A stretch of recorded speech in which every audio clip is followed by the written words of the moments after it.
How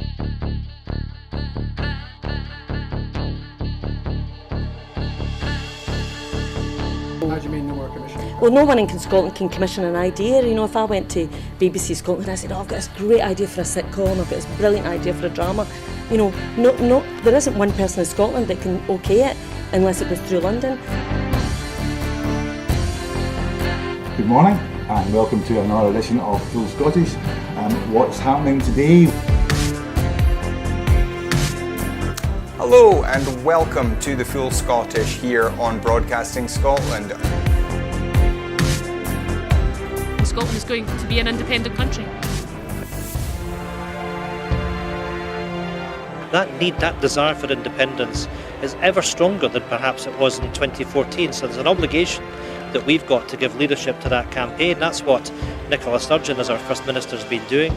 My feeling about Boris Johnson is he can't be trusted on anything. That is now and forever will be known as the rape clause. I'm old enough to remember going into Europe in '73, and I remember how much of a razor's edge that was balanced on. And I think we made it by 53%, if I remember correctly, for going in. And ever since that time, England particularly has been pretty much schizophrenic, down the middle about whether it felt British or whether it felt European. And that schism, that crack has remained throughout English society ever since. Scotland means business. Scotland's voice won't be stilled, it won't be silenced, it has to be heard. About the work that's been done by Broadcasting Scotland in giving community activists, yes activists, Scottish activists a platform other than the traditional media outlets.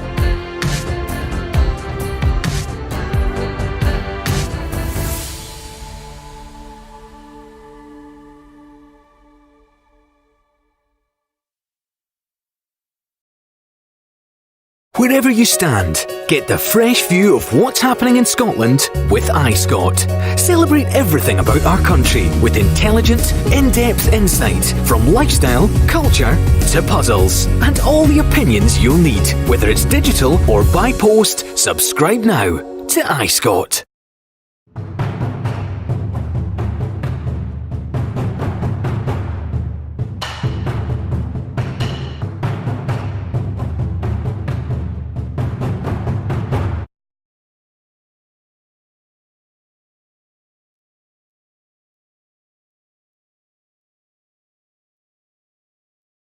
The proceeding will start shortly.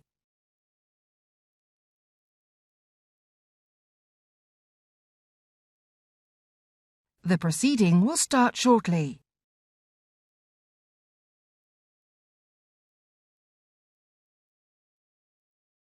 The proceeding will start shortly.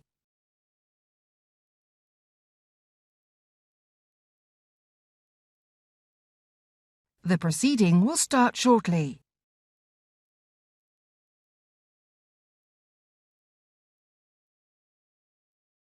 The proceeding will start shortly.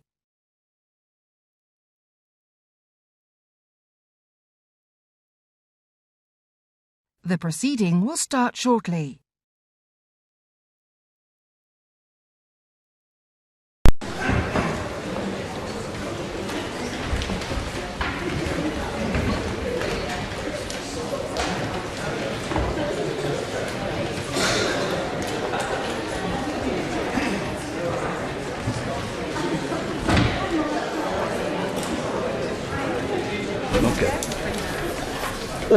Order. Today is Holocaust Memorial Day and the anniversary of the liberation of Auschwitz-Birkenau, the largest Nazi death camp. Many powerful speeches were made in the debate on this subject last Thursday, highlighting the personal stories of those terrible events. We remember the millions of people murdered during the Holocaust under the Nazi persecution and in the genocides which followed in Cambodia, Rwanda, Bosnia and Darfur. Right, I would like to remind honourable members that the deadline for nominations for select committee chairs is today at 4 p.m. Nominations must be handed into the table office. Right, let's start with questions to the Secretary of State for Works and Pensions, Jerome Mayhew. Number 1, Mr Speaker. Number 1. Minister. With permission, Mr Speaker, I'm going to answer questions 1 and 3 together. With over £1.6 trillion in assets, UK occupational pension schemes have a significant role to play in supporting the government's commitment to net zero by 2050. Our ESG regulations, introduced by this Conservative government in October 2019, mean that schemes are now required to disclose their policy on climate change, and in March we intend to publish game-changing guidance on climate-related financial disclosure, and I have written to the 50 largest schemes in the country to urge them to act on their investment duties and to tackle climate risk. Jerome Mayhew. I welcome the progress made on pension funds addressing climate change, and would ask the Minister to agree to meet with me concerning a constituent of mine who is unable to access her own pension fund without paying in excess of £2,000 in fees for independent financial advice, money that she does not have until she accesses her fund. Minister. Well, I welcome the honourable gentleman to the House, and I am happy to meet with him, and this will happen very soon. My honourable friend's constituents should understand that obviously Parliament required collectively that there should be a £30,000 threshold whereby no individual can withdraw their DB pension without first receiving advice from an independent financial advisor. As a Conservative, I am of course very keen for individuals to make their own decisions about their own money, but this decision was made and ensured so that an individual is protected from a decision without advice. Ruth Edwards. Thank you, Mr Speaker. As my constituents in Rushcliffe save for their retirement, they want to know about the potential financial risk to their pension pots from climate change, and also that their savings are helping to tackle rather than embed the climate crisis. My honourable friend has done a lot to ensure that ESG plays a key part in pension providers' decision-making. Will he now consider requiring them to disclose their exposure to climate-related risk to their members? Minister. Well, it is a pleasure to welcome the honourable lady to this House. She obviously knows that Ken Clarke was a legend to us all, and I'm sure she will be a great champion on behalf of the citizens of Rushcliffe. Sadly, too few schemes, Mr Speaker, are making any form of disclosure about their environmental investments and their climate risk, and I am determined to change that. Every private occupational pension holder should be able to know individually how their fund is invested and to be able to hold both the trustees and the asset managers to account. Jerome. Mr Speaker, with Australia burning, South Sea islands drowning, millions suffering from pollution, many dying, the world faces an unprecedented climate crisis. The power of pension funds is immense, and whilst I welcome those funds who have demanded that investment managers must, in the words of the Minister, do the right thing, so much more can and should be done. Will the Minister agree, therefore, to cross-party front-bench discussions, including on the convening of a pensions summit, of all those with power, urging them to discharge their responsibilities to clean up our world? Minister. Well, I've been fortunate to be able to work with the honourable gentleman on a number of policies over the last 2.5 years that we've held this portfolio. Clearly, I wait to see the details of the proposals that he puts forward, but I would be delighted, subject to having read them and considered them properly, to meet with him and at the very least discuss how we can take these matters going forward. Angela Reevely. Thank you, Mr Speaker. It's important that there's cross-party working on things that are as long-term as pensions, but will the Minister assure the House that this transparency, which we all welcome, will not be paid for by massively increased fees charged to savers? Minister. Well, she will understand that there are 2 points to her question. The one is that TCFD is a voluntary arrangement of which the organisations have already entered into and is an ongoing disclosure that takes place. And she will understand that in respect of the fees going forward, the government have agreed to review this matter in 2020, and we will look at that going forward. Alexander Stafford. Number 2, Mr Speaker. Minister. Thank you, Mr Speaker. Our work coaches provide tailored support to the self-employed claimants, helping support new businesses to thrive, directly working with them to increase their earnings. We have ensured that those who are gainfully self-employed are moved to UC are exempt from the minimum income floor for 12 months, and we are extending this to all claimants who are gainfully self-employed from September this year. Alexander Stafford. I thank the Minister for that answer and pleased that she is supporting self-employed people, not only in Rother Valley but across the country. But does she agree that the current blanket approach of the IR35 rules will lead to some damaging unintended consequences? Will she ensure that no one who is forced to take a permanent job under IR35 will lose out, and that we continue to remain the party of business and entrepreneurship? Minister.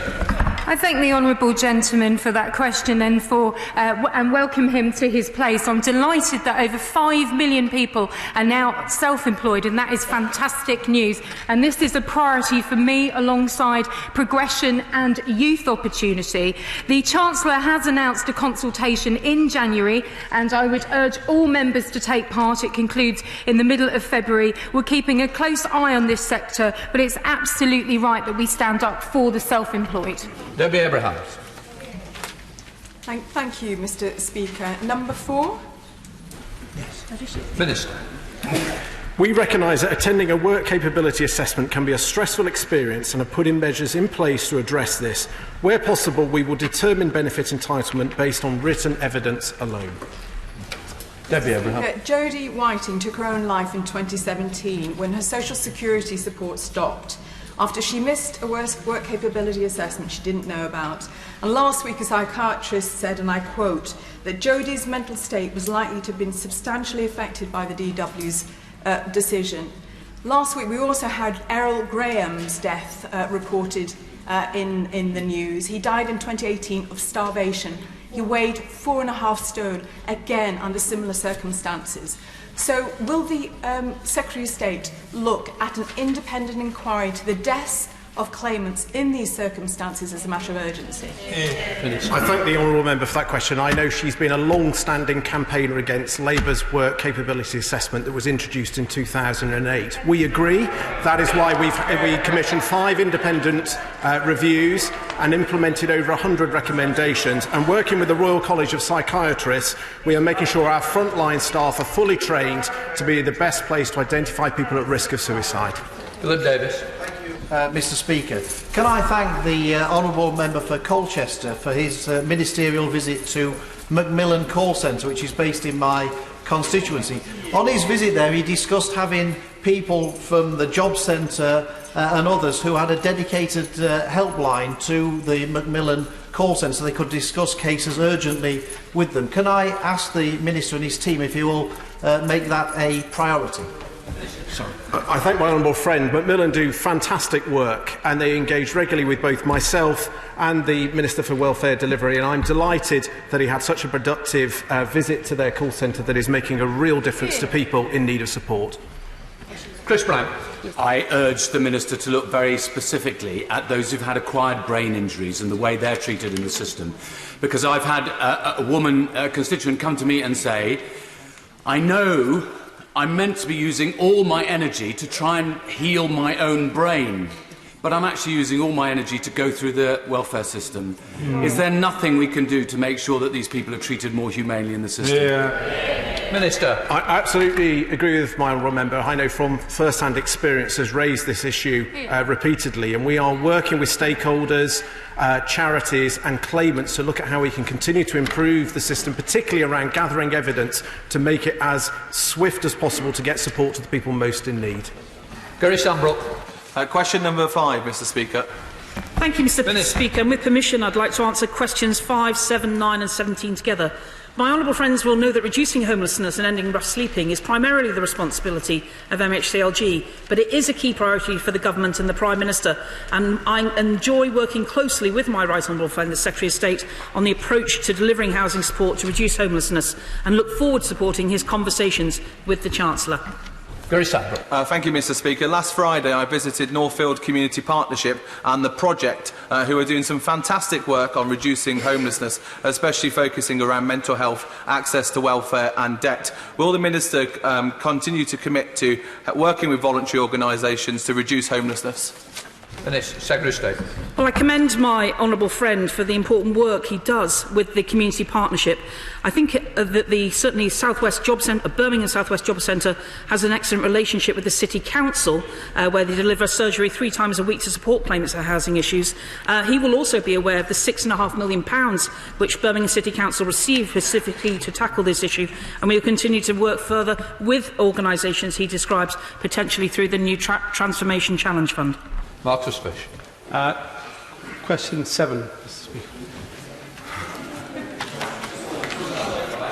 Okay. My local job centre in Yeovil is very proactive at helping with the smooth transition to universal credit, but I come across cases where rent arrears are a problem still. I just wonder what more we can do to make sure that we can intervene in cases where rent arrears threaten to make people homeless. Well, my honourable friend will be aware of the money given to councils, including £359,000 given to his own to help on aspects of trying to support people with homelessness. In terms of the kind of issues that he raises can often be addressed through the discretionary housing payment funds which are given, but also to the flexible funds which are given for hardship payments through local job centres. James Sunderland. Mr. Speaker, I'm grateful for the earlier response. Could the Minister please outline what is being done to support ex-forces personnel into work? Secretary of State. Well, my honourable friend raises my gallant honourable friend raises an important point on this matter. Last year we did secure around £5 million in the spending review to bolster the role of our local armed forces champions. It means that we'll be able to nearly triple the resource in the forthcoming year to support full-time champion posts in order to try and help sure that we get veterans into work that is fruitful and long-term. Little Richards. Thank you, Mr. Speaker. I thank the Minister for her responses so far.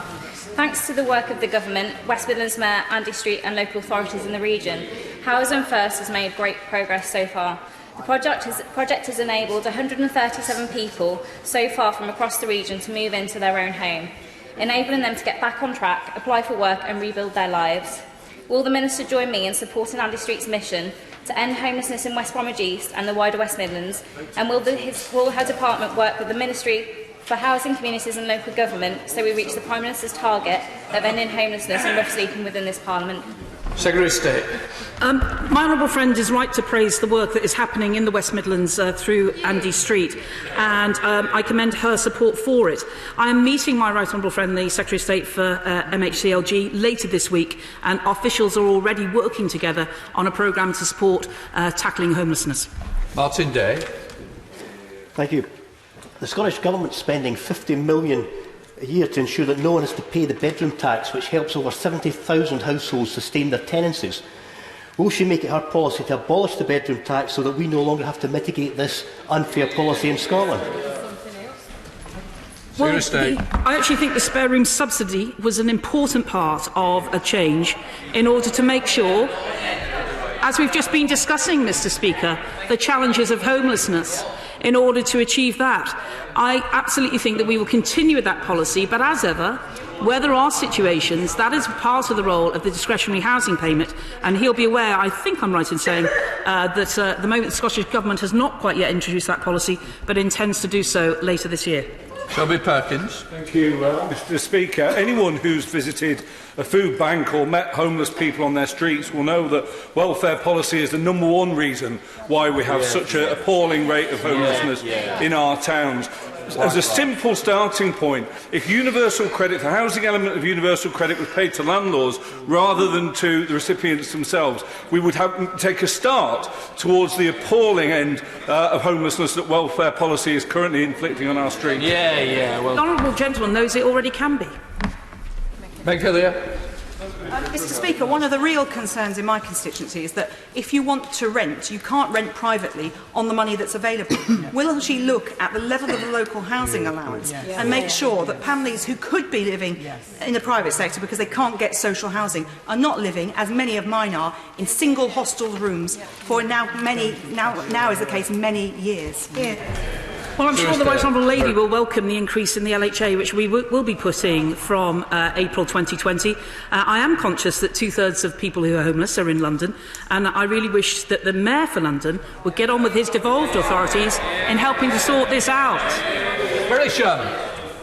Mr Speaker, would the Minister consider looking at all the orphan funds swilling around in pension funds to actually have a new fund to do something about the... On Wednesday night, I counted 15 people sleeping rough right outside our tube door. Has she been to ask these men and women why they're there, what brought them there, and could we not use orphan funds both for that purpose and for fighting climate change? Well, on a broader point, we are looking and seeing the example of people like Legal and General on how they are starting to get into the housing sector. We're considering aspects about liquid assets. But again, I would reiterate this point. When the Prime Minister was Mayor of London, he made it a personal priority of his so that people didn't sit more than one night outside. We haven't seen quite the emphasis under this Mayor, but I'm sure he will seek to do that before the elections in May. Mark Paulson. Question 6, Mr Speaker. Minister. We have made improvements to reduce assessments for work capability and personal independence payments. This includes reducing review frequency for pensioners and people with severe or progressive conditions.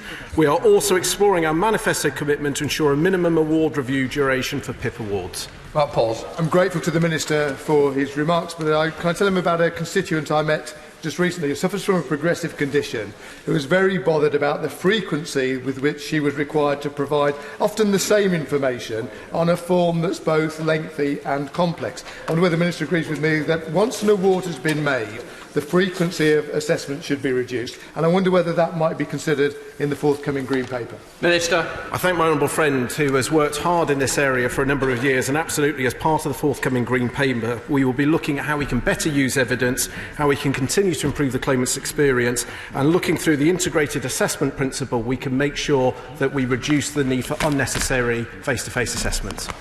Marcia de Cordova. Thank you, Mr Speaker.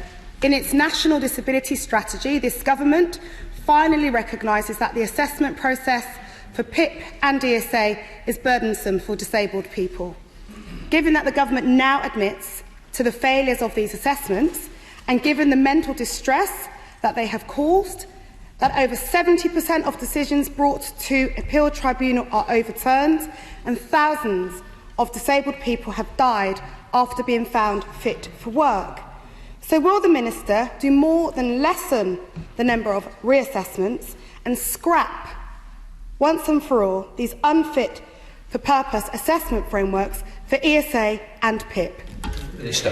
Well, I thank the honourable member, whilst calling for something to be scrapped, not actually setting out what the alternative would be. And we do recognise that when Labour introduced the work capability assessment, it did need significant improvement, which is why we had the 5 independent reviews and implemented over 100 recommendations. And we are now exceeding 92% claimant satisfaction for the work capability assessment, and 82% of PIP claimants are also satisfied with the service they get, which is why, as a government, we are proud to now spend an additional £10 billion per year supporting those with disabilities and long-term health conditions. Steve Double. Thank you, Mr Speaker. I often have constituents come to see me who suffer from ongoing conditions that might be considered invisible disabilities. They tell me that they don't feel that the assessment process as it currently stands accurately captures the conditions that they suffer with. So would the Minister continue to keep the assessment process under review to ensure that it is fit for purpose in assessing people with invisible disabilities?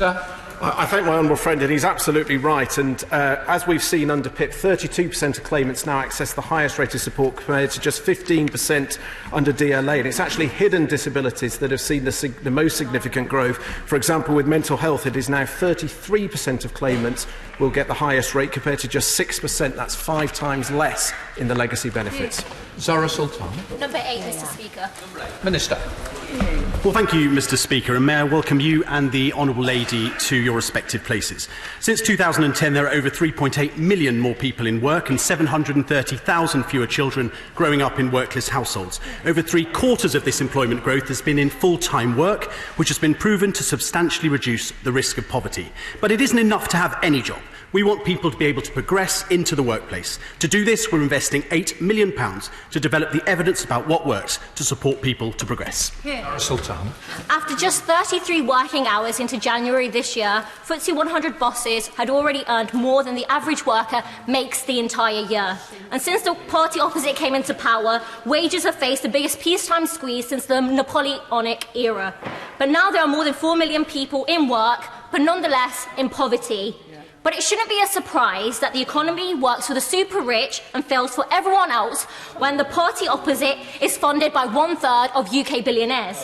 So given this shameful record, why should my constituents believe a word this government says on tackling the scourge of poverty pay?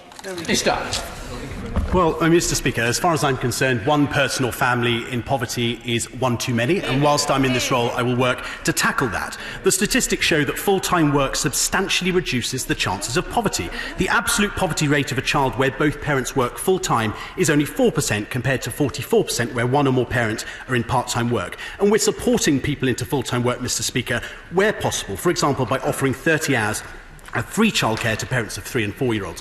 I would say, Mr. Speaker, the Honourable Lady's own constituency job centre is doing incredible work in this area. I would very strongly recommend her to visit. Neil Gray. Mr. Speaker, what impact does the 5-week wait of universal credit have on levels of in-work poverty and poverty overall? Well, Mr. Speaker, nobody needs to wait for an initial payment. An emergency payment, an urgent payment can be made, in many cases within the first day. It is repayable. It's up to 100% of their first indicative award. It is interest-free, repayable over 12 months, and as of next year, that will go up to 16 months. Neil Gray. Speaker, I'm not surprised that the Minister didn't know the answer to that question, because in response to a Freedom of Information request from the Poverty Alliance, the Government said it did not hold that information.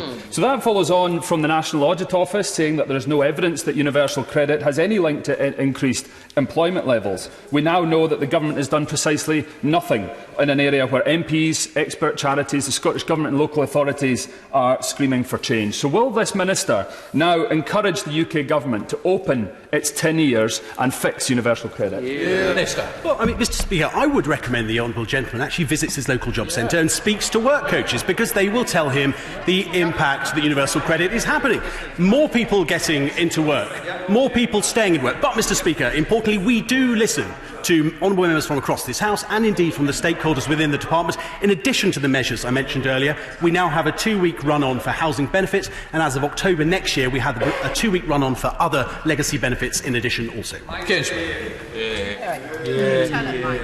Thank you, Mr. Speaker. The reality of the so-called jobs miracle is nothing but mirage for families up and down the country. 2/3 of children living in poverty are in working households. Earnings have not even recovered to 2008 levels, and the use of zero-hours contracts went up by 15% last year. Will the Minister have a word with the Prime Minister and get zero-hours contracts kicked into touch once and for all? Thank you. Minister. Well, Mr. Speaker, employment has increased by over 3.8 million since 2010. The employment rate is 76.3%. Unemployment at its lowest since the 70s. Wages are outstripping inflation, outstripping by inflation and raising at their fastest rate in a decade. And we've got around 1 million fewer workless households and a record low, over 730,000 children in workless households. That's a record that we should be very proud of. And when he talks of zero-hours contracts, it accounts for 2.7% of the labour market, and for many people it works very well. Shola Brabham. With average weekly earnings having risen by 3.4% compared to last year, and with the national living wage set to receive its largest cash increase in April, does my honourable friend agree that it's this side of the House and this Conservative government that can rightly claim to be fighting poverty for hard-working Britons? Minister. Well, I thank my honourable friend for that question. She's absolutely right. Real wages have risen for over a year, 22 months in a row. Total wages rose by 3.2%. But we want to go further, Mr Speaker, which is why the Chancellor has announced that the national living wage will rise to £10.50 by 2024 as part of our drive to end low pay. Stephen Crabb. Speaker, trapping families in poverty, trapping families in a welfare trap year after year, which was a key feature of the last Labour government's welfare policies, got nobody out of poverty ever. So does the Minister agree with me that the surest foundation on which to build a true anti-poverty strategy is to have an expanding workforce and increase the incentives for people to work? Minister. Well, my right honourable friend is absolutely right. And the IFS slammed Labour's pledge to scrap universal credit as uncosted, unwise, expensive, disruptive and unnecessary. We believe that work should always pay, and we need a welfare system that helps people into work, supports those who need help and is fair for everyone who pays for it. Let us remember, Mr Speaker, no Labour government has ever left office with unemployment lower than when it started. Andrew Bridgen. Thank you, Mr Speaker. Can the Minister confirm that numerous increases in the personal allowance brought in by this government since 2015-2016 alone has taken a further 1.74 million people out of income tax altogether? Absolutely, Mr Speaker. Income inequality has been falling under this government in real terms. The national living wage will rise to £8.72 in April and £10.50 by 2024. He rightly points out our tax changes have made basic rate taxpayers over £1,200 better off than in 2010, and we've doubled free childcare available to working parents of 3- and 4-year-olds to 30 hours per week, saving them up to £5,000 per year per child. Justin Mappers. Question 10, please, Mr Speaker. Minister. Thank you, Mr Speaker. Quick shuffle. A record number of people are in work in this country, 32.9 million, up by over 3.8 million since 2010. Universal credit has successfully rolled out, and it is now available in every job centre with a caseload of 2.8 million claimants. We continue to build evidence on the experiences of claimants through our ongoing programme of research and evaluation. The next phase, Mr Speaker, of delivery is to learn how to safely move people across from legacy benefits, and we are doing this through our Move to UC pilot. Others. Thank you, Mr Speaker. I have some extra information for the Minister's research and evaluation, which is a regular problem at my constituency surgeries where claimants are receiving 2 payslips in 1 month. They are then finding themselves in real difficulty the following month. It's happening far too often for it to be all loaded on the individuals. Is there something in the system that can be done to alleviate these difficulties? Here's the question session. Well, Mr Speaker, the honourable gentleman characteristically raises a very good question. It is part of the design. Universal credit is based on real terms income or real terms earning information. So it is a complex problem. We are also subject to litigation on this matter, so I can't go into too much detail, but I'd be very happy to meet with the honourable gentleman at a later point to discuss this issue further. I am very keen to find a solution. Margaret Greenwood. Thank you, Mr Speaker. The government pushed through regulations for the pilot of managed migration to universal credit only days before the summer recess without giving members of this House a vote as promised. In October, the Secretary of State said she was surprised by the small number of people who transferred in the pilot. So can she tell us how many claims have now been processed and how a pilot of up to 10,000 households can possibly give a realistic picture of the way that transferring over 2 million people could work? Minister. Well, thank you, Mr Speaker. Universal credit provides a safety net, but importantly doesn't trap people in welfare. The Honourable Lady is right that we are running a pilot in Harrogate. The numbers are relatively small at the moment, just under 80, with around 13 having moved on to universal credit. And I can see that the Honourable Lady is shocked by that, but it's been it's been rather deliberate on my part. I wanted very clearly the instruction to officials was to take this slow and steady and to go at the pace at which the claimant requires. I want us to ensure that we have the relevant information that's necessary to roll out universal credit without taking anybody or leaving anybody behind. We've got to get it right. Robert Cumberland. The Honourable Member for Ellesmere Port and Neston raises a really important point, which often occurs at Christmas, where helpful employers want to pay their staff early so they can afford to pay for all the things that they need. Could the Minister give me assurance that it will be fixed by next Christmas at least? Minister. Well, Mr Speaker, as much as I would love to give my honourable friend that assurance, I can't do so, but I assure him I am working on it. Universal credit is based on real-time earnings data, so it is a tricky issue. No one actually loses out over the course of a year. That's an important point to make, but I do understand that it does cause budgeting issues for claimants. Virginia Crosby. Thank you, Mr. Speaker. Can I thank the Minister for Suffolk Coastal for visiting the staff at the Job Centre in Holyhead, Arnismorn recently? And can I ask can the Minister please confirm that Universal Credit will be more generous than the system it replaces? Minister. Well, I thank my honourable friend for that question and welcome her to her place. Universal Credit will give claimants an extra £2.1 billion a year once fully rolled out, compared to the system it replaces. Around 1 million disabled households will receive an average of around £100 more per month under UC. 700,000 families will get the extra money they're entitled to. So, in short, Mr. Speaker, yes. Michael. Thank you, Mr. Speaker. Question number 11. Each application made to UC or PIP is judged on its own merit, taking into account the information provided by the claimant, and robust quality assurance processes are in place to reduce administrative errors. Michael. Thank you, Mr. Speaker. My constituency was a pilot trial area for Universal Credit, and my office is still receiving complaints and issues around very simple administrative errors that have seen my constituents lose money. When will his department get their act together on this? Minister. Well, actually, last year we saw administrative errors in UC fall from 2.3% to 2.1% on the wrong payments. We recognise that this is still a relatively new system, and we will continue to work with claimants, charities and stakeholders to make sure that Universal Credit can continue to offer personalised, tailored support to unlock all people's potential. Margaret Greenwood. The day after the general election, the government had the audacity to sneak out the fact that over 650,000 disabled people lost out financially when transferring from DLA to PIP. That's 46% of all former DLA claimants. This isn't something that should be swept under the carpet, so would the Secretary of State like to explain why the government has cut support for over 500,000 disabled people? Minister. Well, the reality is under PIP, 32% of claimants now receive the highest rate of support compared to just 15% under the legacy system. That's worth £15.05 per week, and there are now 257,228 more people benefiting from PIP than on the legacy system. Damien Hines. Thank you, Mr. Speaker.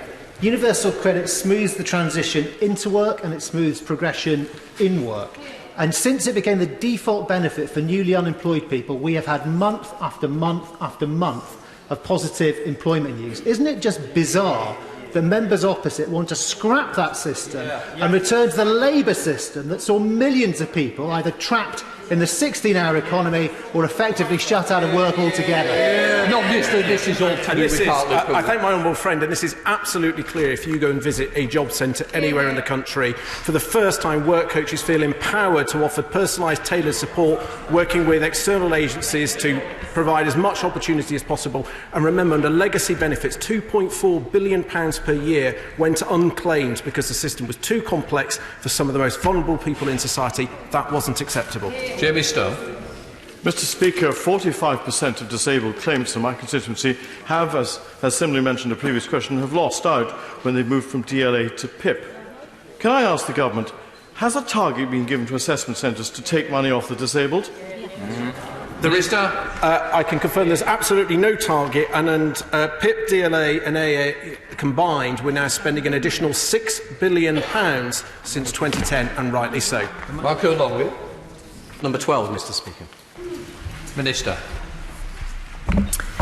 I remind everyone in the chamber that the law is clear. Pregnancy and maternity discrimination against women in the workplace is unlawful. This area is led by the Department for Business, Energy and Industrial Strategy, and I can confirm that this government wants to do more and has set out plans to boost vital legal protections. Marco Longley. Thank you. By some margin, Dudley North is not showing the same fantastic rate of progress we are making with people in employment in the Black Country and around the country. Will my honourable friend use all business-friendly measures she can, such as promoting shared parental leave, to encourage people back to work? Minister. Whether it's shared parental leave or flexible working, we need to do everything to get more people into work and progressing. 4 in 5 employers felt recently in a survey that it was in their interest to support pregnant women and bring them back to work. I would like to remind the House that unemployment under this government in all nations and regions has fallen since 2010, with 80% of employment since 2010 in higher skilled occupations. That's 3.1 million people. And if the honourable gentleman's not seeing that in his constituency, I'm keen to meet with him to explore why. Jeff Smith. Question 13, Mr Speaker. Minister. Mr Speaker, monthly assessment periods align to the way the majority of employees are paid and also allows universal credit to be adjusted each month. It scraps the cliff edges that blighted the legacy benefit system and means that if a claimant's income falls, they will not have to wait several months for a rise in their universal credit. Mr Speaker, the salary payments that don't align with assessment periods have caused real problems for my constituents, both in terms of the actual money they receive, but also in terms of cash flow.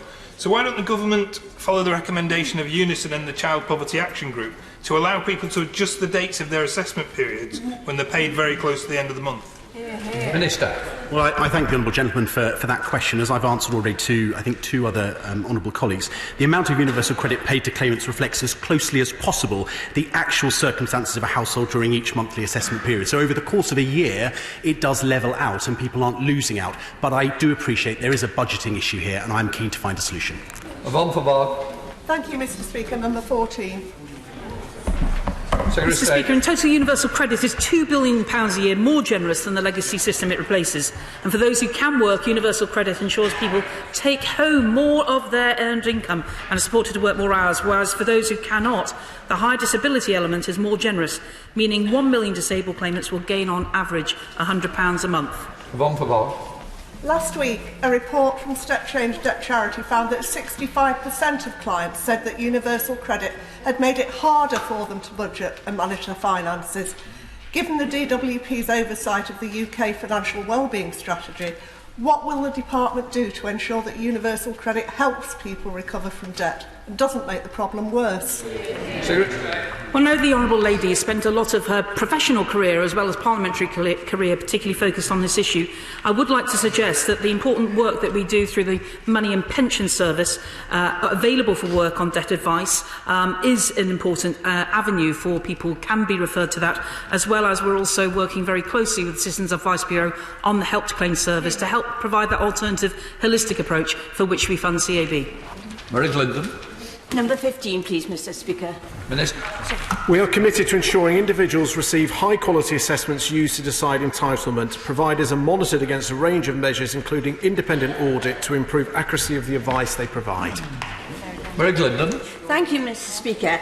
Atos, Capita and Maximus have constantly failed to meet their target for acceptable standards of assessment, and many claimants in North Tyneside have suffered as a result. Will the Minister tell my constituents how his department will remedy these failures and explain why the government has seen fit to reward these companies with extended multi-million-pound contracts? Minister. Well, Mr Speaker, as I've set out in previous answers, we are now spending an additional £6 billion through PIP, supporting some of the most vulnerable people in society. And under the work capability assessment, we have a 92% satisfaction. Under PIP, it's 82%. We are ambitious for more, and we will continue to work with claimants, stakeholders and charities to improve the experience.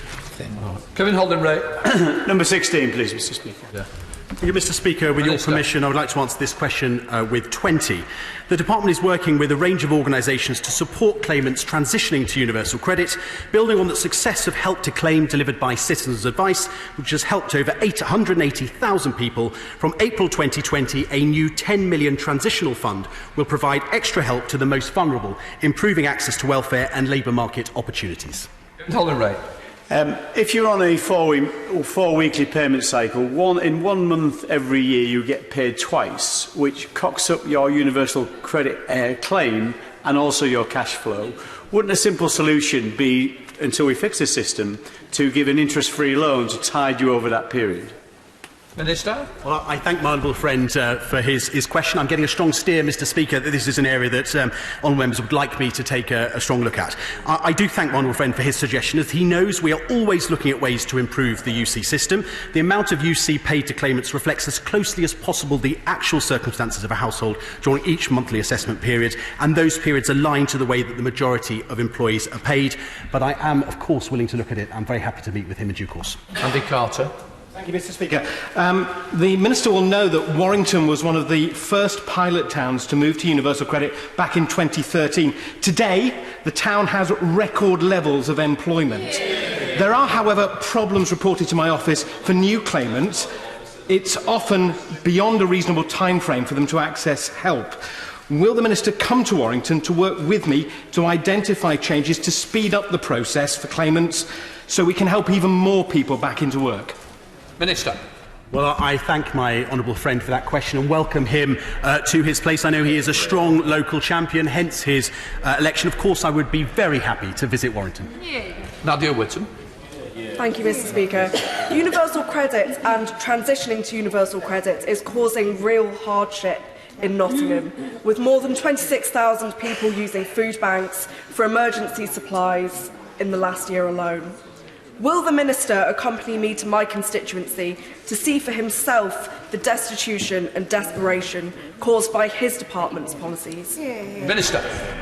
Well, thank you, Mr Speaker. I visit constituencies all around the country. Last week only I was in Scotland visiting numerous job centres, and if I do get the opportunity, you were certainly notified that I was coming. I would very much, if I get the opportunity, like to visit your constituency. I think it's important to state, Mr Speaker, that universal credit will give claimants an additional £2.1 billion a year once fully rolled out. It is a more generous system, and I'd be happy to work with the Honourable Lady and her job centre to see how it's working with her constituents. Janet Davey. Thank you, Mr Speaker. In 2013, I set up a food bank with various community leaders as a result of poverty and deprivation, and at that time, due to the impending prospect of universal credit, does the government see food banks as a long-lasting feature for our British population when they happen to be dependent on universal credit? Well, Mr Speaker, I don't want anyone to feel that they have to, no choice but to visit a food bank. What's really important for me is understanding what are the drivers of food bank use. I work very closely with the Trussell Trust and independent food bank providers, and I do meet with the Trussell Trust, and they regularly tell me some of the issues, and we are looking at addressing this. Understanding food insecurity, we've also put a question on the Family Resource Survey, which launched in April, but I think understanding food insecurity is therefore the key to tackling those root causes. Oliver. Keen, sir. Minister. In the most recent period for which data is available, DLA 69%, ESA 77%, PIP 76%. Okay, these numbers are far too high, and I suspect that one of the reasons they're so high is that requisite paperwork isn't provided until it reaches the tribunal stage. What can the Minister do to ensure that paperwork is provided earlier from the applicants?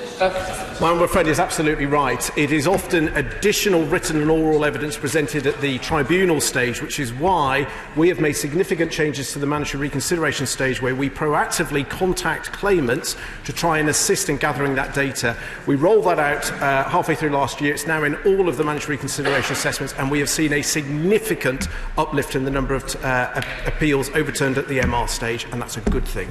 Patricia Gibson. Mr Speaker, since PIP was introduced, 30,000 people in Scotland have had to undergo stressful appeals, with 21,000 people having to go to court to receive their correct PIP entitlement. Will his department overhaul the PIP assessment so that it works for disabled people and not against them, or does the Minister intend to wait until Scotland can fix that for itself? Minister. Mr Speaker, as I just set out in the answer, we don't need to wait. We actually made significant changes last year to proactively gather that missing additional written and oral evidence, making a huge difference, and we will continue to work with claimants, stakeholders and organisations to identify other areas to improve the experience. Topical questions, Laura Farris. To support. Mistake. Thank you, Mr Speaker. And in the week that we leave the European Union, I'm pleased to say that our labour market continues to thrive. Employment reaches a new record high of 76.3%, matched by a record number of people in work, pulling Britain forward into the new decade. That includes 15.5 million women, more than ever before, and 1.3 million disabled people have joined the labour market since 2013. It shows a bright outlook for our buoyant economy as we continue to grow and enhance the labour market in this new era for our country. Laura Farris. Thank you. Discrimination against women during pregnancy or periods of maternity leave remains a particularly problematic form of workplace discrimination, and it's affected many of my constituents. I wonder what steps the Minister is taking to improve the take-up of shared parental leave, to remove the onus and the spotlight from new mothers at this particularly vulnerable period in their working lives. Secretary of State. My Right Honourable friend, the Secretary of State for Bays, leads on this issue, and I can assure her that we do encourage people to take up the options and support their efforts. We will continue to do more with our work coaches on helping people get the most out of working. Jack Dromey. Mr. Speaker, the Government has said that the aim of the Pension Schemes Bill is to support pension saving, putting the protection of people's pensions at its heart. However, this weekend we learnt that the Financial Conduct Authority is preparing to write to just over 3/4 of firms who advised individuals on pensions between 2015 and 2018 about, I quote, potential harm in their DB transfer advice. How can the Government claim to have a joined-up pension policy when pension freedoms can be exploited to give licence to rogue financial advisers to put people's savings for retirement at risk, some of whom have paid a terrible price, impoverishing them for years to come? Minister. The Honourable Gentleman will realise that the FCA rules already require an individual to seek independent advice when making a DB transfer, but I do urge the FCA both to crack down on transfer scammers and ensure the quality of the advice is fit for purpose, and I welcome their action at this stage. Rob Roberts. Thank you, Mr. Speaker. With the take-up rate of entitlements such as pension credit and attendance allowance sitting around 60% nationally, what material does my right honourable friend have to increase awareness of these benefits locally and thus increase the number of claimants? Minister. So, my honourable friend is right to raise this important point. We are already publicising pension credit as much as we possibly can, but we were working very hard also to get them into job centres and other local authorities to ensure that the take-up is as high as it possibly can be.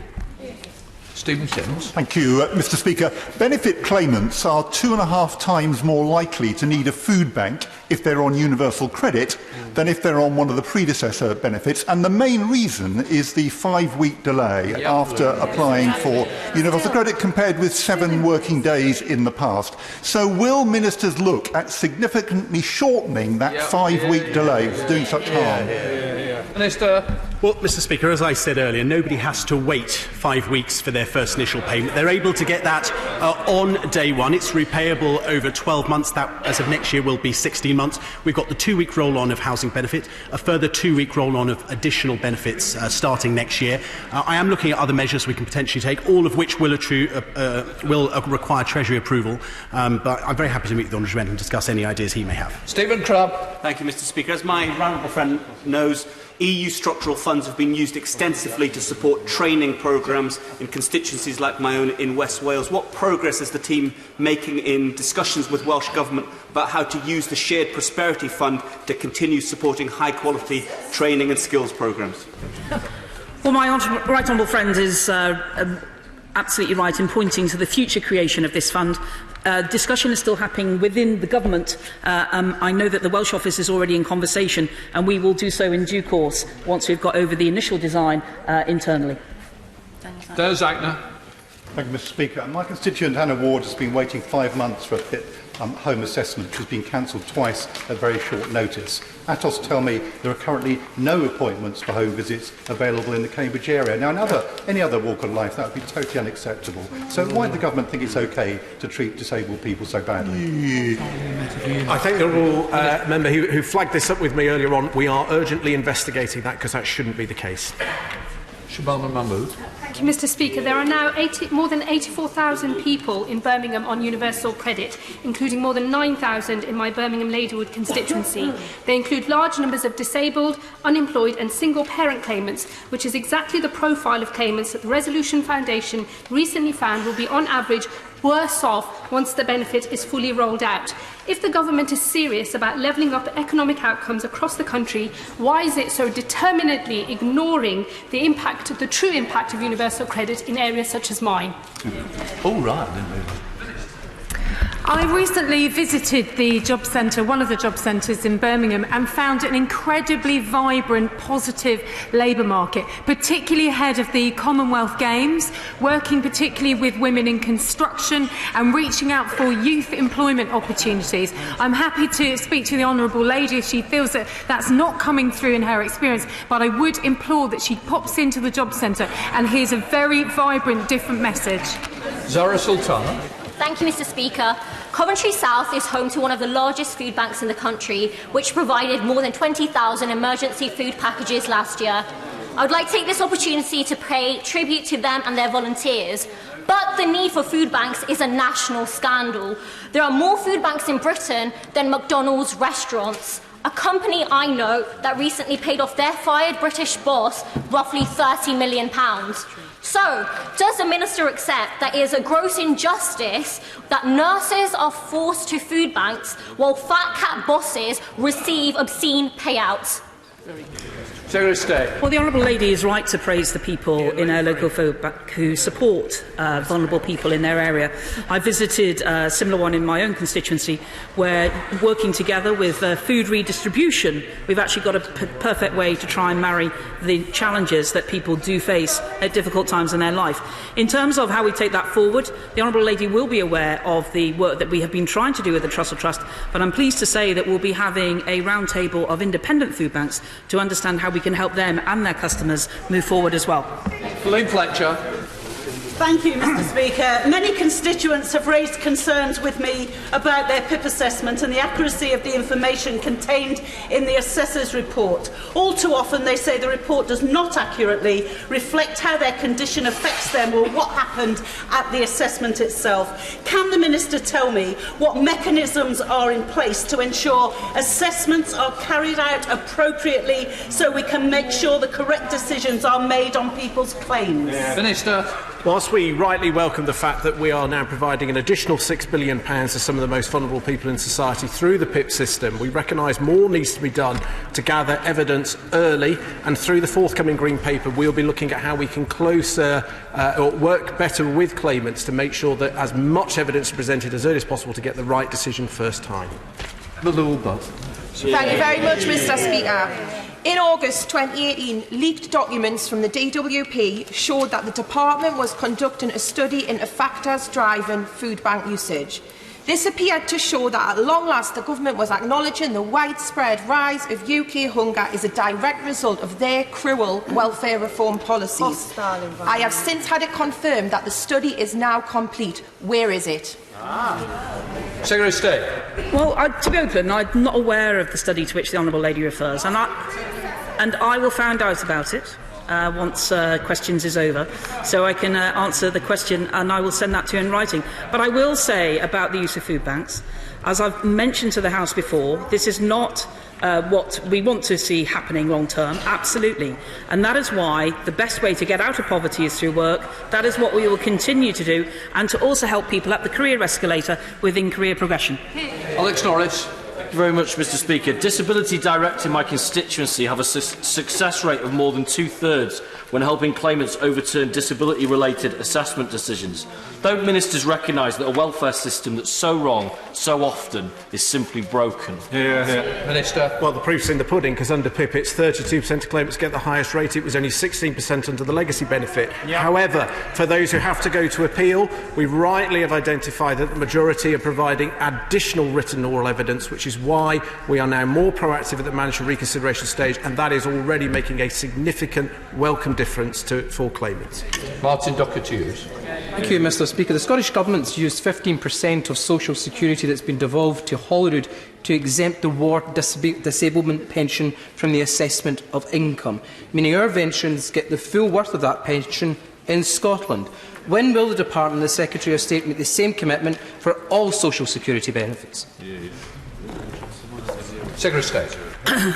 The Scottish Government is already undertaking a series of aspects of policy change, which will take some time to work through the system, which they recognise while they create their own. I think it's best to make sure that those policies are well established before we consider any further devolution. John Cryer. Thank you, Mr. Speaker. Can the Secretary of State assure the House there are no plans to reintroduce employment tribunal fees? Secretary of State. The reason I'm not aware, because as the Honourable Gentleman will know, these employment tribunals are basically managed through BAYS rather than Department for Work and Pensions. So I'm going to encourage the Honourable Gentleman to table a written question to BAYS instead. And McLaughlin. Mr. Speaker, my constituent didn't wait 5 weeks for universal credit decision. She waited 5 months. And then they just started to pay her, but there's been no mention of the backdated 5 months or whether a decision has been made or not. Will the Secretary of State look at that urgently? And also, the next time she sends one of her ministers to my area, if he wants to let me know, I'll take him along and he can explain to this constituent why she nearly went bankrupt. Okay, well, can I suggest that the Honourable Lady lets the Minister know directly about the particular circumstance of that constituent so that he can follow up individually? I know that my Honourable friend believed that he had let Honourable members know. This is something we take seriously, and we will always check, and we will go back and check after this question time what happened on the communication. John Morrow. Thank you, Mr. Speaker. Greggs in Newcastle has, as we know, given its workers £300 bonus to share in their success as a company. Does the Secretary of State agree that that is the right thing for employers to do? And will she see why so many of the employees who are on universal credit will lose so much of that bonus because it is treated as a monthly income rather than an annual income, which is what it is? Minister. Thank you, Mr. Speaker. Well, it is a one-off payment, so in effect it's treated as income, as it would be for tax purposes. Over the course of a year, it would, of course, balance out. And it's important to stress, Mr. Speaker, that under the legacy benefit system, it would have been a marginal tax rate of 91% maximum, as opposed to only 75% under universal credit. Perkins. Thank you, Mr. Speaker. The Secretary of State's answer to my question a few moments ago about homeless people receiving universal credit payments to their landlord rather than to themselves missed the point completely. Many people who are homeless have alcohol or drug abuse issues. Giving the money to them direct is not solving the problem. It needs to go to the landlord rather than saying it's a choice for them. That choice should be made for them in many cases. Mr. Speaker, I'll repeat the answer. That can happen. They can. I'm going to take points forward. This is exceptional, which would not normally be the case, but the Minister wishes to respond, so it makes a lot more sense. Alison Thewlis. Thank you very much, Mr. Speaker. As my honourable friend from Glasgow North East pointed out, the Minister for the DWP, the honourable member from Colchester, was in several of our constituencies last week and did not give us the courtesy of informing any of us. And I would suggest to the Minister, rather than gadding about eating deep-fried Mars bars and patronising us, he might want to meet the Glasgow Disability Alliance, whose hustings I attended during the election campaign, and their fury at the Tory incompetence on the benefit system is well known and legion, and he should meet with them rather than disrespecting all of us. Is there any further points of order to that? Chris Stevens. Thank you. Further to that point of order, Mr. Speaker, the Minister was also at Ibrox Stadium in my constituency where he met the Rangers Charity Foundation, and again we were not notified. So, for the benefit of new ministers, Mr. Speaker, can you inform the House what the protocol is for government ministers visiting constituencies of which they are not the home member? Protocol is all members, whether they are ministers or shadow ministers or just backbenchers that are carrying political business in those constituencies, should inform the MP that they're going over. I think it is wrong to break that protocol. I do frown upon it. It is not good practice, and it's a practice that I don't want to see happening again. But in fairness, I'm going to allow the Minister to come back, but you certainly know my position. Minister. Thank you, Mr. Speaker. And further to that point of order, I've now checked with departmental officials, and I apologise unreservedly that such a notification wasn't given. I think the honourable members know me well enough to know that such a notification would have been given. In fact, you would have been very welcome to have joined me on those visits. I would say, Mr. Speaker, they were very interesting and very informative, and when I return, I will certainly be giving notification and inviting along. Thank you for that. Right, I'm now going to move on to the urgent question. Tom Tugendar. Thank you, Mr. Speaker. Thank you very much for granting this urgent question, Mr. Speaker. To ask Her Majesty's Government and the Minister on Huawei's involvement in the UK's 5G network. Minister. Thank you, Mr. Speaker. I'd like to thank my honourable friend for this question. I know he has a deep interest in this issue, and my honourable friend, the Secretary of State, has corresponded about it with him over the past few months. She will address this issue in the other place today herself later on. Mr. Speaker, new telecoms technologies and next-generation networks like 5G and full fibre can change our lives for the better. They can give us the freedom to live and work more freely. They can help rural communities to develop thriving digital economies, and they can help socially isolated people maintain relationships. So the security and resilience of the UK's telecoms networks is of paramount importance. The UK has one of the world's most dynamic digital economies, and we welcome open trade and inward investment. However, our economy can only prosper and unleash Britain's potential when we and our international partners are assured that our critical national infrastructure remains safe and secure. As part of our mission to provide world-class digital connectivity, including 5G, my department carried out a cross-Whitehall evidence-based review of the telecoms supply chain to ensure a diverse and secure supply base. That review's findings were published in July 2019 and set out the government's priorities for the future of our telecommunications. These priorities are strong cybersecurity across the entire telecommunications sector, greater resilience in telecommunications networks, and diversity across the entire 5G supply chain. It considered the UK's entire market position, including economic prosperity, the industry and consumer effects, and the quality, resilience and security of equipment. However, in July, the review did not take a decision on the controls to be placed on high-risk vendors in the UK's telecoms network. Despite the inevitable focus on Huawei, this review was not about one company or even one country, and we would never take a decision that threatens our national security or the security of our allies. The government's telecom supply chain review is a thorough review into a complex area which has made use of the best available expert advice and evidence, and its conclusions on high-risk vendors will be reported once ministerial decisions have been taken. The National Security Council will meet tomorrow to discuss these issues. This work is an important step in strengthening the UK's security frameworks for telecoms and ensuring the rollout of 5G and full fibre networks. I know that honourable members on all sides of the House feel strongly about this issue, and this government will make a statement to this House to communicate final decisions on high-risk vendors at the appropriate time. We will always put national security at the top of our agenda. Just to help members, I'm aiming to run this for around 45 minutes. Tom Tuganda.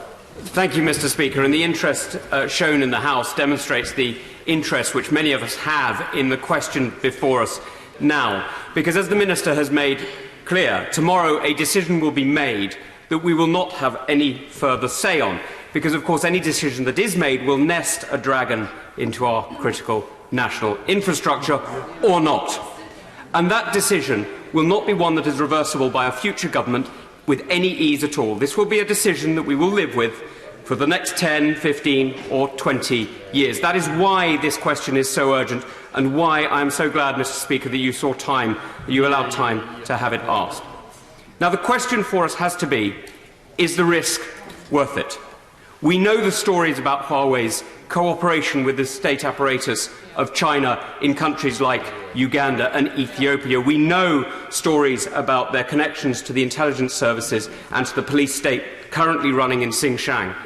We know also that there are strong accusations of effectively tech dumping, market subsidies that allow Huawei to compete against other companies on an unfair basis. Perhaps that is an example of charity by the Chinese Communist Party, but if even the Communist Party in Vietnam rejects it, deciding to set up its own network and to reject Huawei, perhaps we should beware of strangers and the gifts they bear.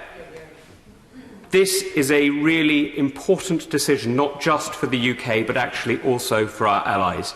Today, Germany is making a similar decision. New Zealand, Australia have already made decisions on this. The Czech government has already rejected Huawei. Over the coming months, more governments are going to be looking at our stance towards China and some of the threats that some of their institutions face. Of course we must work with China. Of course we must find ways of cooperating in areas from environmentalism to indeed energy policy and, of course, tech. But when we see China making aggressive moves towards various of the UN bodies that control the regulation of information, when we see the way that these subsidies are used in order to take control of important networks, I hope the Minister will see the concern that this whole House feels towards Huawei, and the idea that we should be nesting that dragon, the idea that we should be allowing the fox into the hen house, when really we should be guarding the wire, is one of those moments where I hope the Minister will see his responsibility very clearly.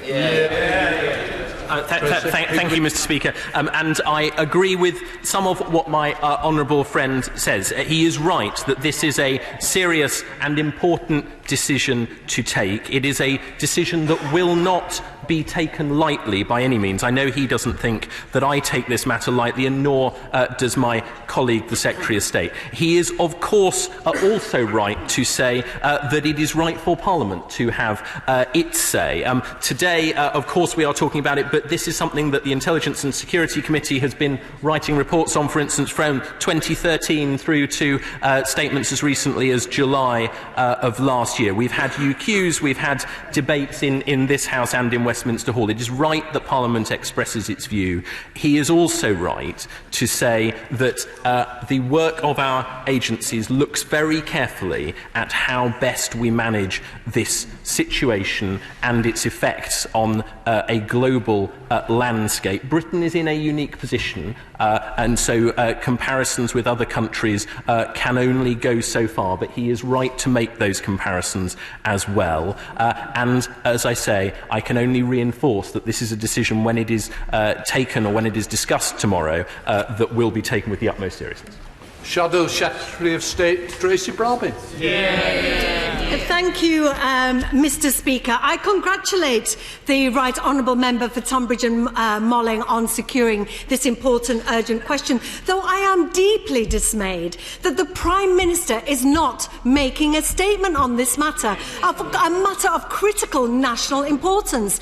And it's difficult not to agree with my honourable friend, the Member for Holborn and St Pancras, that the Prime Minister is doing a runner. Can the Minister confirm that the Prime Minister will take full responsibility for any decision reached at tomorrow's National Security Council meeting and not seek to hide behind his ministers or the civil service? Any decision to allow Huawei's involvement in building our 5G network will require concrete assurances about the integrity and safety of the network. The most recent report from the Company Oversight Committee concluded that they'd made no material progress on these issues. That was last March. Since then, what assurances has the government received that this situation has changed? And if, as has been reported, the government's solution is to limit the company's involvement to non-core parts of the network, how will this be enforced? According to Mobile UK, any restriction on Huawei's involvement could result in an 18 to 24-month delay to the 5G rollout, at a cost to our economy of up to £6.8 billion. How then will tomorrow's decision affect the government's ambition for the majority of the UK to have 5G mobile coverage by 2027? And part of the reason the delay would be so long is that Huawei is already embedded in our 4G network. So where's our alternative homegrown suppliers? What is the government doing to build the sector? And does the Minister accept the chronic lack of investment and leadership from the government has brought us to this parlous situation? And finally, what is he doing to ensure we are never again dependent on foreign powers to secure our critical national infrastructure and security? Minister. Thank you, Mr. Speaker. There were a number of sometimes contradictory strands in that statement, but I will attempt to address them all.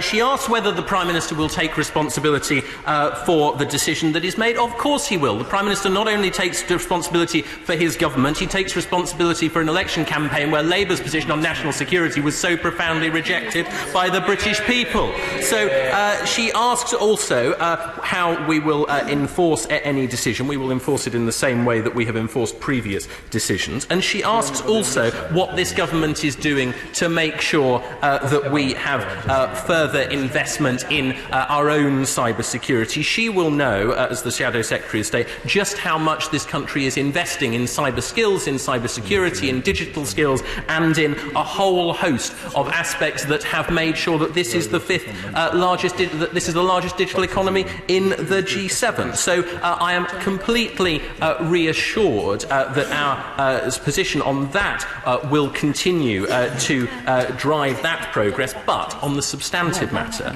it is of course right that we make sure that we address this situation with all the seriousness that it deserves, that we take all the advice from our allies and from our agencies that has been offered, and we come to a conclusion tomorrow. National security will always be at the top of that agenda. Dr. Julian Lewis. Thank you, Mr. Speaker.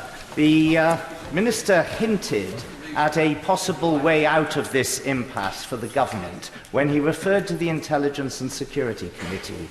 I'm the only member of the House on this side of the House to have taken part in the previous full-scale investigation of Huawei, and we reported in 2013. It's true there was a statement in July. I've just looked it up. It's 3 pages long. Surely the Intelligence and Security Committee is the body that is tailor-made to represent the concerns of this Parliament, do an in-depth study and report both publicly and in the classified version, as we did before, privately to Parliament and the Prime Minister, respectively, so that we can come up with a robust, a rigorous and a resilient solution. Good one. Minister. Thank you, Mr. Speaker. I pay tribute to the 2013 Malcolm Rifkind report that was produced. It was a thorough piece of work for that period. And of course, Mr. Speaker, the Honourable Gentleman is right that the ISC is one of the many fora that could look at this issue. The Foreign Affairs Select Committee, for instance, has also looked at our relationship with China. He is right to say that the ISC, as an independent body, could choose to look at this. The government would, of course,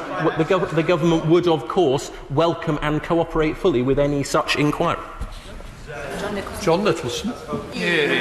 Thank you, Mr. Speaker. Mr. Speaker, I'd like to thank the honourable member for Tonbridge and Malling for raising this crucial issue. He was right, of course, to say that sovereignty extends beyond land and also includes information. Members from all sides of this House have expressed very grave concerns with establishing such a fundamental part of our digital infrastructure with a Chinese-owned technology giant. With reports that the Prime Minister will be seeking to include only core parts of the network in any ban, will there be any clear guidance as to what is not included in that definition? And in the absence of the Secretary of State, who doesn't seem to be in the gallery, I thought she might give us another hand signal to tell us what she feels. What assurances has the UK Government sought to answer concerns on the impact that this could have on the security and autonomy of data in the UK, and what measures are in place to ensure that these are completely credible? Is it really the case that this is the only firm capable of providing this technology? And does this heavy reliance on one company not give him cause for concern in the event of any future escalation of geopolitical tension or disagreements between the United Kingdom and China? Minister. Thank you, Mr. Speaker. He, of course, will know that I cannot preempt any decision that could be taken tomorrow. I won't, but thank you for the invitation. He is also right to say that the security of this country's data is one of the many very important ways in which we preserve our national security. But on his final and I think most important question, he is absolutely right to say that this is by no means the only company that Britain looks to for this sort of infrastructure. That's one of the reasons why we talk about high-risk vendors rather than one individual company. Success in many ways over coming years looks like a more diverse, more competitive market supplying these things. We already use other companies in UK networks. We should continue to do so to a greater extent. Crispin Blunt. The strategic goal of our policy towards China must be interdependence, not isolation, in order to reduce the risk of future conflict. So will he confirm that a proper security risk assessment has been made and will continue to be made about Huawei's role in our adoption of 5G? And unless the Americans can make a legitimate security case, we should quietly ignore their current public position that thinly disguises a protectionist trade position built on supposition, and we should proceed on the evidence, as well as gently giving our American friends that we are not leaving one dependent economic relationship on Friday to immediately enter another.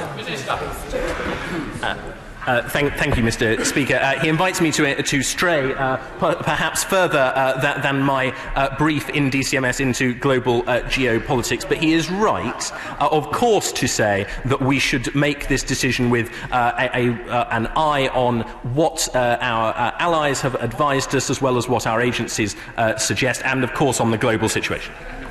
Kevan Jones. As a member of the ISC up until the general election, can I say the committee has looked at it?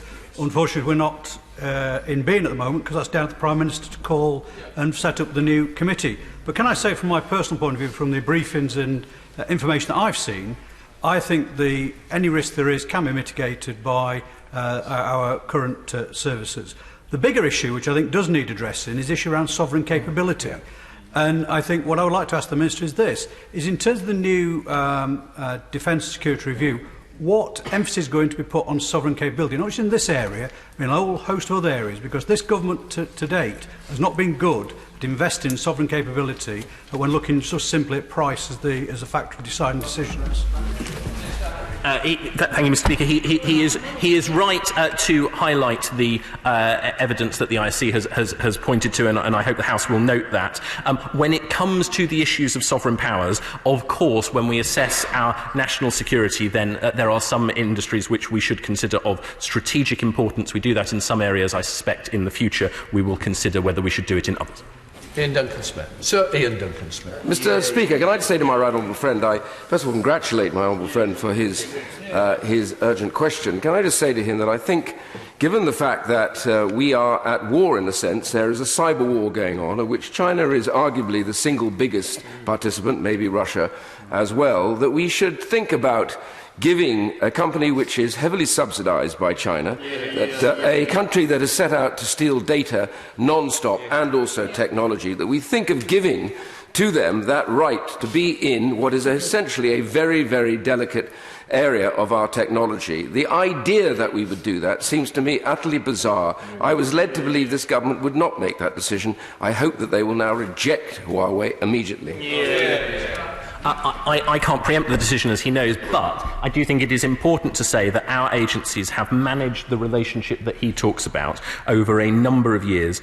They will continue to do so. We should, of course, pay tribute to them, and I look forward to seeing a decision made that fully engages with all of their advice. Ben Bradshaw. Can he assure me that this decision, the one on the digital tax, and all the other important decisions facing our country will be made on what is in our national interest and not based on threats and bullying from the White House? I can assure him that this government will always make decisions in the national interest. Bob Seaman. Mr. Speaker, why is it argued that you can limit Huawei to the periphery of the network when Australia and the United States don't agree, and when the head of Australia's cyber agency says the distinction between core and edge in 5G collapses, a threat in the network anywhere is a threat everywhere? Why is it said that the risks are manageable when our allies say not? Why have previous ministers claimed that Huawei is a private firm when in no way is that true? Why are we told there are no alternatives when there are? Why are we told that the quality of Huawei's work is high when the cell in Banbury says their work is sloppy? Why do we need high-risk vendors in our network at all? Whoever controls 5G will affect significantly our rule of law, our data privacy, our security and our freedom to support our allies. We have had so little parliamentary debate on this issue. Thank you, Mr. Speaker. There are a number of questions there. He is right to allude to the fact that there are alternatives to Huawei, and we would, of course, seek to use them as much as possible. He is right to say that we have to consider the unique nature of a 5G network, and that is precisely what our agencies will do when they offer advice to government. And he is also right to say that we have to look at this decision in the round. That is what we will do. Daisy Cooper. Thank you, Mr. Speaker. In addition to legitimate security concerns, the human rights implications of granting this access must not be ignored. Huawei has been implicated in mass oppression in China, selling infrastructure that has allowed them to build a surveillance state and disseminate disinformation and racially charged propaganda. To ensure that we continue to defend human rights, here and abroad, what steps will the government take to ensure that all foreign firms wanting to bid for public contracts in the UK or run critical infrastructure are subject to the most stringent of human rights impact assessments, and that these assessments consider information provided by our key allies, including the Five Eyes Alliance? Although she raises issues that are not directly related to national security, she is absolutely right to raise those issues. I know that this country has made sure that it has a robust relationship with all of our partners, allies and every other country around the world, so that we can have precisely the sorts of conversations that she asks for, because we know just how important it is. Jeremy Wright. Thank you, Mr. Speaker. It would be wrong to suggest, would it not, that this decision is simple. It's far from straightforward. But can I ask my honourable friend to give us two pieces of reassurance about the way in which this decision will be made? First of all, will he reassure us that it will be made in accordance with and not in contradiction to the advice given by our intelligence agencies?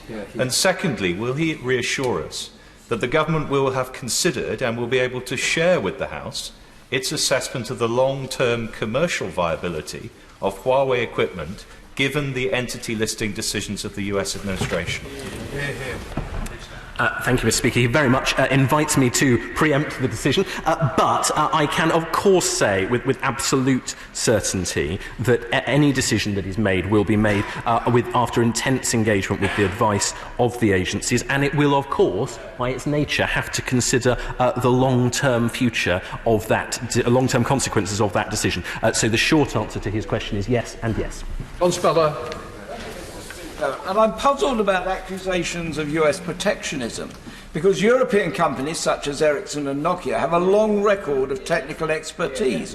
So isn't the real problem the short-term doctrine of the Treasury of cheapest is best, even if the company is heavily subsidised and supported by its own government?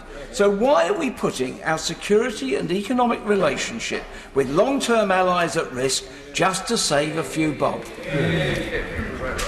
Mr. Speaker, he is right on one level that this is about, there is a cost component to any of these decisions. But of course these are decisions made primarily by commercial organisations when it comes to the rollout of their networks. Government has a crucial role to play in making sure that they have the best possible advice. As I've said, we as a government will always put national security as the very top consideration. Bernard Jenkins. Thank you, Mr. Speaker. Isn't the long-term strategic question, why have we come to this pass where we have no recourse to sufficiently viable and cheap technology of our own or from any of our allies? Shouldn't we have been developing that for the last 20 years? and a lot happened under the last Labour government, if I may say so. Huawei got into BT under the last Labour government. But what is the government going to do now in order to reverse this trend of technological dependency on China, which is not an ally of ours in upholding Western values and Western democratic institutions? Thank you, Mr. Speaker. It is a reasonable question to ask how did we get here. One of those answers is decisions made under the Labour government. But it is, of course, right to say that we have to make sure that the decision that is made tomorrow over the coming years produces a more diverse landscape that means that there are more options available to this government and to future governments. And, of course, it is right that we consider, in that context, our own investment in research and development, our own investment in building the UK's homegrown capabilities. Stuart Halsey. It's true that there are clearly documented risks in dealing with certain Chinese companies. IP theft, industrial secret theft, pressure on Chinese citizens in third countries. But Huawei have been involved in our 2G, 3G and 4G networks. And clearly they have the capacity to be involved in the 5G network, particularly if any potential risks are mitigated. So can the Minister tell the House today if he's aware of any potential risk of Huawei being involved in the non-core part of the 5G network that cannot be mitigated?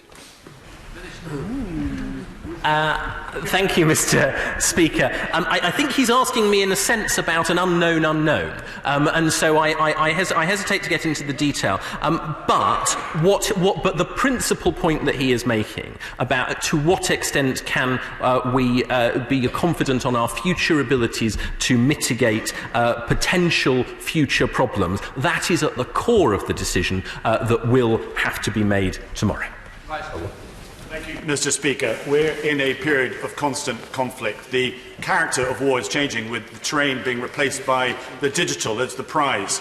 The question isn't about today. This is about long-term security, and it's also about where China is going. In our lifetimes, it will become more military, more technologically, and more economically powerful than any other country in the world. It's already causing the splintering of the internet. Doesn't this question over Huawei raise bigger questions to where China is going and the need for greater transparency on the international stage?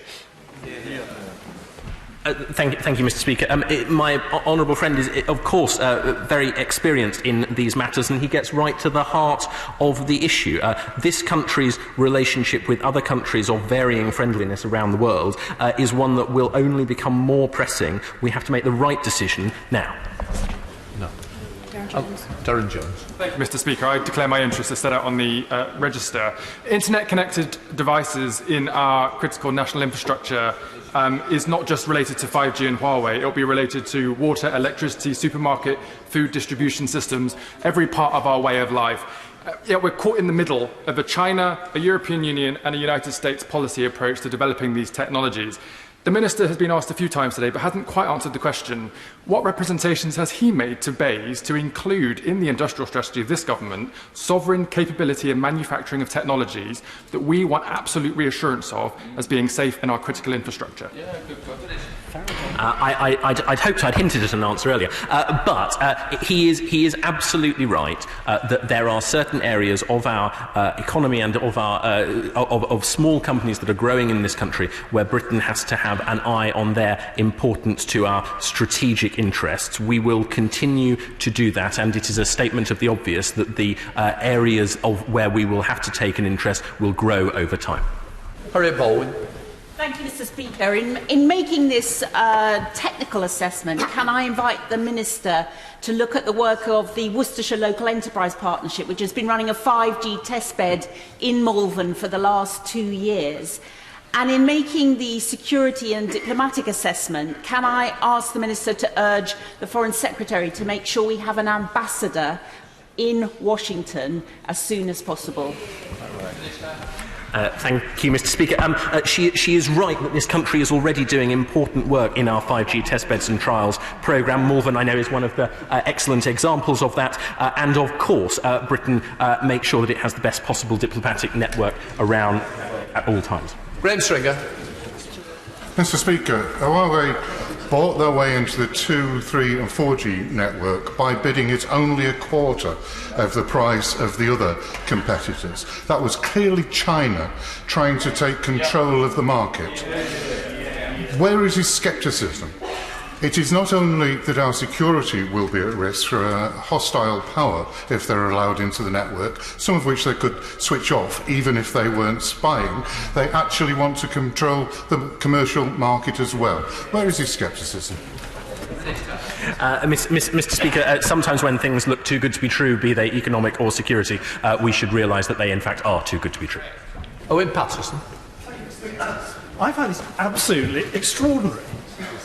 If there is such a risk, and we know Sir Richard Dill of MI6 has said there is, we know there is a risk of losing key intelligence from our closest allies. What is the overwhelming advantage of this equipment that we are looking to take this risk? Mr. Speaker, he will know that a number of very eminent former government employees have spoken out on this issue over the past number of weeks and years. It is a hugely complex area, but he is of course right to imply that we should not be putting any one interest above our national security. Chris Bryant. I know we're talking about 5G, though a lot of my constituents would quite like to see some 4G, or frankly any G at all. Isn't the real issue here that in China we face a political party running a country which believes that it is perfectly acceptable to mount regular cyber attacks on the House of Commons and the network here, on the key infrastructure in the UK, that it frequently decides to engage in state-sponsored industrial espionage. It is difficult to see that this is a fair and honest broker for us to do business with. I thought for a moment he was going to welcome the shared rural network that we announced the other week, but he missed that opportunity. He is of course absolutely right that we have to put national security at the top of this agenda. That is what we will do. It is what we will continue to do, and we have to sometimes beware of some of the particular concerns around countries such as China. Damien Collins. The report last year from the Huawei Oversight Board to the Cabinet Office cited serious and systemic failings in cybersecurity in the current Huawei network. That even though these have been highlighted to the company, they had no credible plan to put these right. Does the Minister still share the concerns raised by the Oversight Board today? And if the government does share those concerns from advice it seeks, why is it prepared to give a company like Huawei more work when there are still serious concerns about the work it's already done? It is the existence of things such as the Oversight Board that demonstrate just how concerned this government is. It is one of the many aspects that will inform the decision that could be made tomorrow, and he is absolutely right that when it comes to the penetration of the network for any one vendor, we should be sceptical about a decision that could look too good to be true. Jim Shams. I agree with the absolute necessity, Minister, of national security above all else. However, will the Minister outline the impact on current 5G networks which makes use of the Huawei equipment? And how much weight, Minister, has the US dossier had upon your decision? Well, he invites me to preempt a decision that, of course, hasn't yet been made, but I can say with absolute certainty that this government pays very close attention to the advice of all of our allies, and we will continue to do so. On the impact of Huawei in the current network, it is, of course, the case that the Oversight Board and other organisations that have been mentioned earlier make sure that any potentially adverse impact of one vendor or another is managed as best it possibly can. Patricia Cummins. Thank you, Mr. Speaker. The first and foremost job of government is to keep its people safe. So can my honourable friend assure me that government will always prioritise national security? And does he note that China allows no foreign involvement in their critical national infrastructure, and that should at least give us pause for thought? I absolutely agree with the Honourable Lady, and I know she has a background of real expertise in this area, and she is an asset to the House in that respect. And we should, of course, put national security at the very top of the agenda in all cases, and we should consider the approaches that all countries take to their own critical national infrastructure. Martin Doherty-Hughes. Thank you, Mr Speaker. Can I first of all thank the member for Tonbridge and Malling for organising what seems an unofficial hustings for the Foreign Affairs and the Defence Select Committee. It's very good of them. Look, I think to the importance of the issue, Mr Speaker, for both committees and for those standing for it, is that this government has put freedom of religion and belief at the heart of its foreign policy. Therefore, how can it justify Grant investing in a company owned by the Communist Party of China, which has been complicit in the brutal suppression of an ancient minority religious group, namely the Uyghur Muslims? I think some candidates here will be disappointed that he thinks it's just a hustings for one select committee, Mr Speaker. But he is absolutely right to focus on the incredibly important issue of human rights. It is a cornerstone of this country's foreign policy. It will continue to be so. We will, in this instance, of course, put national security at the very top of our agenda, but we should never and will never forget the very important issues that he raises.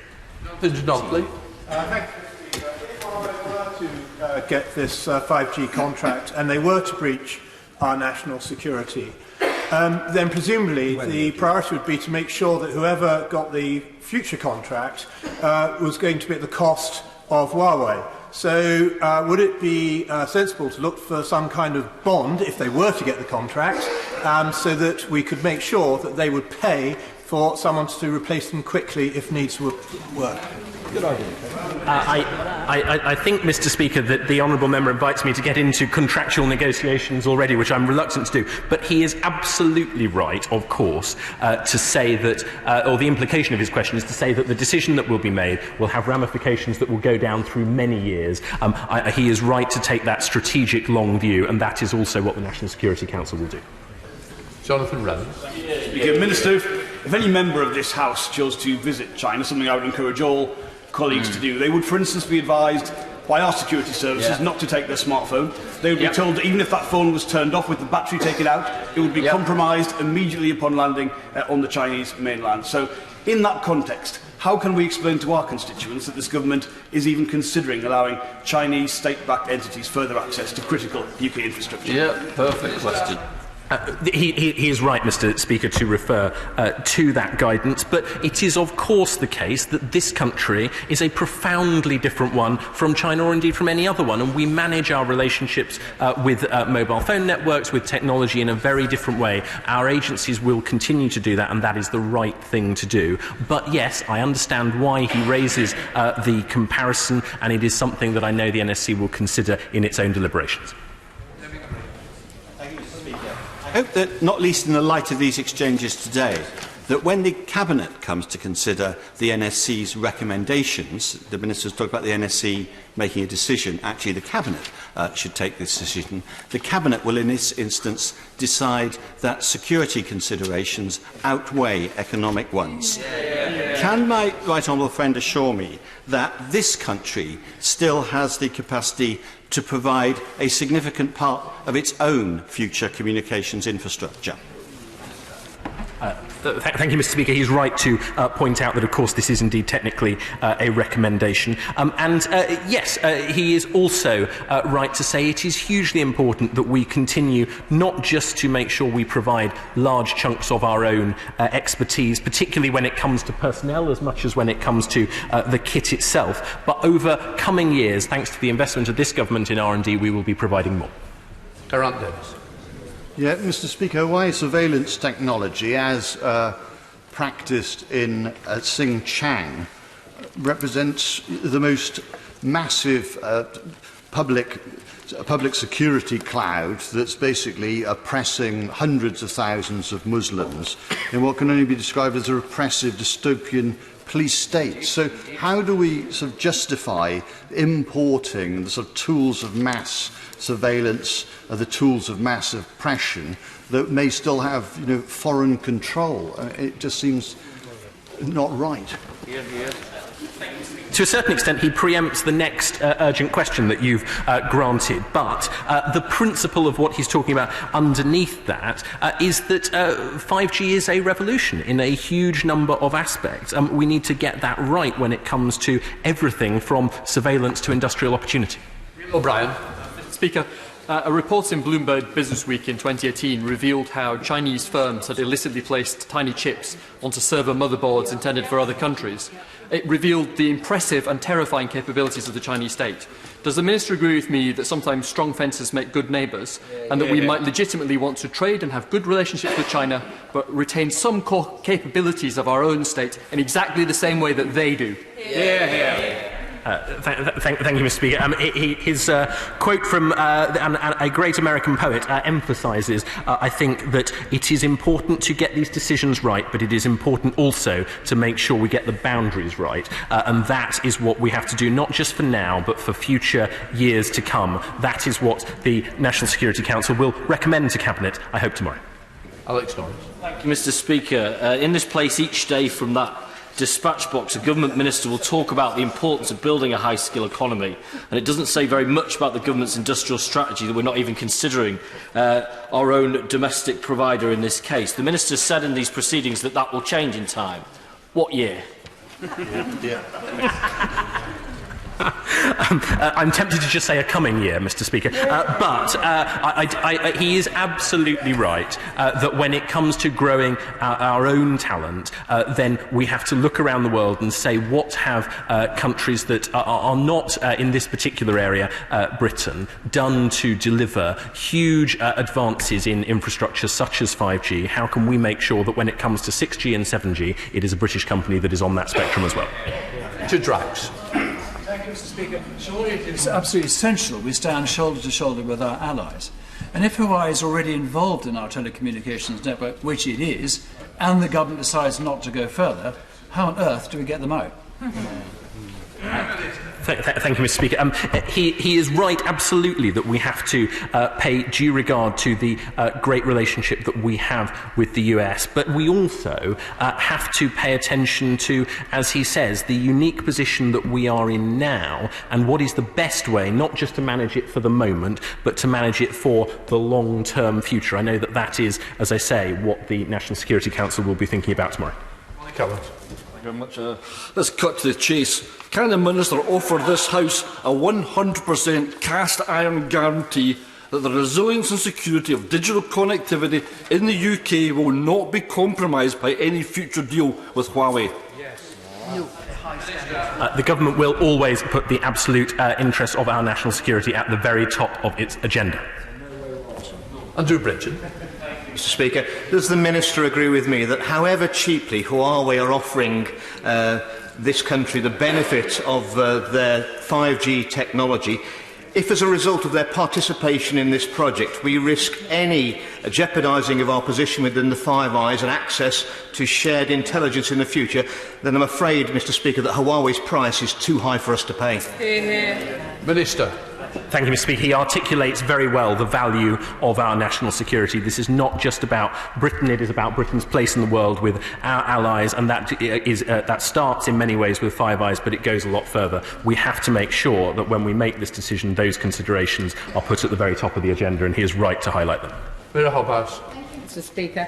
Apart from security concerns, in many communities across the UK, including my constituency in Bath, there are many concerns about the risk to human health. Is he aware of any way that Huawei is actually addressing those concerns to human health in our communities?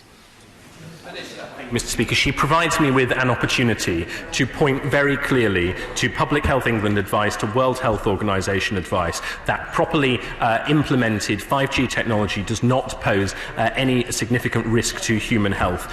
People who have raised concerns, often legitimately, often genuinely worried, should be pointed to that advice, because the rollout of 5G is not going to be done in a way that will pose any risks to human health, regardless of the manufacturer that is involved in that. Thank you, Mr. Speaker. Obviously, we know the robust exchanges that have taken place with the United States and their opinions. But what discussions have the UK government had with other Five Eyes allies, Australia, New Zealand, where they have blocked the use of Huawei in their future 5G network, and with Canada, who I understand are still considering their options on this matter? Thank you, Mr. Speaker. He is right to point to a whole host of countries. Germany is another one that is going through a similar conversation. I was there myself last week. These are conversations that will be ongoing, of course, but we should also bear in mind that Britain starts in a unique position. International comparators are valuable. The words of our allies should be paid close attention to, but none of them is in the unique position that the United Kingdom stands in at the moment. Tim Lowton. Mr. Speaker, from Hong Kong to the Horn of Africa, China and its front companies has form in using technology for espionage and cyber disruption. So given that some of our most important major allies have said no thanks to Huawei, given that the costs of cyber attacks can ultimately far outweigh the outlay on networks and hardware, what exactly is the downside of shopping around for a low-risk vendor from a country we can call an ally? Well, Mr. Speaker, he highlights the dilemma that everybody faces when we live in a world where there are not as many vendors of this kit as we would all like. What we have to do is balance the primary interest in national security against other things. He is right to say that when it comes to cyber attacks, when it comes to the reputation of this country's infrastructure around the world, we have to consider the long-term consequences. Virginia Crosby. Thank you, Mr. Speaker. Can my honourable friend assure me that rural areas and islands like Anismom will not be left behind as we roll out 5G across the country? Thank you, Mr. Speaker, and this provides me with a welcome opportunity to welcome her to her place representing that great constituency. Programmes like our 5G testbeds and trials programme look particularly at rural areas, look particularly at constituencies such as hers, so that we make sure that Britain, when it comes to rolling this technology out, leads the world. Kevin Hollinray. Mr. Speaker, in his remarks, he quite rightly supports the case for open trade. Hasn't it also got to be fair trade? And should we not take into account when we make these decisions that companies like Huawei do receive significant financial support from the state, which puts Western companies at a competitive disadvantage? Thank you, Mr. Speaker. He is right, as though to underline just how complex this decision will be, that is yet another aspect of it. It is important that it is considered, but as I say, it is also important to say that national security will come top of the agenda. Thank you, Mr. Speaker. Many Birmingham businesses are hugely excited by the rollout of 5G, especially because of the opportunities that it brings in terms of productivity and job creation. But they're also very nervous by what they read in the press. And so will the Minister assure me and businesses in Birmingham that he'll be doing everything within his power to ensure that the 5G network will be sufficiently safe? Thank you, Mr. Speaker. I have spoken to the great Mayor of the West Midlands, Andy Street, about precisely this topic. The rollout of 5G in the West Midlands is something that it will bring huge potential benefits to businesses, but of course it will bring no benefits at all if people doubt the security of Britain's infrastructure. That is why we'll always put it at the very top in Birmingham and beyond. We now come to the next urgent question. Sir Olney. Thank you, Mr. Speaker, for the opportunity to ask this question. To ask the Secretary of State for the Home Department if she will make a statement on police use of automated facial recognition surveillance. Mr. Speaker, this government is supporting the police and empowering them with the tools they need to deliver on the people's priorities. By cutting the crime blighting our communities, we've already pledged 20,000 more officers, new powers and the biggest funding increase in a decade. But embracing new technology is also vital, and we support the use of live facial recognition, which can help identify, locate and arrest violent and dangerous criminals who may otherwise evade justice. Live facial recognition compares the images of people passing a camera to a specific and predetermined list of those sought by police. It is then up to officers to decide whether to stop and speak to those flagged as a possible match. This replicates traditional police methods, such as spotters in a football match. The technology can make the search for suspects quicker and more effective, but it must be used strictly within the law. The High Court has found that there is an appropriate legal framework for the police use of live facial recognition. This includes police common law powers, data protection and human rights legislation, and the Surveillance Camera Code. These restrictions mean that sensitive personal data must be used appropriately for policing purposes and where necessary and proportionate only. There are strict controls on the data gathered. If a person's face does not match any on the watch list, the record is deleted immediately. All alerts against the watch list are deleted within 31 days, including the raw footage, and the police do not share the data with third parties. The Metropolitan Police Service informed me about their plans in advance, and they will deploy this technology where intelligence indicates they are most likely to locate serious offenders. Each deployment will have a bespoke watch list made up of images of wanted people, predominantly those wanted for serious and violent offences. It will also help the police tackle child sexual exploitation and protect the vulnerable. Live facial recognition is an important addition to the tools available to the police to protect us all and to keep murderers, drug barons and terrorists off our streets. Sir Olvey. Thank you, Mr. Speaker. We must not allow the UK to become a society where innocent people feel as though their every movement is being watched by the police.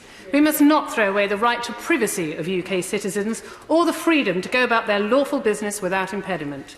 Last July, an independent review of the Met's facial recognition trials was published, and its conclusions were very damning.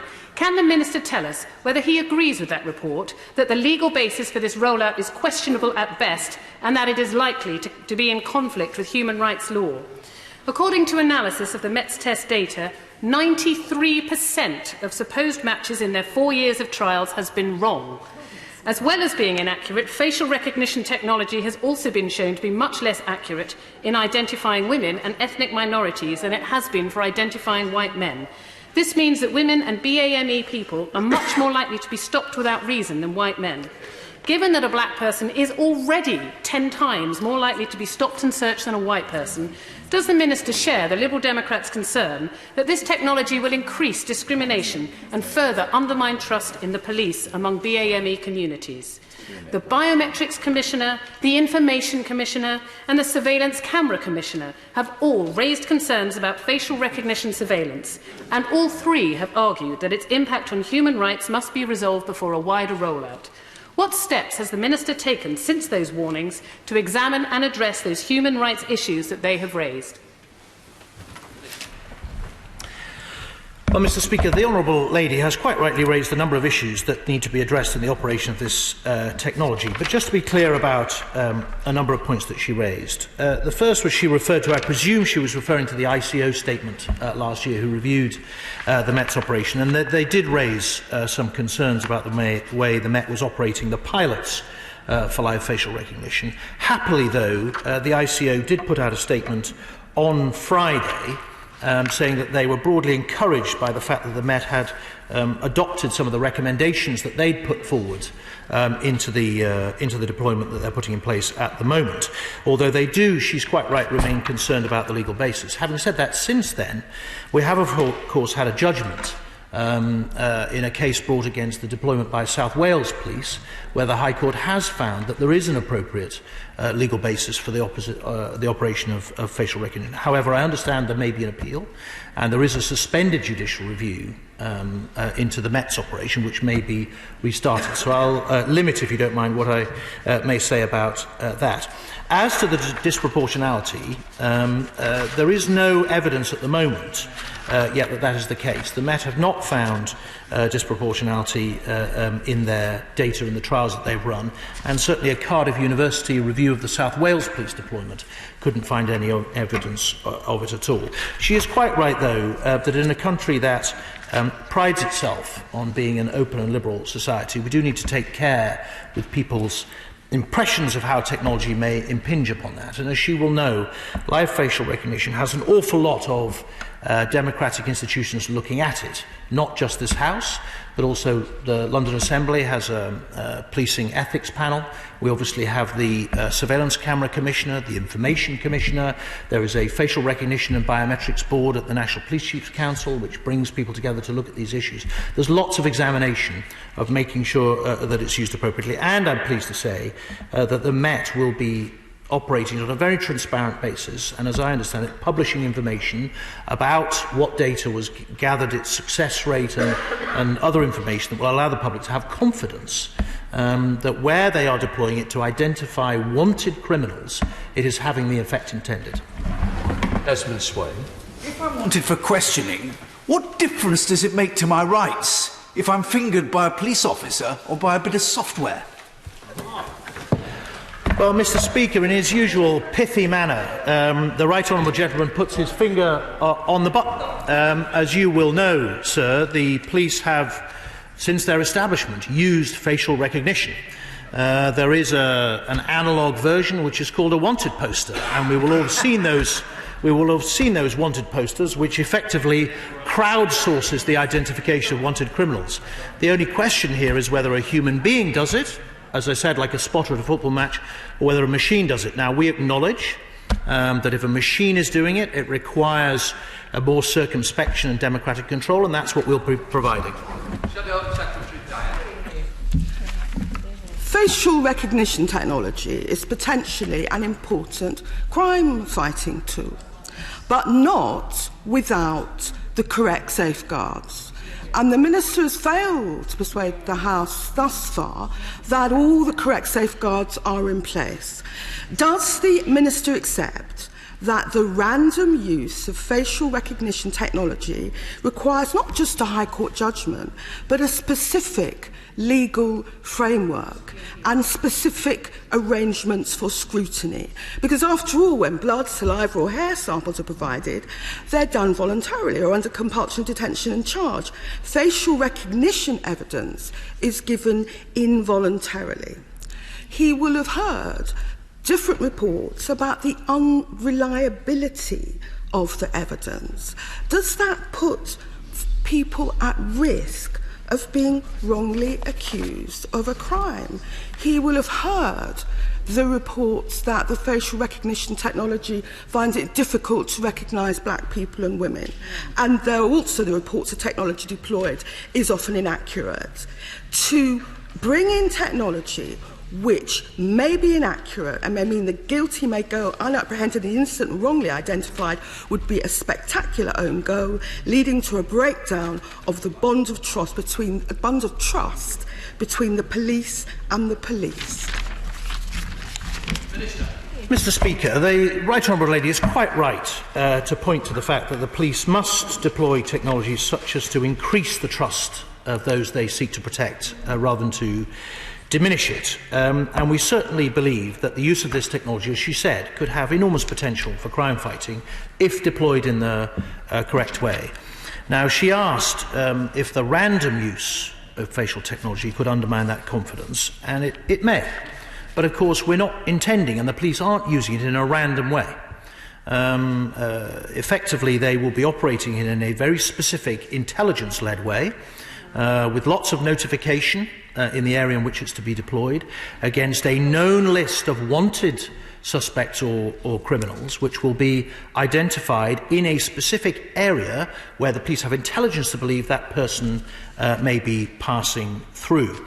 And these are very, very specific and focused arrangements that will be authorised by a very senior officer above commander rank. Now, as to unreliability, obviously, technology is rolled out, it becomes more and more effective and reliable. Well, I am the lucky owner of a telephone which allows me to make banking payments on the basis of recognising my face. This is not a technology that was available in the last iteration of It's an iPhone, and they used my thumb instead. So there are developments in technology, but at the moment, South Wales Police found in their trials that they had a 1 in 4,500 chance of triggering a false alert and over an 80% chance of a correct alert. And of course, it's worth bearing in mind that even when the system does alert the police to a possible identification, the final decision is still taken by a human being as to whether to intervene with that individual or not. Can my honourable friend explain how the proportionate use of facial recognition technology could help tackle offences such as county lines drug offending, which are the scourge of many communities, including communities in my constituency of Aylesbury? Well, Mr. Speaker, the honourable gentleman raises an extremely important point, and the British people want to see this technology used, as he quite rightly says, in a proportionate way. And it's certainly the case that the intention is that LFR is used against the most violent and serious criminals who are wanted very often urgently and who the police are having a problem locating. One of the key areas of governance of LFR will be the surveillance camera code, and one of the key tenets of that code is that it is used proportionately to the offence that has been committed, and that specifically it is absolutely necessary, i.e. that the police have no other way of locating that person or have had trouble locating that person in the past. I think what we all have a duty to do is to monitor this development carefully, see how it's rolled out and judge it by its results, which we hope will be spectacular.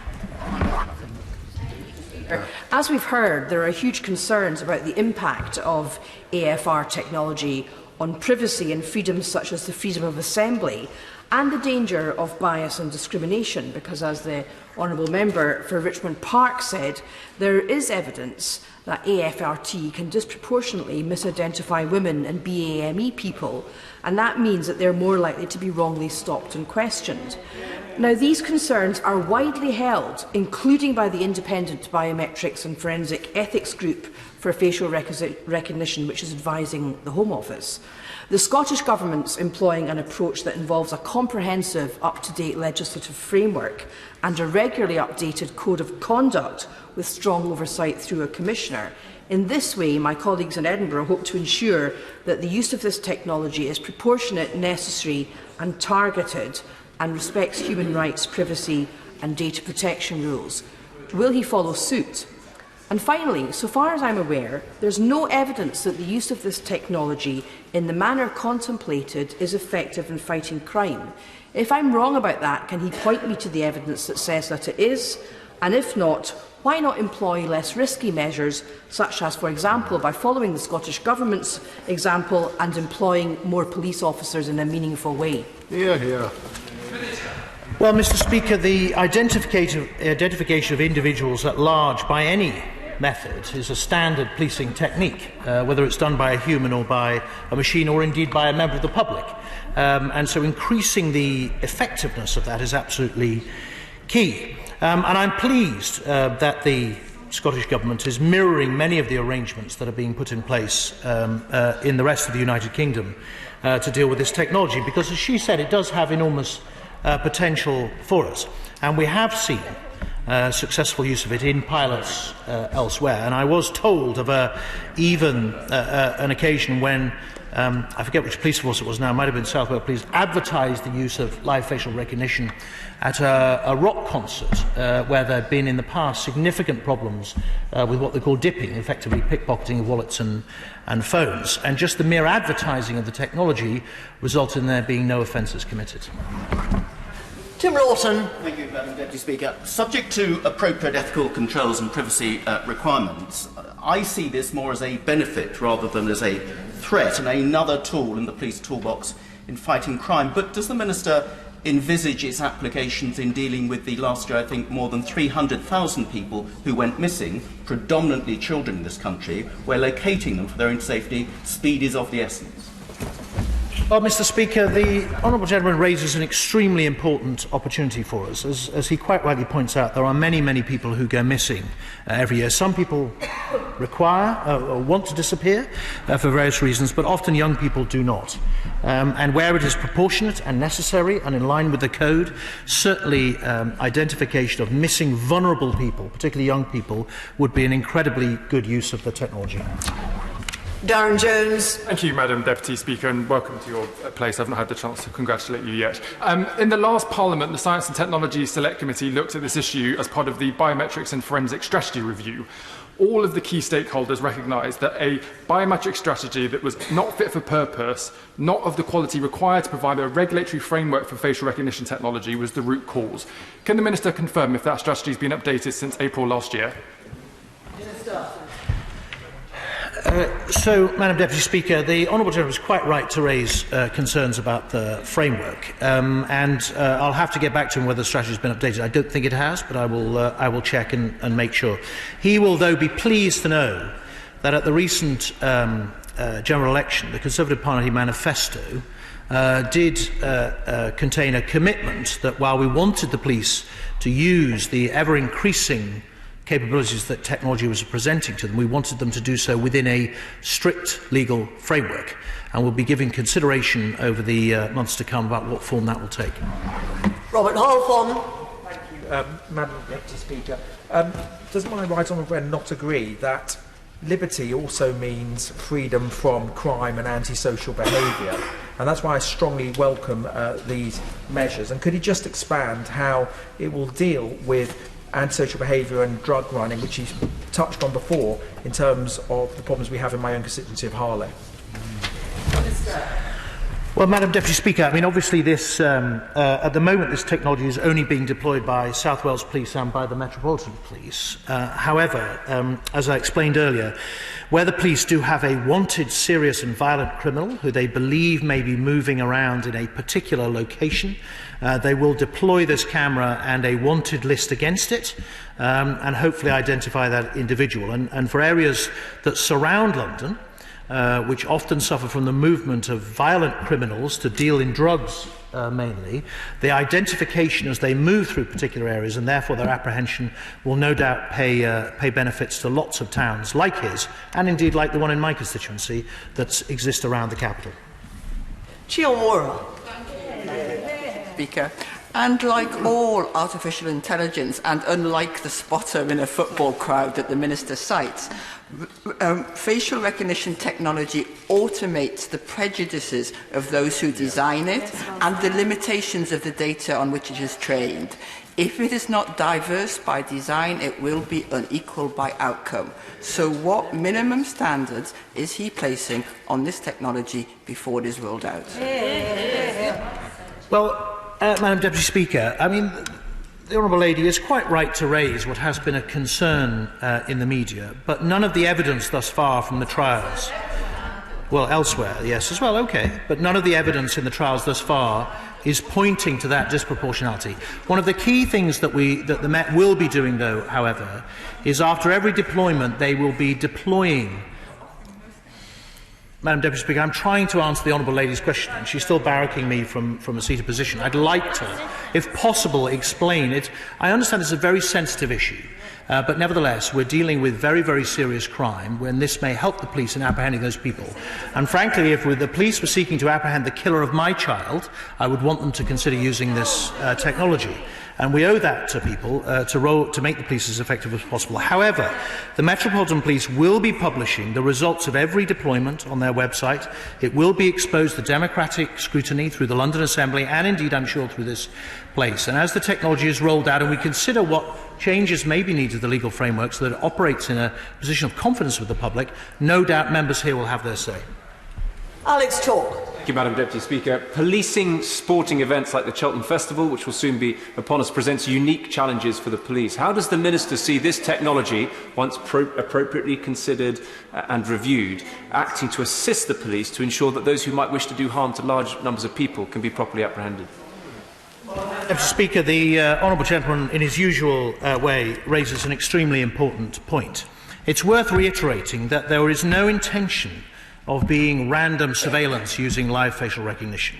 The deployment of a camera will be against a known wanted list and against intelligence that an individual is likely to be in a particular location and is either wanted or is intent on harm and causing crime, or indeed perpetrating some sort of awful event in a large crowd. Now, this is a tool which we would be foolish to neglect, given its potential. What we in this House have a duty to do, though, is to set a framework that strikes a balance between protecting our invaluable civil liberties and keeping the public safe. Jim Shannon. Speaker, and thank the Minister for his response to the questions so far. Does the Minister agree that whilst personnel privacy is a right, anything that is used in a correct manner to prevent crime and apprehend those who have committed a crime must be considered and must be utilised where appropriate? Deputy Speaker, I do, and it's worth reiterating what I said right at the start, that if you pass in front of this camera and there is no match, the information that you were even there is instantly deleted. If there is a match, it will be retained for 31 days and then deleted. Even if there is a match, it's then down to the police officer on the scene at the time to make a decision in viewing the evidence as to whether to stop you. We'd like to see how this goes over the next few months and years, and hope and believe it will be of enormous benefit in fighting crime. John Whittingdale. But does my honourable friend accept the view of the Surveillance Camera Commissioner, who has said that the guidelines in this area are insufficient at present and there is no transparency? And can he say whether or not the government has plans to update the guidelines to take account of developments in technology? Well, Madam Deputy Speaker, I'm grateful to the Right Honourable Gentleman for his question, which points to the heart of the matter. As he will know, there is a facial recognition and biometrics board, which is soon to have a new chair. And as part of that renewal of leadership, we will be reviewing the terms of reference and the mission, if you like, of that board, especially in the light of these technology developments. And what emanates from that, whether that's a change in the terms of the code, we will have to wait and see. But as I said right at the start, I'm very aware of the duty we have in this House to strike the right balance between security and liberty. Daniel Zeichner. Deputy Speaker, that approach of trying it out and seeing how it goes is exactly the wrong way to maintain public trust. My constituents, many of them use King's Cross Railway Station, and they discovered last year that they were being spied upon effectively. The legal framework is not in place, and when even the head of Google is saying move more slowly because we need to keep the public with us, is it not right that we follow the example of the European Union and actually put it on pause and work out the right way to do it? No, Madam Deputy Speaker, it isn't right, and he's incorrect to say there isn't a legal framework, and in doing so he disagrees with the High Court, who just last year certified in a court case that there was, and therefore that the police could roll it out. The Information Commissioner has looked at this. They issued a report. The Met have adopted many of the recommendations of that report. But like every development in crime fighting, these things are not static, and we have to be agile and sensitive to their usage. So, for example, over the last 100 years, we've seen enormous developments in fingerprint technology, both the detection, the retrieval, and then the identification of individuals through fingerprints. Now, we keep fingerprint technology in a way that fingerprints in a way that we don't facial recognition, and there are good reasons for that. But these things ought to be kept under review at all times, and that's what we intend to do with LFR. Vicky Ford. Thank you, Madam Deputy Speaker. Whether it's county line gangs or cyber fraudsters, we know that criminals are using technology to spread crime. And people expect us to make sure that our police can use the best technology to tackle crime. Will the government be working with expert organisations like the Ada Lovelace Institute on making sure that we develop world-class ethics on how best to use technology to tackle crime? Madam Deputy Speaker, the answer to her question is of course. We want to maintain public confidence in the use of this technology, and that means that we have to be as transparent as we possibly can be about both its deployments and the results that come from it. But I would just point members to the fact that we must get this in proportion. Right? Those who believe that this technology shouldn't be used at all must ask themselves then, why do we advertise the faces of wanted criminals on programmes like Crime Watch, for example, and use the wisdom of crowds, if you like, to identify criminals as quickly as possible? There are circumstances where the police have a duty to try and find people quickly and effectively and efficiently, and this will help them do that. Geraint Davis. Madam Deputy Speaker, we're aware that facial recognition is used in Xinjiang in China for sort of mass oppression through mass surveillance, and there's concerns of those people who oppose war or climate crisis that their assembly will be systematically recorded and used or misused against them. They're concerned that in the name of security, liberty will be oppressed. What assurances can he give to those people who want to legally participate in these assemblies that we won't go down the road of mass surveillance and oppression under maybe a new, more authoritarian regime? Madam Deputy Speaker, the use of this technology in those circumstances would, as I understand it, be illegal, and we are the guardians of what is legal in this country. Dr. Julian Lewis. In the age of smartphones, automated number recognition and especially CCTV, is it not already virtually impossible to preserve one's privacy when one's out in public? As it's only a matter of time before CCTV becomes pin sharp, is it not inevitable that this technology cannot be stopped because we are already going to be recorded on systems which will provide exactly the same technique for identifying people for whom the authorities are rightly searching? Minister. Well, it's definitely the case, Madam Deputy Speaker, that in a world where identification technology of all types is accelerating, one of the challenges we face is the preservation of our privacy. And there have been many debates in this House, and indeed debates in the public realm about how we do that.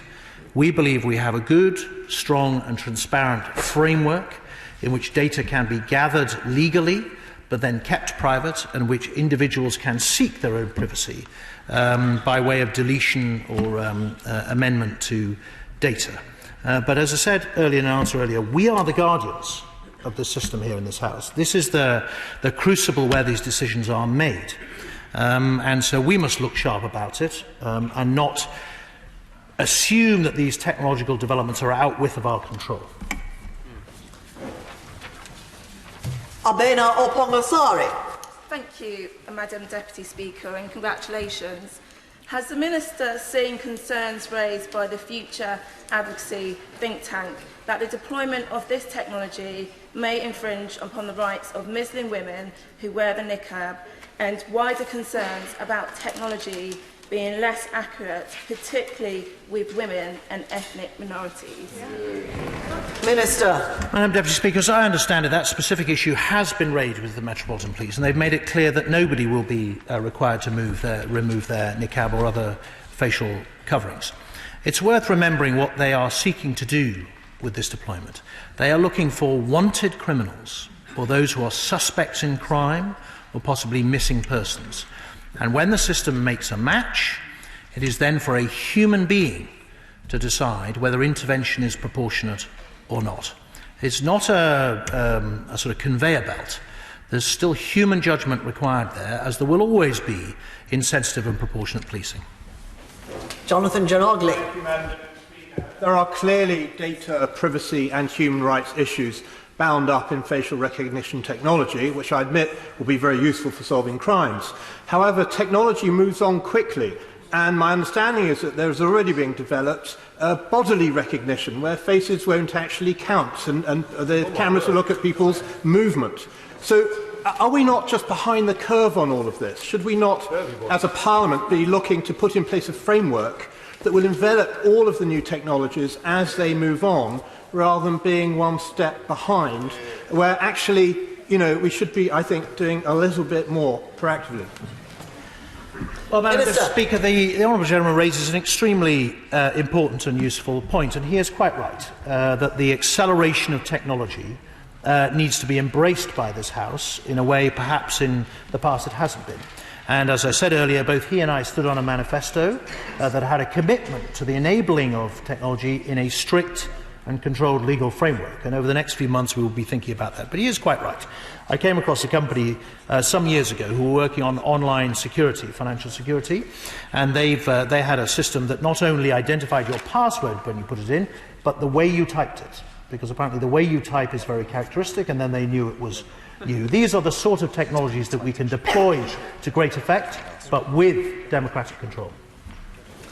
Neil O'Brien. Thank you, Madam Deputy Speaker. This technology is a potentially very powerful tool to fight crime, including serious crimes like knife crime, where deprived and minority ethnic communities are sadly disproportionately likely to be the victims. It could also help clear up cases like the awful recent murder and aggravated burglary in my constituency. But will the Minister reassure the House that we will only use this powerful new technology in a proportionate way? Minister. Madam Speaker, absolutely I can give that assurance. The police, who are of course operationally independent and have devised the system themselves, have reassured me that there is first of all no mass retention of movement data, As I say, if there is no match on the system, your presence in that area is instantly deleted. That any other data is deleted after 31 days, unless there's evidential requirements that are taken forward. But there is no intention that we should use it other than for the apprehension of the most serious and violent criminals, which, as he says, will pay benefits across the country. And the prize for patience and perseverance goes to Richard Fuller. The usual prize. Thank you, Madam Deputy Speaker. The Honourable Member for Newcastle upon Tyne Central made an important point. The embedding of bias in technology is a major issue, and one which will worsen with the early widespread adoption of artificial intelligence. And these are biases in technology which the government will inherit as a user of those technologies. So, my honourable friend, noting that the American studies show that the disproportionality of false recognition for ethnic minorities and women was between 10 and 100 times that for Caucasians, will he look seriously at how those technologies are improving as he progresses the adoption of this technology? Minister. Madam Deputy Speaker, of course we will. And I do recognise the possible controversy that he points to. As I say, though, in the trials and the deployments thus far, there is no evidence of bias either way that we can see. But as I said before, where technology is to come under democratic control, we all have a duty to watch for these unintended consequences and correct them when they occur, and he has my undertaking that we will do exactly that. Thank you. Point of order, Mr Cunningham. Thank you very much. In response to my question to him about health inequality and the need for a new hospital in Stockton, the Prime Minister told MPs the gap is a disgrace. Then he added, nonetheless, it is coming down and it will come down. The Independent newspaper reminded us on Friday that, in fact, official statistics last March showed that the discrepancy between men in the richest and poorest areas has actually widened by about 3 months. And I'll remind the House that there's 14 years of difference for a man in parts of my constituency to those in parts of the Prime Minister's. Madam Deputy Speaker, we know the Prime Minister likes to make things up on the hoof, but is there anything that you can do to have him come to the House, admit his mistake and apologise? The Honourable Gentleman knows very well that what ministers, or even the Prime Minister, say in this chamber is not a matter for the Chair. I appreciate that the Honourable Gentleman wanted to make his point and wants to make his point publicly. He has done so, and he knows that if he wishes to ask a question of the Prime Minister, he will find a way of asking that question of the Prime Minister, who will, of course, be here, as usual, on Wednesday. Thank you. Before we move on to the next business, the House will be aware that the deadline for nominations for select committee chairs closed at 4 p.m. today. The following committees received a single nomination, and therefore the following candidates will be elected unopposed. For the Backbench Business Committee, Ian Mearns. For the Business, Energy and Industrial Strategy Committee, Rachel Reeves. For the Education Committee, Robert Halfon. For the Environment, Food and Rural Affairs Committee, Neil Parish. For the Exiting the European Union Committee, Hilary Benn. Home Affairs Committee, Yvette Cooper. Housing, Communities and Local Government Committee, Clive Betts.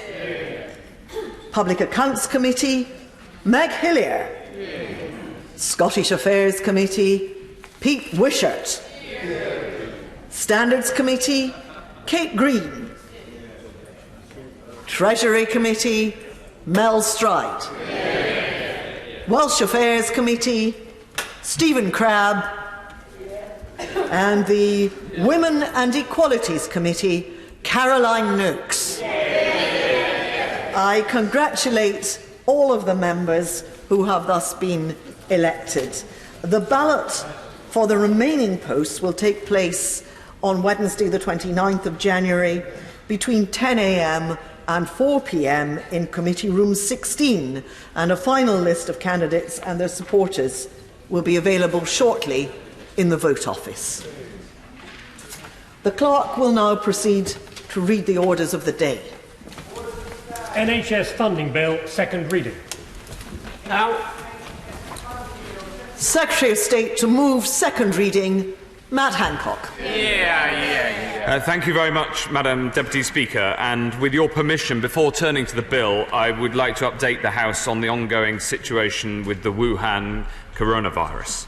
The Chief Medical Officer continues to advise that the risk to the UK population is low, and that while there is an increased likelihood that cases may arise in this country, we are well prepared and well equipped to deal with them. As of 2 p.m, there are currently no confirmed cases in the UK. We're working night and day with the World Health Organization and the international community and are monitoring the situation closely.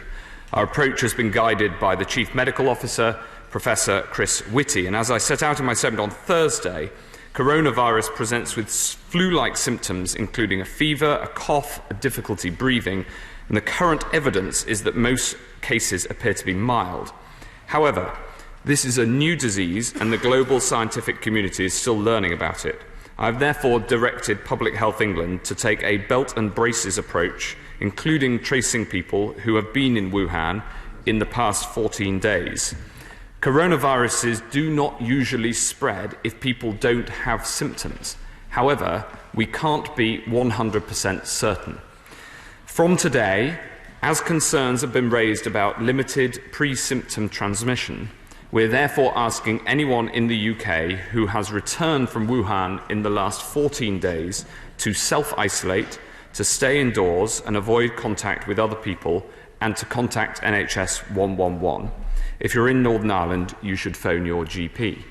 If you develop respiratory symptoms within 14 days of travel from the area and are now in the UK, call your GP or ring 111, informing them of your symptoms and your recent travel to the city. Do not leave home until you have been given advice by a clinician. Public Health England officials are continuing to trace people who have arrived in the UK from Wuhan. Having eliminated those who we know have since left the country, there are 1,460 people we're seeking to locate. The Foreign Office is rapidly advancing measures to bring UK nationals back from Hubei province. I've asked my officials to ensure there are appropriate measures in place upon arrival to look after them and to protect the public. If you're in Hubei province and wish to leave, please get in contact with the Foreign Office, and there are details on the gov.uk website. The UK is one of the first countries in the world to have developed an accurate test for this coronavirus, and PHE is undertaking continuous refinement of this test. They have this morning confirmed to me that it can scale up, so we're in a position to deal with cases in this country if necessary. Madam Deputy Speaker, I want to stress that the NHS remains well prepared. The NHS has expert teams in every ambulance service and at a number of specialist hospital units with highly trained staff and equipment ready to receive and care for patients with any highly infectious disease, including this one. The NHS practices and prepares its response to disease outbreaks and follows tried and tested procedures, following the highest safety standards possible for the protection of NHS staff, patients and the public. Specific guidance on handling Wuhan coronavirus has been shared with NHS staff. Madam Deputy Speaker, this is a timely reminder of why it matters to have a world-class healthcare system, to be able to plan and prepare for these kinds of situations, and this brings me to this bill. Yes, of course. And I'm grateful. I'm grateful for the Secretary of State for updating the House, and I'm grateful for him letting me intervene at this point before we move on to the substance of today's debate. Could you just offer some further clarification? According to the newspapers, there are suggestions that France, the United States, Japan are airlifting their citizens out of Wuhan tomorrow. I'm going off newspaper speculation, I emphasise. How advanced are the Foreign Office's plans? I appreciate that is not his portfolio. Secondly, could you just update the House? Is it correct that coronavirus and the treatment of coronavirus would need a number of ECMO beds to be open. ECMO beds are in high demand in winter. Could you just update the House on how many ECMO beds are currently open and what preparations the NHS is making on that front? Yes, we are working, the Foreign Office is working with international partners, both in America and other EU countries, and keeping open exactly the procedures and what it will do in terms of the estimated 200 UK citizens who are in the area that is currently contained within China. On the point about the readiness of the NHS here, there are 4 centres that are stood up and ready should there be a need. The centres are in St Guy's and Tommy's Hospital, Liverpool, Newcastle and the Royal Free, and there is a further escalation if more beds are needed. So we are ready, but of course we keep all these things under review. Yes, of course. The Secretary of State will know, of course, we're all looking forward to lots of celebrations around Chinese New Year. And I'm just wondering what communication he's had with Chinese organisations who are organising these so that they can get in contact with people who may have come from Wuhan to try and identify risk and preempt problems. Well, yes, we're using all possible means to get in contact with the 1,460 people who we need to contact, who we know to have travelled to the UK from Wuhan and who haven't knowingly left the country. We're collaborating with and working with Border Force, with the airline, and with others, including universities, schools, and cultural organisations, to try to make contact. Yes. I thank the Secretary of State for giving way. My constituency borders Heathrow, and many of my constituents will be working at Heathrow and with the airlines and in many other roles. Could the Secretary of State perhaps update the House, and I appreciate the risk may be low, that for those that may have come into contact with those who could potentially be affected, whether advice has been given to Heathrow and to airlines as to how to give advice to their staff so that everybody can be assured that all is being done and that any support they may need is available? Well, she's quite right to raise this. There is a Public Health England unit, hub at Heathrow to meet all flights from China now, as it met the one flight that came from Wuhan directly since news of this outbreak reached the level that it did last Wednesday. The advice is clear to anybody who is worried about themselves having coronavirus, and that is to call 111. And if you have travelled to Wuhan or to elsewhere in China recently, to declare that to 111 when you call, and 111 has the full advice available. It's important to call 111 or call your GP rather than going to the GP or going to A&E, for exactly the reason that we want people to self-isolate if they've been to the region or if they think that they may have the virus. I now, therefore, Madam Deputy Speaker, if we move on to the bill, I beg to move that this bill be read a second time. And, Madam Deputy Speaker, as we've just been highlighting by the work of the NHS with respect to the coronavirus that originated in Wuhan, few things in life are certain. But it is the job of government to plan for the future, even though we can't fully see it. We don't know, for instance, exactly how many babies will be born in 4 years' time, but we can anticipate demand for maternity services. We don't know exactly how many people will make a 999 call in 4 years' time, but we can and must plan for it. Madam Deputy Speaker, we don't know if the Labour Party will have a competent leader in 4 months' time, let alone 4 years' time. But I hope, for the country's sake, to see the honourable gentleman on the opposition front bench well into the next decade. Yet there is one institution that, with this bill, knows it will get the funding it needs in 2024, and that is the NHS. Because this bill injects the largest and longest cash settlement ever granted to the NHS and will enshrine it into law, £33.9 billion extra a year by 2024. And I'll give way to my right honourable friend. Does not this excellent bill ensure that never again will people be misled to think that we're selling off the National Health Service to Donald Trump? And does he not also agree? Does he not also agree that the money guaranteed in this funding bill will ensure that places like Harlow will have a new hospital, as has been guaranteed by my right honourable friend? Yes, I'm delighted to be able to assure my right honourable friend on both counts that he's absolutely spot on. Firstly, this bill makes clear that we will be funding the NHS with its long-term plan and the long-term commitment as a minimum. And I think that the election result put paid to the scaremongering that was put about by those opposite when it comes to the relation of the NHS in trade deals, because the NHS is not on the table. And when it comes to Harlow, he well knows, the people of Harlow know, and I am delivering. We will have a new hospital in Harlow. I'll give way to my honour. On the same theme as my honourable friend for Harlow, privatising the NHS, would my right honourable friend confirm that the disastrous PFI deals done by the last Labour government not only were the largest privatisation the NHS has ever seen, they actually cost various NHS trusts billions of pounds? Will we be reversing that, and will the money go into the local NHS trusts? Secretary of State. Yes and yes. He anticipates my whole section on Mr. PFI over there, sitting on the front bench opposite. The man who, in his time in the Treasury, managed to sign off some of the worst PFI deals. He sighs, and I just don't think he understands the damage that he's done.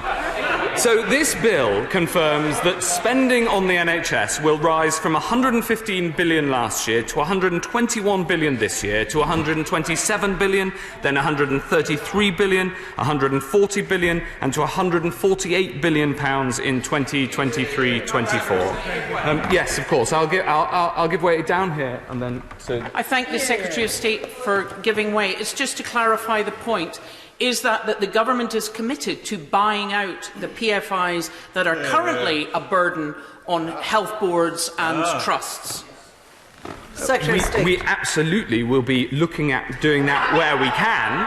Now, unfortunately, because over time, and especially during the time that the honourable gentleman opposite was in the Treasury, the legals on these PFI deals got tighter and tighter. It is difficult. There are 106 PFI deals in hospitals, and we are going through them, and we will work to make them work better for patients. And if that means coming out of them completely, then I will be thrilled. I'll give way to my. I'm grateful to my right honourable friend. He may know that I'm a vice president of Combat Stress, the Armed Forces charity for the mental welfare of our armed servicemen and veterans. And until recently, for a very tiny contract compared to the vast sums he's just announcing, £3.1 million a year, they were treating some 250 patients a year of PTSD and other mental illnesses related to combat stress. And but combat stress is now having to discontinue taking referrals because this contract has come to an end. What prospect is there that there will be a new contract as soon as possible in order that combat stress can carry on its brilliant work?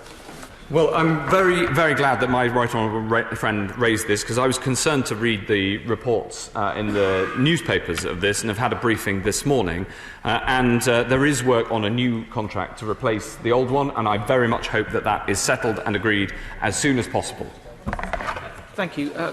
First of all, I'd like to thank my right honourable friend, the Secretary of State, for visiting Watford during the election, when he came to Watford General Hospital with me, and he very kindly met the Chief Executive there. And as part of that, he assured me that we would be getting £400 million investment from the government for West Herts Trust, and primarily going to Watford General Hospital to secure one of the new 6 hospitals of many more over the next few years. I just wanted to, given some press speculation to the which has opposed this, has said that the funding is actually a loan and not funding from the government. I would just like to seek reassurance from my Watford constituents that that is the case.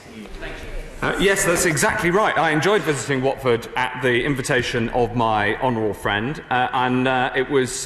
it's fantastic that Watford General Hospital, Watford will get a new hospital. Watford General Hospital needs to be rebuilt. It will be rebuilt. It will be rebuilt with a grant from the government, the money will go to Watford General, to the Trust, as he mentions. It won't be a loan, it'll be a grant. And I know there's been some speculation. I don't know where it's come from, but the speculation isn't true. It's going to come as a grant. I might make a little bit of progress, Madam Deputy Speaker, if I may, because I know there's so many people who want to speak. The purpose of this bill, the purpose is to ensure that we set a minimum of the amount of money that goes into the NHS. And I wanted to set out what this funding contained in this bill will be used for, what it will pay for, and also, Madam Deputy Speaker, and importantly, what we're also adding on top of the contents to this bill, because I think that the distinction is important. Yes, of course. Thank you, Minister, for giving way. And you've heard from another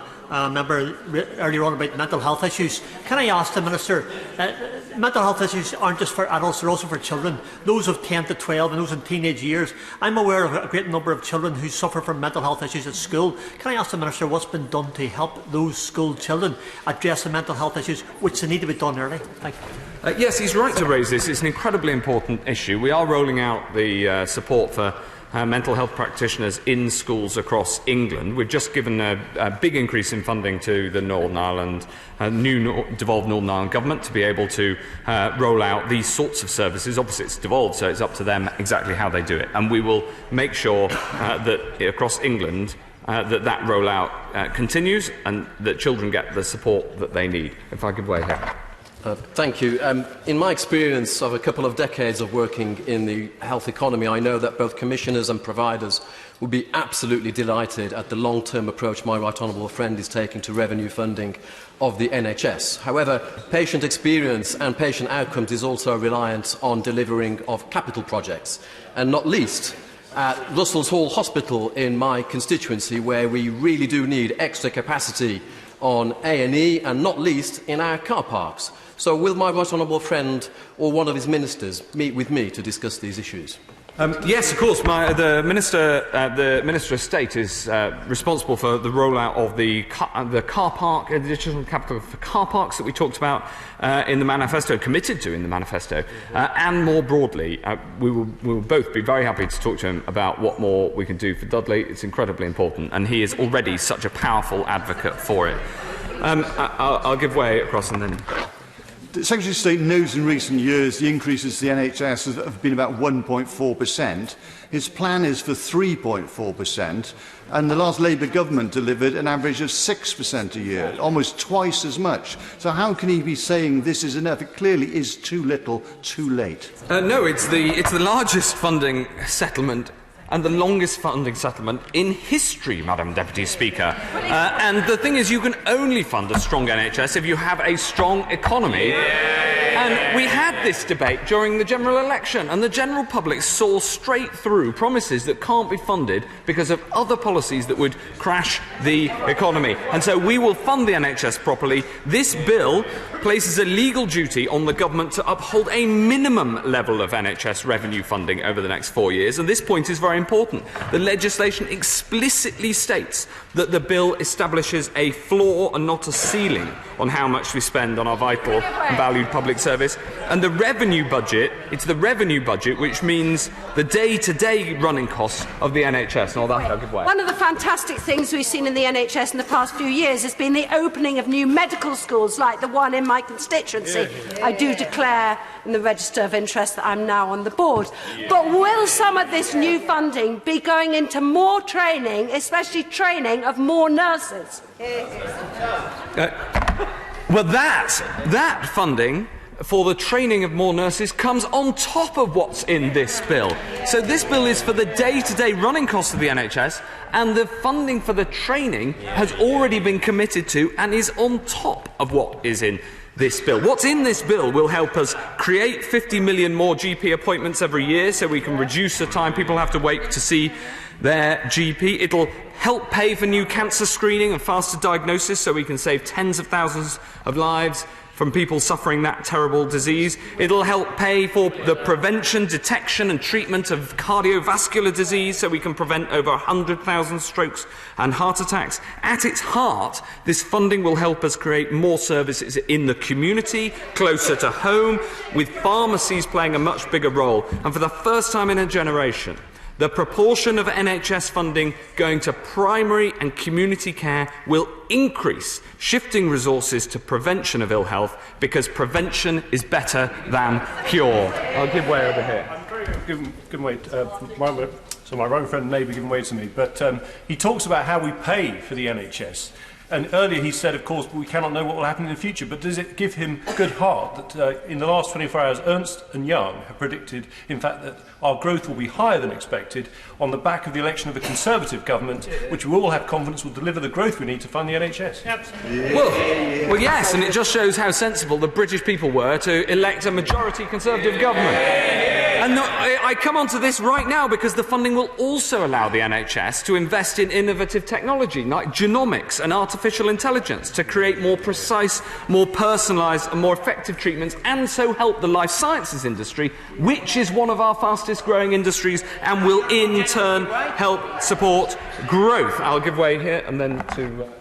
I'm grateful to the Secretary of State for giving way, and it's in relation to this point about new technologies and what isn't in the bill, namely capital and training budgets, and that is vital to address our woeful performance, Secretary of State, in relation to cancer outcomes, which I want to touch on in a little bit more detail later. Specifically, what are you going to do about the underinvestment in advanced radiotherapy? We're spending $383 million when we should be spending considerably more if we're going to provide a world-class service. Well, he's absolutely right that we need earlier diagnosis of cancer. I entirely agree with him. I'm rolling out the 200 extra diagnostics facilities and increasingly making them available in the community rather than just in the big hospital centres is an absolutely mission-critical part of that. The funding will also allow us to upgrade our outdated frontline technology, tied to what the Honourable Gentleman has just called for, which saves time for staff and saves the lives of patients. And, Madam Deputy Speaker, within this financial settlement, mental health spending will increase the fastest, so we can transform how we prevent, diagnose and treat mental ill health across the country. And within that allocation, funding for children's mental health will go up faster still. Now, I'll give way. I appreciate the Secretary of State for giving way, and I welcome the points that he's just made, particularly in Northern Ireland. As he knows, Northern Ireland has the most disastrous waiting lists, and I want the Secretary of State to commit to make sure that he will keep his eye on what's happening in Northern Ireland, even though there is a devolved settlement, because clearly the eye has been taken off the ball and patients are suffering.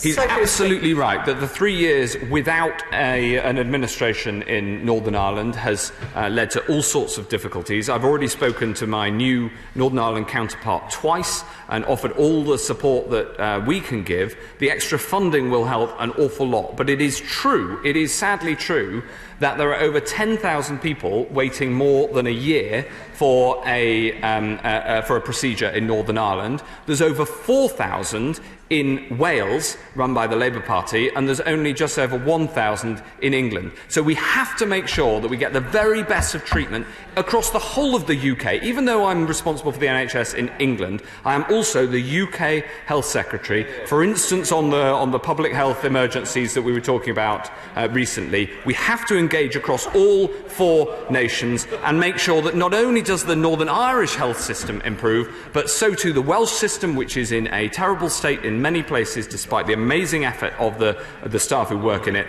and of course the problems that we well know about in the Scottish system. I'll give way here and then there. I thank the Secretary of State for giving way, and he set out many commitments of what he wants to deliver with the extra funding that he sets out in this bill.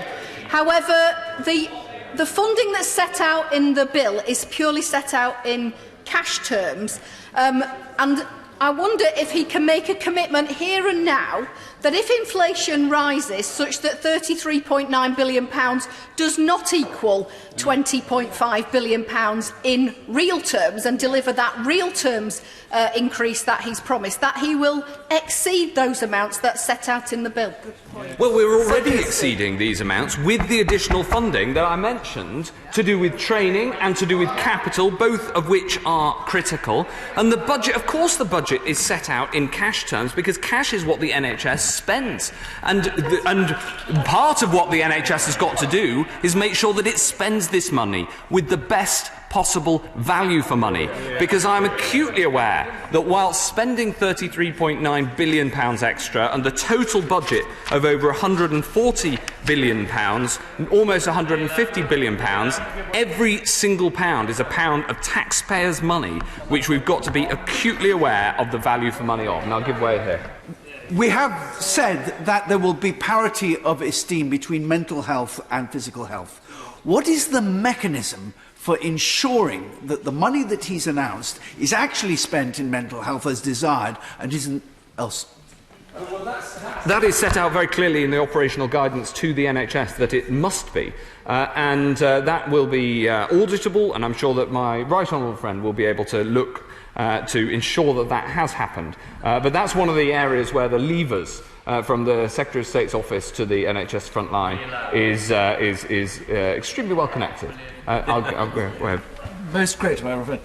One of the ways that, of course, patients can be better served, or best served, is if the software is more compatible. I know my right honourable friend is doing a huge amount to do this. Can you just brief the House where we are to make this system more compatible throughout the whole of the UK?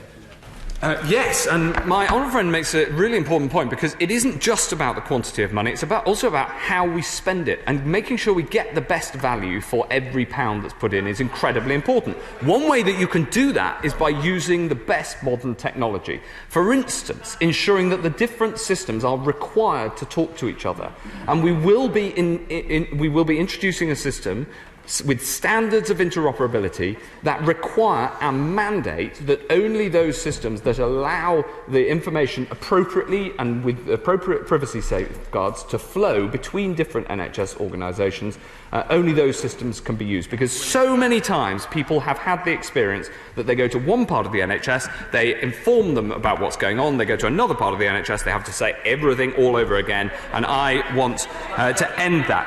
And above all, if I can finish this section, Madam Deputy Speaker, the crucial thing also in this bill is the certainty. It provides people, everyone in the NHS, with the certainty to work better together, to make long-term decisions, to get the best possible value for money, to increase the productivity of the NHS and improve how the health system is organised and delivered. Not just tied to what's been done in the past, but driven by a clear view of what the NHS needs to do in the future. Just to my honourable friend's point. I'll give way over here. Yeah. Well, I thank the Secretary of State for giving way. If he's so proud that these figures represent a floor and not a maximum, why has the government tabled such a restrictive money resolution to this bill, which means it will be impossible for members to table their own suggestions of what higher amounts, for example, bringing health spending in the UK in line with per capita spend in Scotland, despite the fact that it's been subject to the English votes procedure? I'd be very careful of making that argument if I were him, because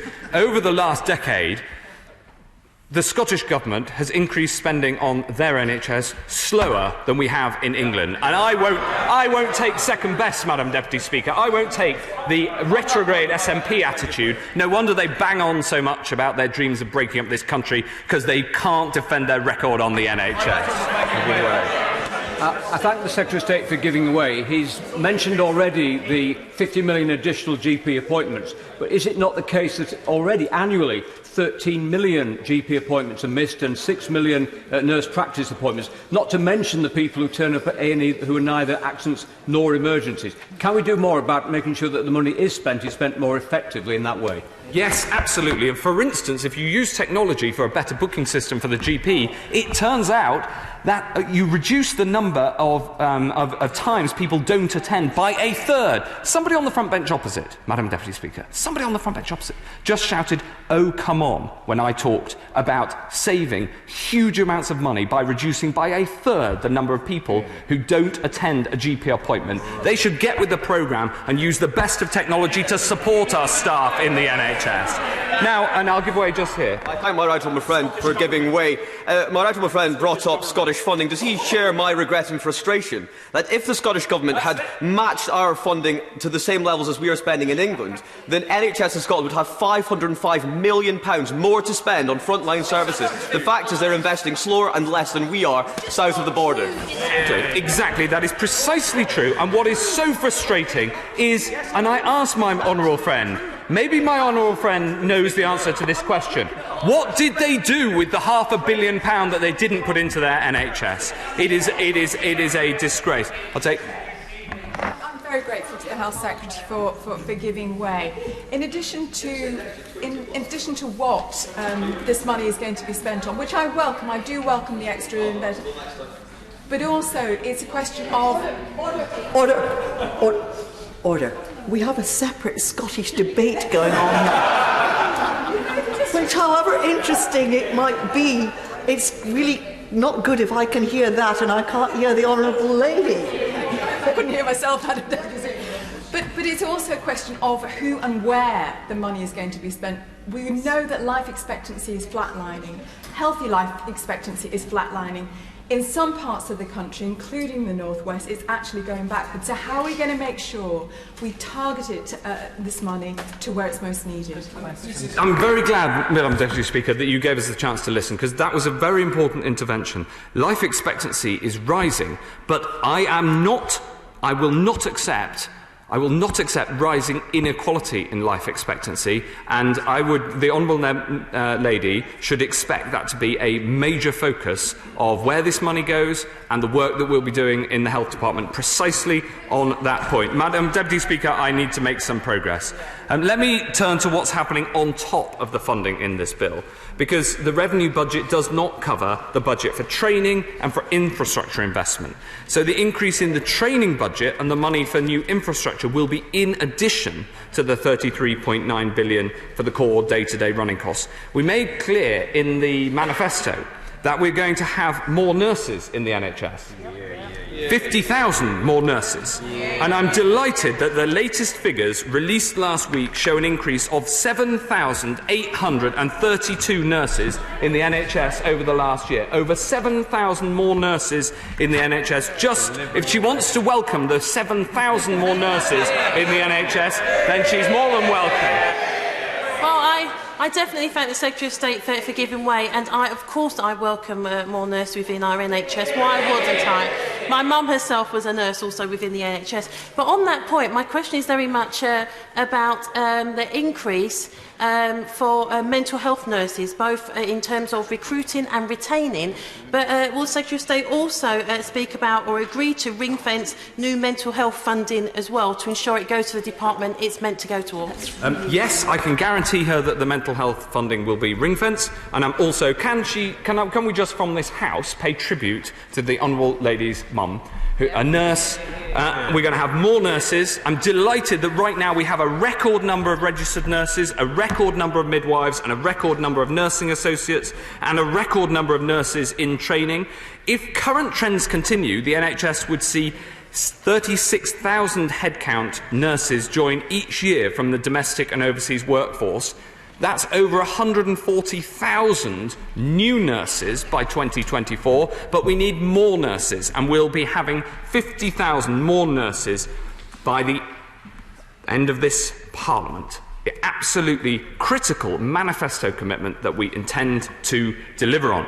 We need the right number of nurses, we need them to have the right skills, and nursing increasingly becoming highly skilled as well as a caring role. And from this September, we'll give every student nurse a training grant worth at least £5,000 to support them in their studies, in recruitment and retention. We're also expanding the routes into nursing, with more nursing associates, nursing apprenticeships, making it easier to climb the ladder to become a fully registered nurse, and prioritising the care of our nursing staff to encourage more of them to stay in the NHS. And of course, that training grant will also apply to midwives, paramedics, dietitians, and allied health professionals too. Too often, the media uses a shorthand of doctors and nurses, and sometimes, if I'm honest, we do in this House too. And we should instead recognise the essential contribution of our allied health professionals, without whom our NHS family is incomplete and on whom our increasing move to multidisciplinary teams depend. And this £2 billion training package is in addition to the funding contained in this bill. Madam Deputy Speaker, finally, as well as revenue and training, the NHS also needs more money for infrastructure. And on that point, I'll give way to the honourable gentleman. Well, it's not about infrastructure, it's about the last paragraph, but I'm grateful. It's about the training element, because you referred to the fact that quite often we refer to doctors and nurses, and actually radiologists are absolutely vital to making sure, first of all, you have swift diagnosis of cancer, and secondly, that you have swift and proper treatment of cancer. The Royal College of Radiologists reckons that we will be 2,000 radiologists short by 2023. How are we going to meet that gap? Well, as in so many other areas, we're hiring, and my response to hearing about problems of shortages is, of course, to use all the tools available to make sure that we can help those who are currently working in the NHS, for instance, with new technology, but also to hire and train more. And I'll give way up here, and then I'll make some progress. I thank my right honourable friend. He will know that as well as financial clout from number 11, it's very important to have political will from number 10 around prevention, and he's mentioned it already. Can he just assure me that during this new government we will focus relentlessly on prevention, and the obesity challenge especially, which is leading to preventable cancers, and we did so much good work in the last Parliament, some of it I did with him. Will we please double down on this, because it's so important that we prevent the illnesses that we know we can through positive interaction from government? Madam Deputy Speaker, yes, my honourable friend should know that, as on so many things, he and the Prime Minister are absolutely as one. And prevention is an incredibly important part of our plan. After all, prevention is better than cure. If I can just make as much progress as I can, Madam Deputy Speaker, because I know so many people want to speak. Of course, another new addition to the policy agenda that has been brought by the Prime Minister is that NHS infrastructure has gone right up the agenda and is a huge priority for this new government. Modern buildings with cutting-edge facilities and equipment, they're essential to delivering the NHS that people deserve over the next decade. And so we will deliver 40 new hospitals across the country, 2.7 billion for the first 6 hospitals alone, 850 million for 20 hospital upgrades, and 450 million for new scanners and the latest in AI technology. This is on top of the record capital budget this year. I'll give way here and then. I am grateful to the Secretary of State for giving way. King's College Hospital in my constituency has the largest level of debt of any hospital trust in the country, debt that has come about because of policies of the coalition government and then the Conservative government over the last 10 years.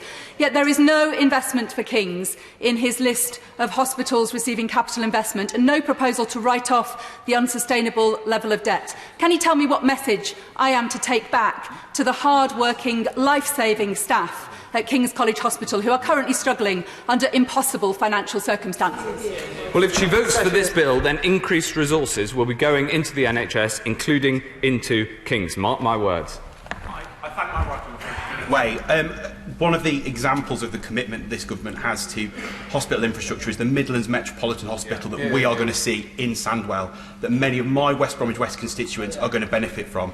But will my right honourable friend assure me that, whilst we will obviously prioritise that, the existing infrastructure will of course still be prioritised as well, and maybe he'll meet with me to discuss existing needs in West Sandwell for my constituents? Well, I'm very happy, absolutely, to meet and discuss the needs of that hospital, which was started as a PFI, but I brought onto the balance sheet to make sure that we can absolutely deliver it. And it shows why people don't trust Mr. PFI with the NHS. Thank you. Grateful for my right honourable friend to give way. I'm sure he agrees with me on the need for hospital capacity to grow as our growing cities do indeed add to their populations. Will he commit to meeting with me to discuss how we can bring forward and accelerate infrastructure improvement plans to Milton Keynes Hospital? Yes, I absolutely will. And Milton Keynes Hospital is an extremely well-run hospital. I did a night shift there a few months ago. Absolutely fantastic staff. And one really good example, the porters have redesigned their own system to make their job more efficient, and the management absolutely embraced it. It's an example of how good hospitals should be run. And maybe on this point I can bring this to a conclusion. Because just before I conclude, I'll very briefly give way a couple. Could I thank the Secretary of State both for his commitment to fund the new £46 million urgent care hub at Kettering General Hospital, but also for including Kettering Hospital on the list of new hospitals for HIP2 funding from 25 onwards. When will those hospitals on that shortlist get the seed funding to develop their plans? The funding will be paid over to the hospitals imminently, but it's definitely coming, so they can get on with planning for it. Yes. I'm very grateful to the Secretary of State, and a running theme throughout his speech has been about an integrated approach to prevention and to care. Could I particularly draw his attention to the need for dental care for cancer patients? There is no automatic route, as far as I can see, for oncologists to refer cancer patients for dental checkups, and yet chemotherapy in particular can have a deleterious effect on their dental health. And they also struggle to find NHS dentists, again, because of a shortage of staff. Would the Secretary of State or one of his ministerial colleagues be willing to meet me to discuss this concern, which has been raised by my constituent, Michelle Sulak-Edwards, and I know she has a petition of many tens of thousands of others who share her concerns? Yes, of course, and the Minister for Prevention and Primary Care covers both policy to do with cancer and to do with dentistry, and so we'll be able to, I hope, pull these two parts of the NHS together. So, Madam Deputy Speaker, this bill, it's a short and straightforward bill. It represents, in a word, for the NHS, certainty about a minimum funding level over the next 4 years, certainty for the 1.4 million colleagues who work in our health service so they have the confidence and capability to deliver the long-term plan, safe in the knowledge we'll support them every step of the way. Frontline staff have helped shape the shared vision of the future of healthcare in this country, more preventative, more high-tech, with more empowered people, giving the NHS the tools it needs to rise to the challenge of increasing demands from a growing and ageing population. Doing nothing is not an option. Neither is simply pouring money in without a plan that embraces innovation and improvement. And the long-term plan has precisely these principles at its heart. So a vote for this bill is a vote to give our NHS colleagues the certainty and the assurance they need. This government backs our NHS. My party is the party of the NHS, and I beg to move. The question is that the bill be read a second time. Jonathan Ashworth. Grateful, Madam Deputy Speaker. This is not a serious funding bill. It is a underfunding bill, Madam Deputy Speaker. It is a political gimmick of a bill, Madam Deputy Speaker. The Secretary of State hopes that the bill signals the Tory commitment to the NHS. This bill actually reveals the lack of commitment to the NHS, Madam Deputy Speaker. And I remind the Secretary of State that the last Labour government, that I did indeed work for, didn't need a piece of legislation to increase the NHS funding in record terms, 6% extra a year. We just got on and delivered record investment in the NHS in spending review after spending review, and that record investment delivered the lowest waiting times, the highest satisfaction ratings, and it delivered 44,000 more doctors and 89,000 more nurses, Madam Deputy Speaker, a record that he is not able to match.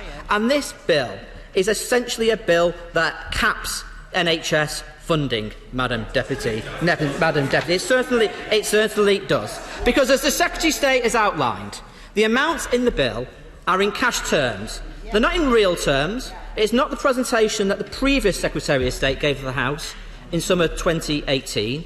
The amounts in this bill are in cash terms. And when my honourable friend from Nottingham South asked the Secretary of State that should inflation run at unforeseen levels, will the NHS get the real terms increases that the previous Secretary of State outlined, he couldn't give my honourable friend a commitment. And the reason he couldn't give my honourable friend that cast-iron commitment that NHS chief executives on the ground need is because this bill only outlines the cash figures. And when you look at the numbers, Madam Deputy Speaker, if inflation runs at higher levels than we're expected, unless we get that commitment, it means the NHS will not be getting the extra money that the Secretary of State is boasting about from the dispatch box today. And that is also why, as the honourable gentleman from Glasgow pointed out earlier, the money resolution is so tightly drawn to restrict any honourable member putting down amendments to actually give the NHS the levels of funding it needs. So this bill is a complete political stunt, Madam Deputy Speaker. It's an attempt to enshrine in law revenue spending, but the test of the bill, Madam Deputy Speaker, is whether the uplift, albeit in cash terms, that the Secretary of State has outlined today is sufficient to deliver on the promise that the Prime Minister gave from that dispatch box 2 weeks ago when he said this government will get those waiting lists down and therefore reverse the significant deterioration in care that has happened under this government in this decade of decline. But the bill, I'm afraid, fails the test that the Prime Minister set out at the dispatch box, because the levels of health expenditure which the Secretary of State is asking the House to put into law tonight, on a first reading at least, won't drive down waiting lists or drive up A&E performance to the levels our constituents deserve, because the levels of expenditure which the Secretary of State is presenting as an act of great munificence on his behalf is not even, in the words, for example, of NHS providers, quote, sufficient to enable the NHS to deliver the aspirations of the long-term plan. Yeah. Well, that's not what NHS providers say. It's not what the BMA say. It's not what the Health Foundation say. It's not what the IFS say. It's not what a whole host of think tanks and people representing staff say about the bill that is presented tonight. Because, okay, that's what I give way. It is what the British people say. I mean, that's pretty dismal by his standards, Madam Deputy Speaker. The bill, I'm aware that the Secretary of State's party won the general election. Yeah. That doesn't mean. That doesn't mean he's correct on the NHS funding he's outlining today, though, Madam Deputy Speaker. Because if the bill does deliver the real terms increases, which he's not prepared to put in the bill, but suppose that he delivers on the real term increases that the previous Secretary of State outlined, that's around a 3.3 uplift a year for NHS England revenue. But the problem is, when NHS activity usually increases by 3.1% a year, when we have an ageing population with a wide variety of complex conditions and a wider variety of comorbidities, and when at the same time we've also seen years of austerity that he was responsible for as George Osborne's right-hand man, which has seen health inequalities widen and need increasing and demands on the NHS rising, that is why health experts, including the IFS, the Health Foundation, NHS providers, the BMA, a whole range of Royal Colleges have said that just to maintain current standards of care, health expenditure should rise across the board, not just NHS England, but across the board, capital, education, public health, by around 3.4%, just to maintain current standards of care. But to actually improve and start driving down the waiting list, as the Prime Minister has promised, and to improve performance in A&E, in order to drive down waiting times for GPs, as the Prime Minister promised on the steps of Downing Street, the NHS needs at least a 4% increase across the board. Because, as the Health Foundation have said, investing and modernising the health service as set out in the NHS long-term plan requires around 4.1% a year. The government is not giving the NHS 4.1% a year. Thank my honourable friend for giving way. In my constituency of Enfield North and in the borough of Enfield, around almost 16,000 people do not have access to a GP. Would my honourable friend agree with me that the chronic GP shortage being experienced in this country is an absolute disgrace? I mean, the Secretary of State stands there and he talks about all these new GPs he's going to recruit. The Tories actually fought the 2015 general election, saying they were going to deliver us 5,000 extra GPs. GP numbers have gone down, and now he's imposing on GPs and other doctors across the NHS pension tax arrangements, which is driving lots out of the NHS or driving them to cut back on their shifts. He hasn't got any solution to that. Again, that was another one of George Osborne's ideas. He probably came up with it when he was George Osborne's bag carrier as well. So I wouldn't believe anything he says. I wouldn't believe anything he says on recruiting extra GPs, Madam Deputy Speaker. Now, the 4% increase is, of course, the historic increase the NHS used to get throughout its 61 years until the coalition government was elected. And that is why we, on the debate on the gracious address, put down an amendment calling for a 4% increase. Every Tory MP voted against it, of course. But a 4% increase is what the NHS has traditionally got. And indeed, the previous Labour government gave it 6%. But instead, we've had a decade of decline where it had an uplift of around 1.5%. And this Tory decade of decline, with 1.5% increases, is why this particular funding settlement is inadequate, because it simply cannot make up for that decade that the NHS has gone through.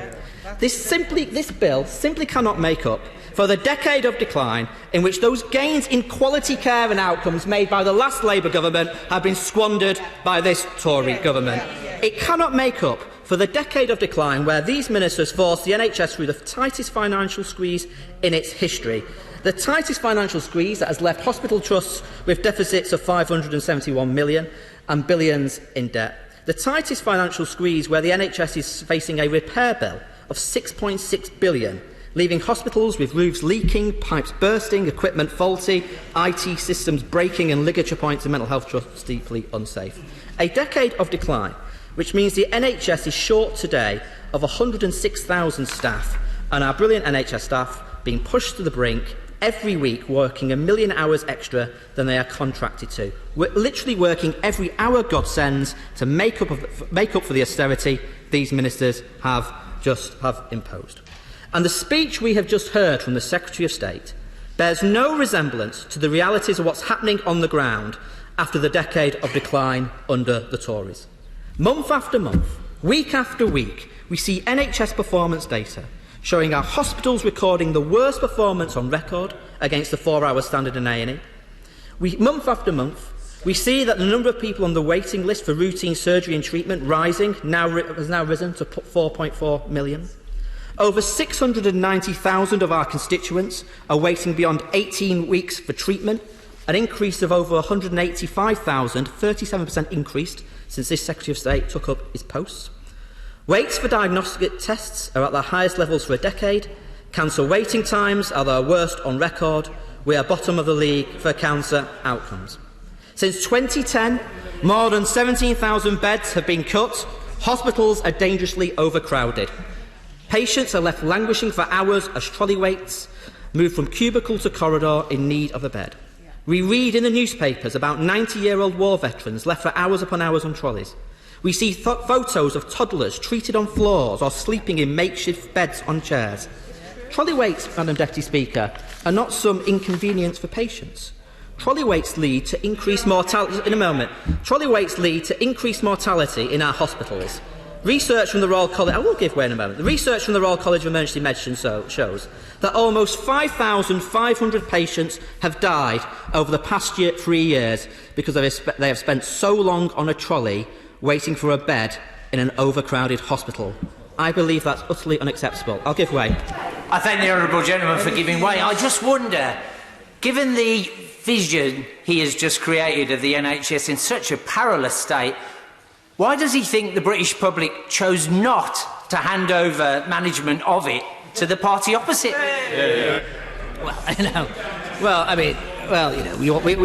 We lost the general election.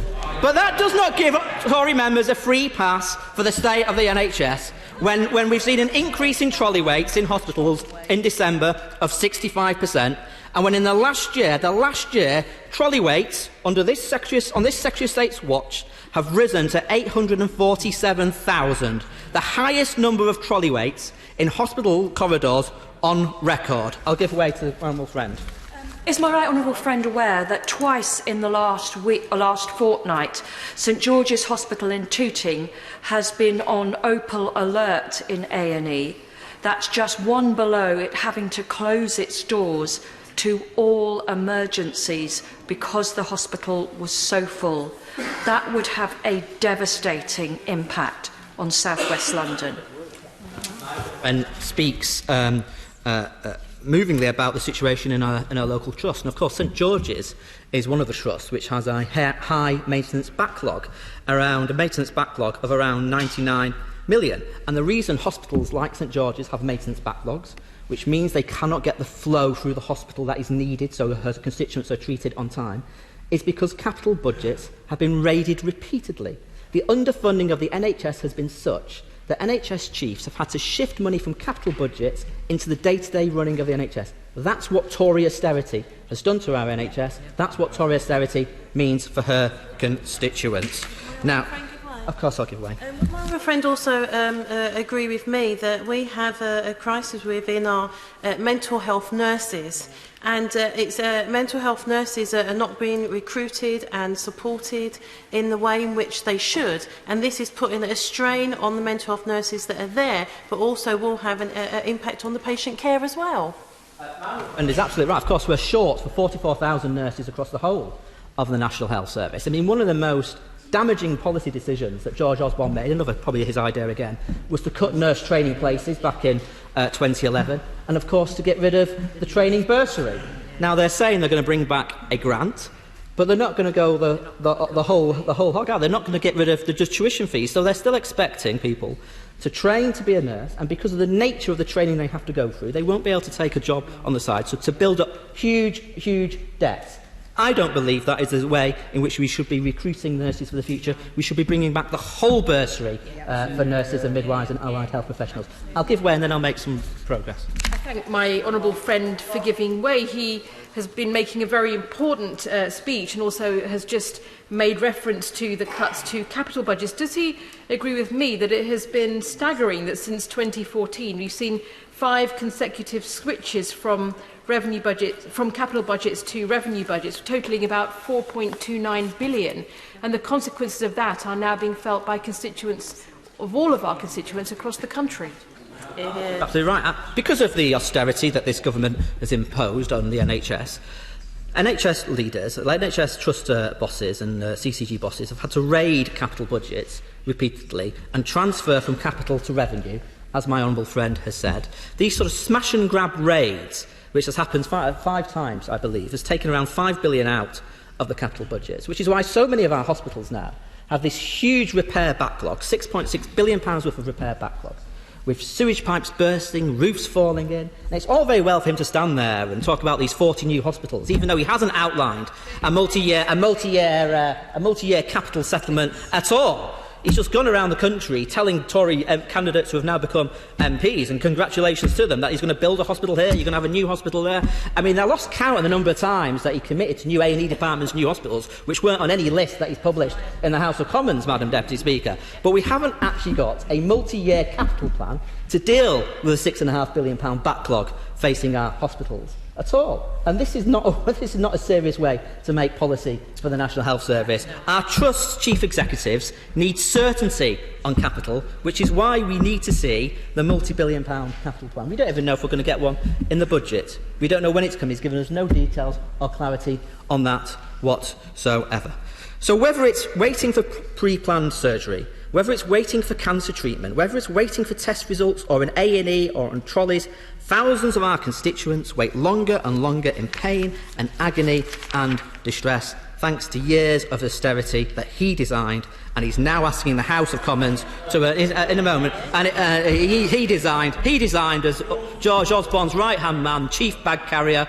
He designed the years of austerity, and he's now asking the House to endorse continued underfunding of the NHS today. I'll give way to the honourable lady. Thank you. I'd like to refer him to the NHS in Wales, run by the Welsh Labour government. In North Wales, we have Betsy Cadwallader's a University Health Board in special measures for 5 years, run by Welsh Labour government. 6,600 people last year in North Wales alone waited over 12 hours 12 hours to be seen in A&E. I'd like his comments, please. Thank you. Unacceptable. It's unacceptable, and sadly it's happening constantly in the English NHS. But of course, on certain performance targets in Wales, there is improvement. There's no improvement on any performance targets when it comes to A&E or electives in the English NHS. So the honourable lady, and I welcome her to her place, I believe, for Wrexham, she's right to raise it, but I also hope she'll be raising with the Secretary of State his poor leadership on performance data for the English NHS as well. Now, the long-term plan rightly calls for more investment in areas of the NHS which have been neglected for many years, particularly mental health services, community health services and primary care. We will actually endorse the approach that the long-term plan outlined on this. Mental illness represents around 23% of the total disease burden, but only 11% of NHS England's budget. Mental health patients are some of the most let down by the decade of decline in the NHS. We regularly read heartbreaking reports in the newspapers, reports of patients forced to wait up to 112 days for talking therapy treatments when we know you're supposed to get an eye appointment in 6 weeks. We regularly read of the shortage of mental health beds. It means that too many people, often young people, are sent hundreds of miles away across the country. Often young people in desperate circumstances, sent away from their family and friends, often receiving ineffective care, often in poor quality private providers. And of course, rationing of care for children, in particularly desperate circumstances, has seen over 130,000 referrals to specialist services turned down, despite those children showing signs of eating disorders, self-harm or abuse. It's totally unacceptable, Madam Deputy Speaker. Now, the long-term plan calls for increased investment in mental health services, increased investment that we welcome. We would have gone further had we won the general election and invested more to deliver parity of esteem, and we would have insisted that physical mental health, to deliver parity of esteem for physical and mental health, and we would have insisted and legislated to ensure health and well-being in all policies with the Future Generations Wellbeing Act. But nonetheless, we welcome the ambition in the long-term plan to increase the proportion spent on mental health. But we know that commissioners in the last 10 years, under intense financial pressures because of the underfunding and austerity of the NHS, have had to raid, especially CAM's budget, to fund the wider NHS. We know that mental health services have often lost out in the last 10 years because of financial pressures in the system. So we will be looking, if an amendment can be in scope, to amend the bill to ensure guarantees for mental health funding, to ensure that mental health funding can be ring-fenced if we can find an amendment in scope, and also to ensure a framework of accountability to ensure that the Secretary of State continually comes to the House, perhaps once a year, to update the House on mental health funding and where it is being spent. But I have to say to the Secretary of State, increasing funding for mental health and for community services and GP services at a faster rate, which we endorse, if the government is genuinely committed to that, and if at the same time if the NHS is to live within its 3.3% uplift, then by definition that means there's less money remains for growth in funding for the acute sector.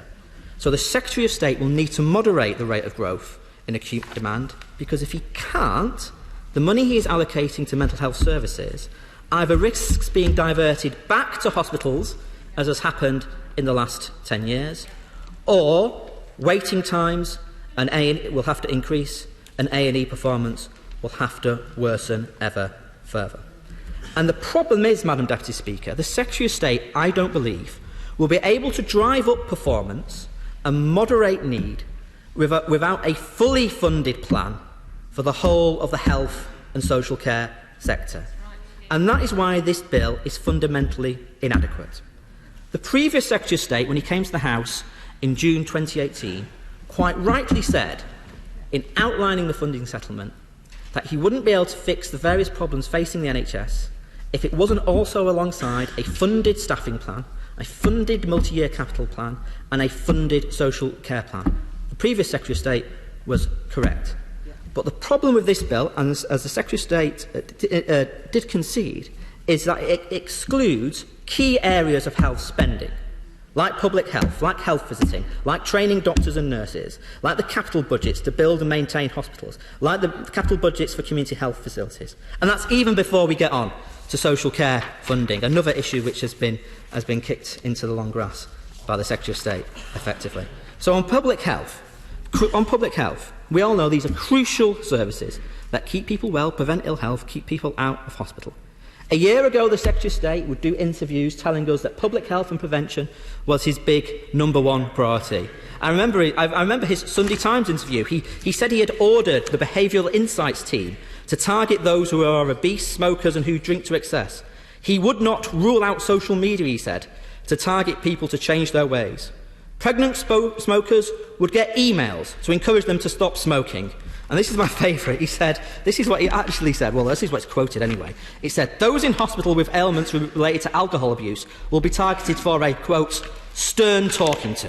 That's what he said on prevention a year ago. But what did we get instead? We got more cuts to smoking cessation services, more cuts to alcohol addiction services, more cuts to drug misuse services. That is what we have had in the last 12 months, because budgets have been cut as part of the wider £870 million cuts to the public health grants. And the Secretary of State didn't mention public health in his remarks, because we still don't know what the public health allocations are going to be for this year. No. He's asking the House to legislate for a funding allocation that the previous Secretary of State has already outlined to the House 18 months ago. But he can't even tell us the public health allocations beyond the next 3 months.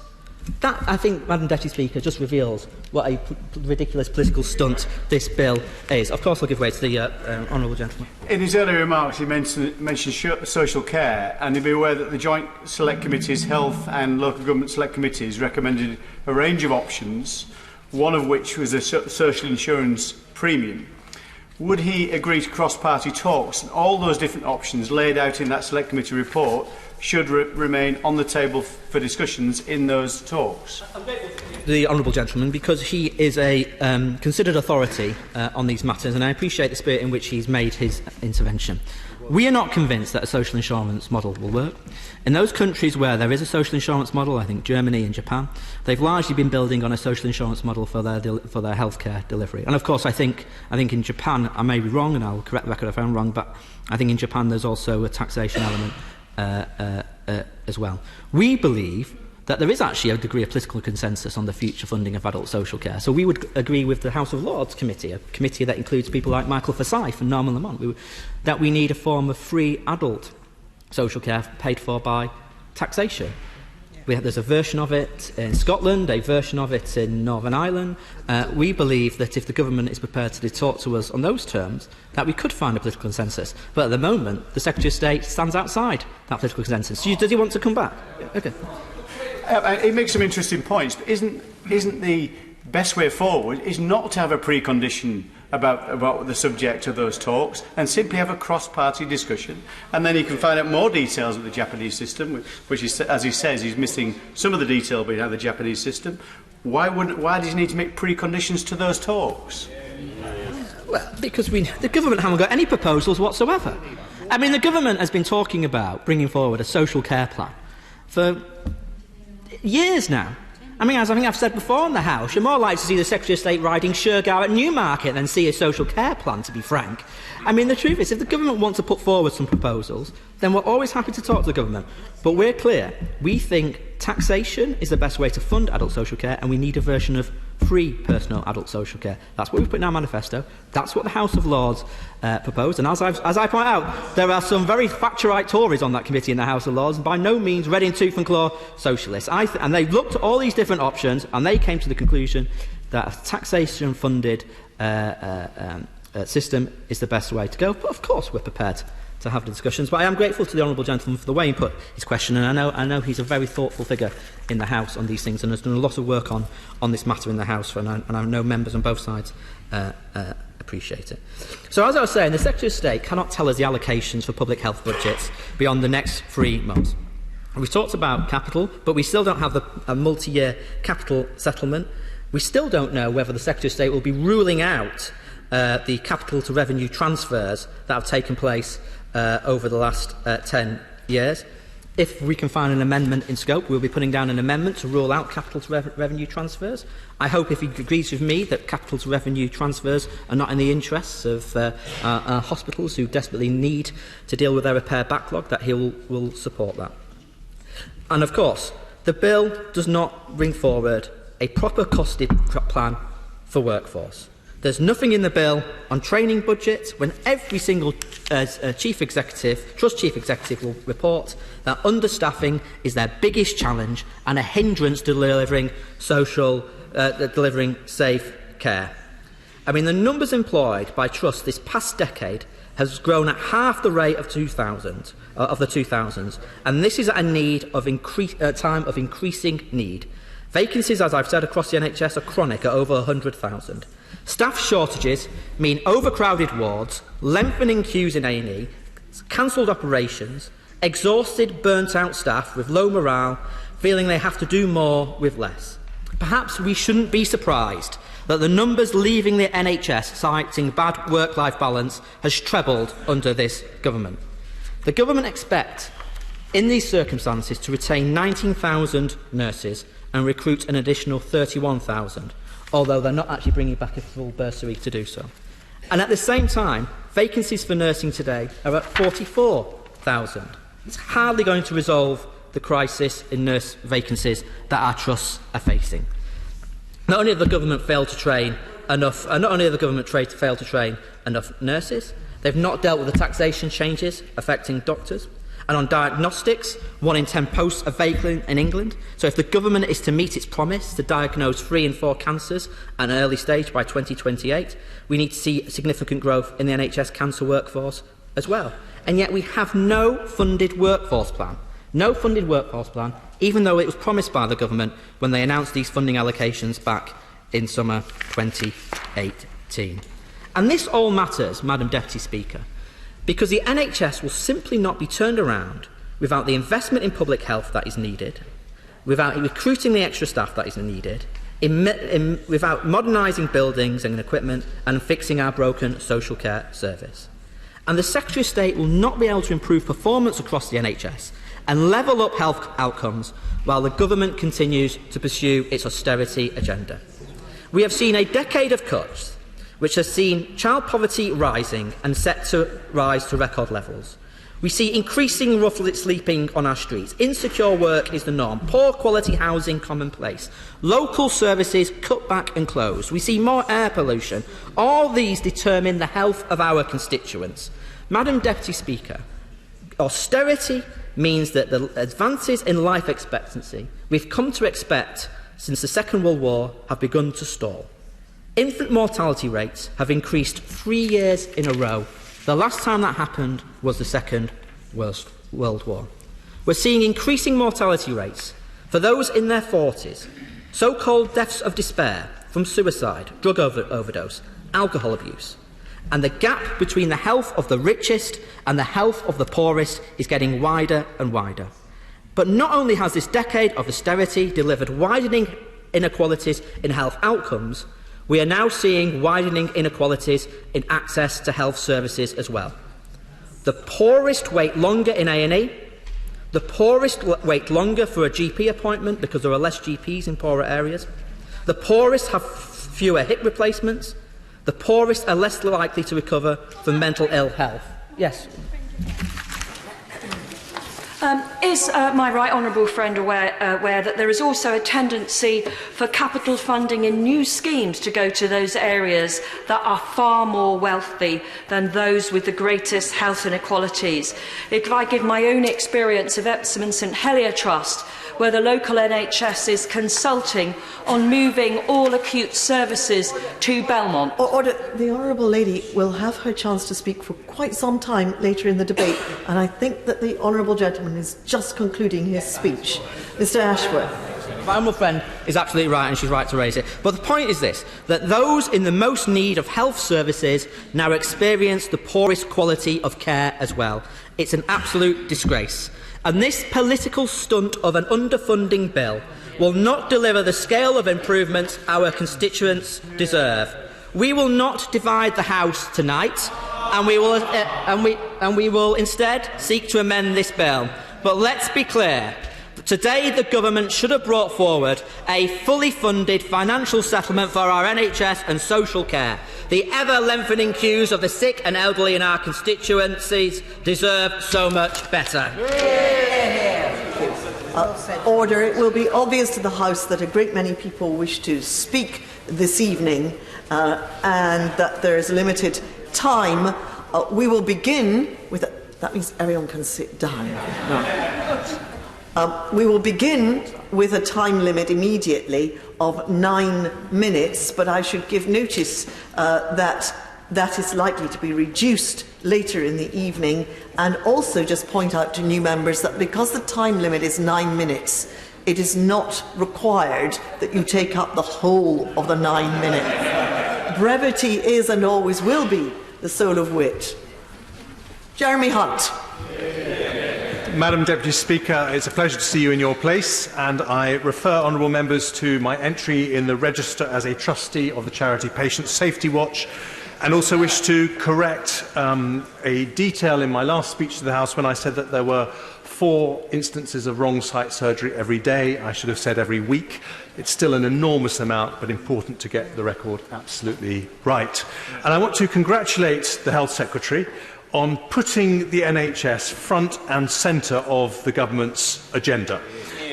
When I was in his job, I fought 2 general elections with Prime Ministers who were rather keen not to talk about the NHS. The second of the 2 did want to talk about the social care system, and I think both of us rather regret that that happened with the benefit of hindsight. But if we are going to be the party of the NHS on this side of the House, we have to talk about it, and he is absolutely doing that. And I also want to thank him for putting into law the deal for the future of the NHS that I negotiated in May 2018. It is the challenge of his job and the job that I had before, that you have to stand at that dispatch box and constantly say the NHS has enough money, when in reality it very rarely does. And one of the most difficult challenges for health secretaries of all parties is meeting people who are denied access to a medicine that is not available on the NHS. And he did that with the Orkambi families just before the election and did a brilliant job in securing access to that medicine which will transform the lives of many, many families. And I hope that he will now use the same magic to get access to Kuvan for PKU sufferers, including the 2 children, Holly and Callum, of my constituent Caroline Graham, who he's very kindly agreed to meet. Now, on the issue of funding, the central debate this evening has been whether the amount proposed by the government is enough. And the facts are relatively straightforward. We spend 9.7% of our GDP on healthcare. The EU average is 9.9%, so it's almost the same. We spend almost identical to the OECD average and slightly less than the majority of G7 countries. But those numbers only reflect the situation today. We are the first year into a 5-year programme that will see spending on the NHS rise by around double the growth in GDP. So we are heading towards being amongst the top quartile of spenders amongst developed countries as a proportion of our GDP on health, and that is a very significant increase. I give way to the Honourable Lady. Right Honourable Gentleman for giving way, and his overall figure for health spend is absolutely correct. But the public health spend, as opposed to private patients, is only 7.5% of GDP, and that's actually the one that the public are interested in, not people who can afford to go private. Just to the Honourable Lady, I greatly respect that actually the overall figure is what counts. I agree with her that public health spending matters, but it is absolutely the case that we are heading to being one of the higher level spenders when it comes to our commitment to health, and that is very, very significant and should not be dismissed. However, any debate about funding can often distort some of the real debates that we also need to be having about the NHS, and one of them is about social care, because it is absolutely true that if we don't have an equivalent 5-year funding plan for social care, then this won't be enough money for the NHS. Now, this is because of the total interdependence of the health and social care systems. And this is not about finding money, important though it is, to stop people having to sell their homes if they get dementia. This is about the core money available to local authorities to spend on their responsibilities in adult social care. I tried to negotiate a 5-year deal for social care at the same time as the NHS funding deal that we're negotiating today. I failed, but I'm delighted that I have a successor with enormously strong persuasion skills and indeed great contacts in the Treasury, and I've absolutely no doubt that he will secure a fantastic deal for adult social care to sit alongside this deal on funding, and I want to wish him every success in doing so because it's absolutely vital.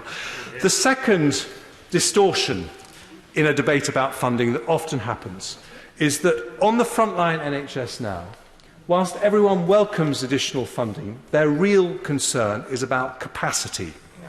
And the capacity of staff to deliver really matters.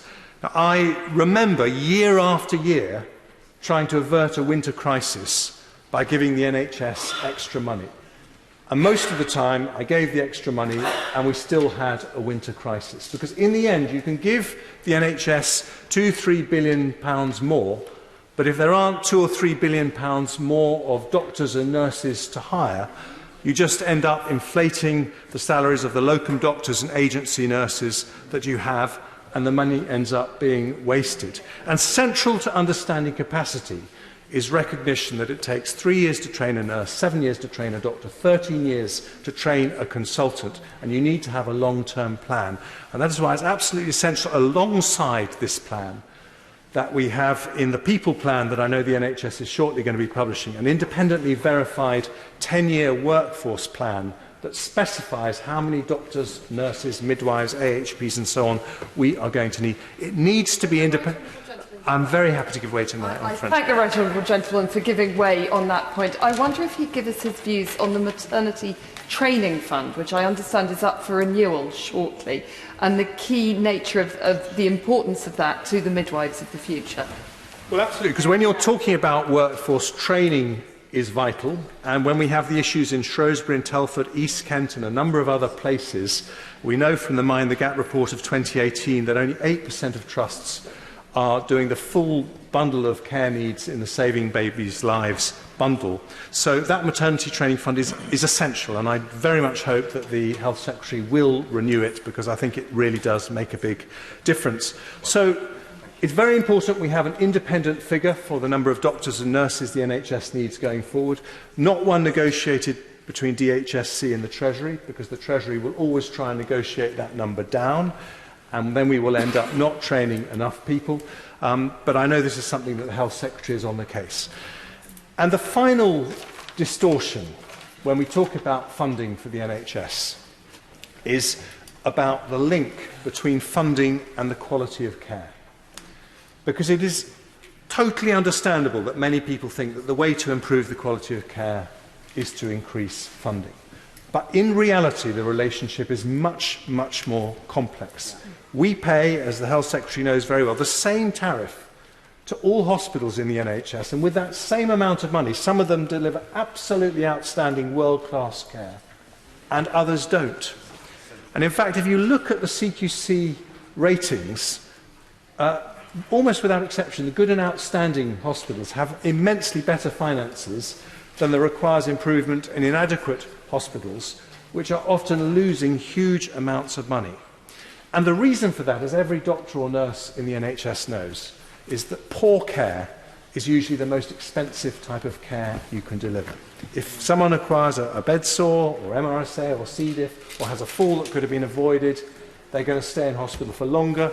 It's going to cost more, it's going to cost the hospital more, it's going to cost the NHS more, and finances are going to deteriorate. So invariably, the path to safer care is the same as the path to lower cost. And that is why it's so important that we recognise that the safety and quality agenda is consistent with a plan to get NHS finances under control.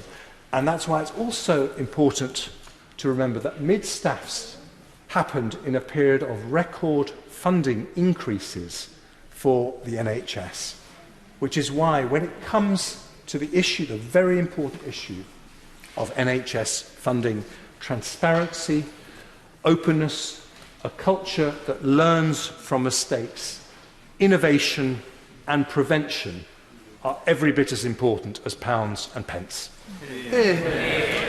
Dr. Philippa Whitford. Thank you very much, Madam Deputy Speaker. Having spent 33 years as a surgeon at the very sharp end of the NHS, I welcome the multi-year funding because it should allow better planning. But it does come after a decade of drought. Between 2010 and 2015, the average annual uplift was 1.1%. Between 2015 and 2018, it was only 2%. And that means over that period of 8 years, the NHS in England faced a real terms cut. That was during a time of inflation and particularly rising demand with an ageing population. And that's why quoting the spend per head is actually more realistic and more accurate. Now, Scotland spends £136 a head more on health. And this is why the Secretary of State is forever claiming that Barnett consequentials are not passed on in Scotland. Every penny of resource consequentials are passed on. But a little explanation of percentages. If your starting amount is bigger, the same amount will be a smaller percentage. Now, we've explained this before, but we keep having this nonsense. And in actual fact, if the Scottish Government used the same per capita spend on health as the UK does for England, we'd be £740 million worse off in Scotland. I will give way. I thank the honourable friend for giving way, and I raised with the Minister the concern about the cap that they've put on the spending figures by use of the money resolution. But this whole bill is going to be committed to the English Legislative Grand Committee, so members from Scotland are not going to be able to table amendments to pursue exactly these kind of points with the government, to inquire, as other members from the rest of the UK will be able to do, to table probing amendments to question the impact of their government spending. Does she not agree that that really undermines the point of this being a sovereign UK Parliament? Well, obviously, the whole issue of English votes for English laws applying to bills that have direct Barnett consequentials for the three devolved governments is complete nonsense, and certainly makes all the devolved MPs second class. Now, the government is committed to £33.9 billion by 2024 in cash terms. As has already been pointed out, this is actually just the same £20 billion that was promised in 2018. It's not extra new money. It's not on top of that. It's the same amount. It's been described as 3.4% in real terms, but the Health Foundation has already suggested that due to inflation, this actually means only 3.3%, while the Institute of Fiscal Studies actually predict it will only be 3.1%. And this is the key problem of making a commitment in cash terms. If inflation rises post-Brexit, and I mean at the end of 2020, as is likely, the commitment would simply wither on the vine. It should be front-loaded as the urgent need is now, and it should be in real terms. Otherwise, talking about 2024 in cash terms is actually just pie in the sky. The three main health think tanks and the BMA think that actually 4% is required to restore the service to the performance that is expected. More than that would be required for service redesign to match the shopping list that we heard the Secretary of State recite. Now, I'm glad he's moved away from talking about apps. The idea that you're going to rub a mobile phone over your tummy and it will diagnose appendicitis is for the birds. People need doctors. Healthcare is delivered by people. And the idea that an app on your phone replaces it is just nonsense. But I was glad to hear him talking about internal IT within the NHS in England, because frankly, after the care.data scandal, it has fallen behind. There's a lot that could be done IT-wise to utilise the workforce that already exists in a much better way. In Scotland, through the PACS system, radiologists can view any X-ray anywhere in Scotland. We have electronic prescribing, which isn't only efficient, it's a patient safety issue, because you cannot prescribe a drug to which the patient is allergic. And these are things that should be focused on, rather than gimmicky apps on your mobile phone. This is again just money focused on the NHS revenue funding. Now, the long-term NHS plan was predicated exactly as the 2015 five-year forward plan, we're seeing a bit of a theme going on here, on game-changing investment in both public health and social care. The public health grant that's currently proposed to local authorities is only expected to rise by 1%. That means a real terms cut, a significant real terms cut, on the back of £850 million of cuts that have already happened and seen a reduction in smoking cessation, sexual health and addiction services. That doesn't make sense, as even the Secretary of State admits prevention is better than cure. She's making a very good point on cutting away at prevention services. One of the services in England which has seen huge cuts is in breastfeeding support services. If those are properly invested in, they can be a huge investment for the future of health as well as the here and now. Well, I welcome my honourable friend's intervention, and obviously this is a topic she does a lot of work on. There is no question that a lot of investment must go into the earliest years that children experience, because in actual fact your risk of so many conditions in later life is actually laid down between conception and the age of 2, and therefore energy and funding should be focused at that point. Now, we've been waiting for 3 years for the promised Green Paper on social care, and there was absolutely nada in the Queen's speech. But that's a discussion about how to fund social care, how to come up with an innovative system of raising the funds. It's not an argument about whether social care needs to be funded. The answer is quite simple, it does. And the gap is currently over £6 billion. Now, in Scotland, as well as spending more on health, we spend £130 a head more on social care. But that allows us to provide free personal care, which allows people to stay in their own homes and live in later life with dignity, where they want to, where we would all want to be, if we needed support. Now, this was extended last April to those under the age of 65 who need it, who also have degenerative conditions such as Alzheimer's, MS or motor neuron disease. And I think this would be a worthwhile investment for the UK government to consider, because you simply can't fix the NHS without fixing social care. Now, the Prime Minister enjoys trumpeting his 40 new hospitals when we know that it's actually 6. But there's no mention of additional capital funding to cover the over £6 billion of backlog in maintenance and repairs that the shadow front bench described so visually. One could almost smell some of the problems that he was describing.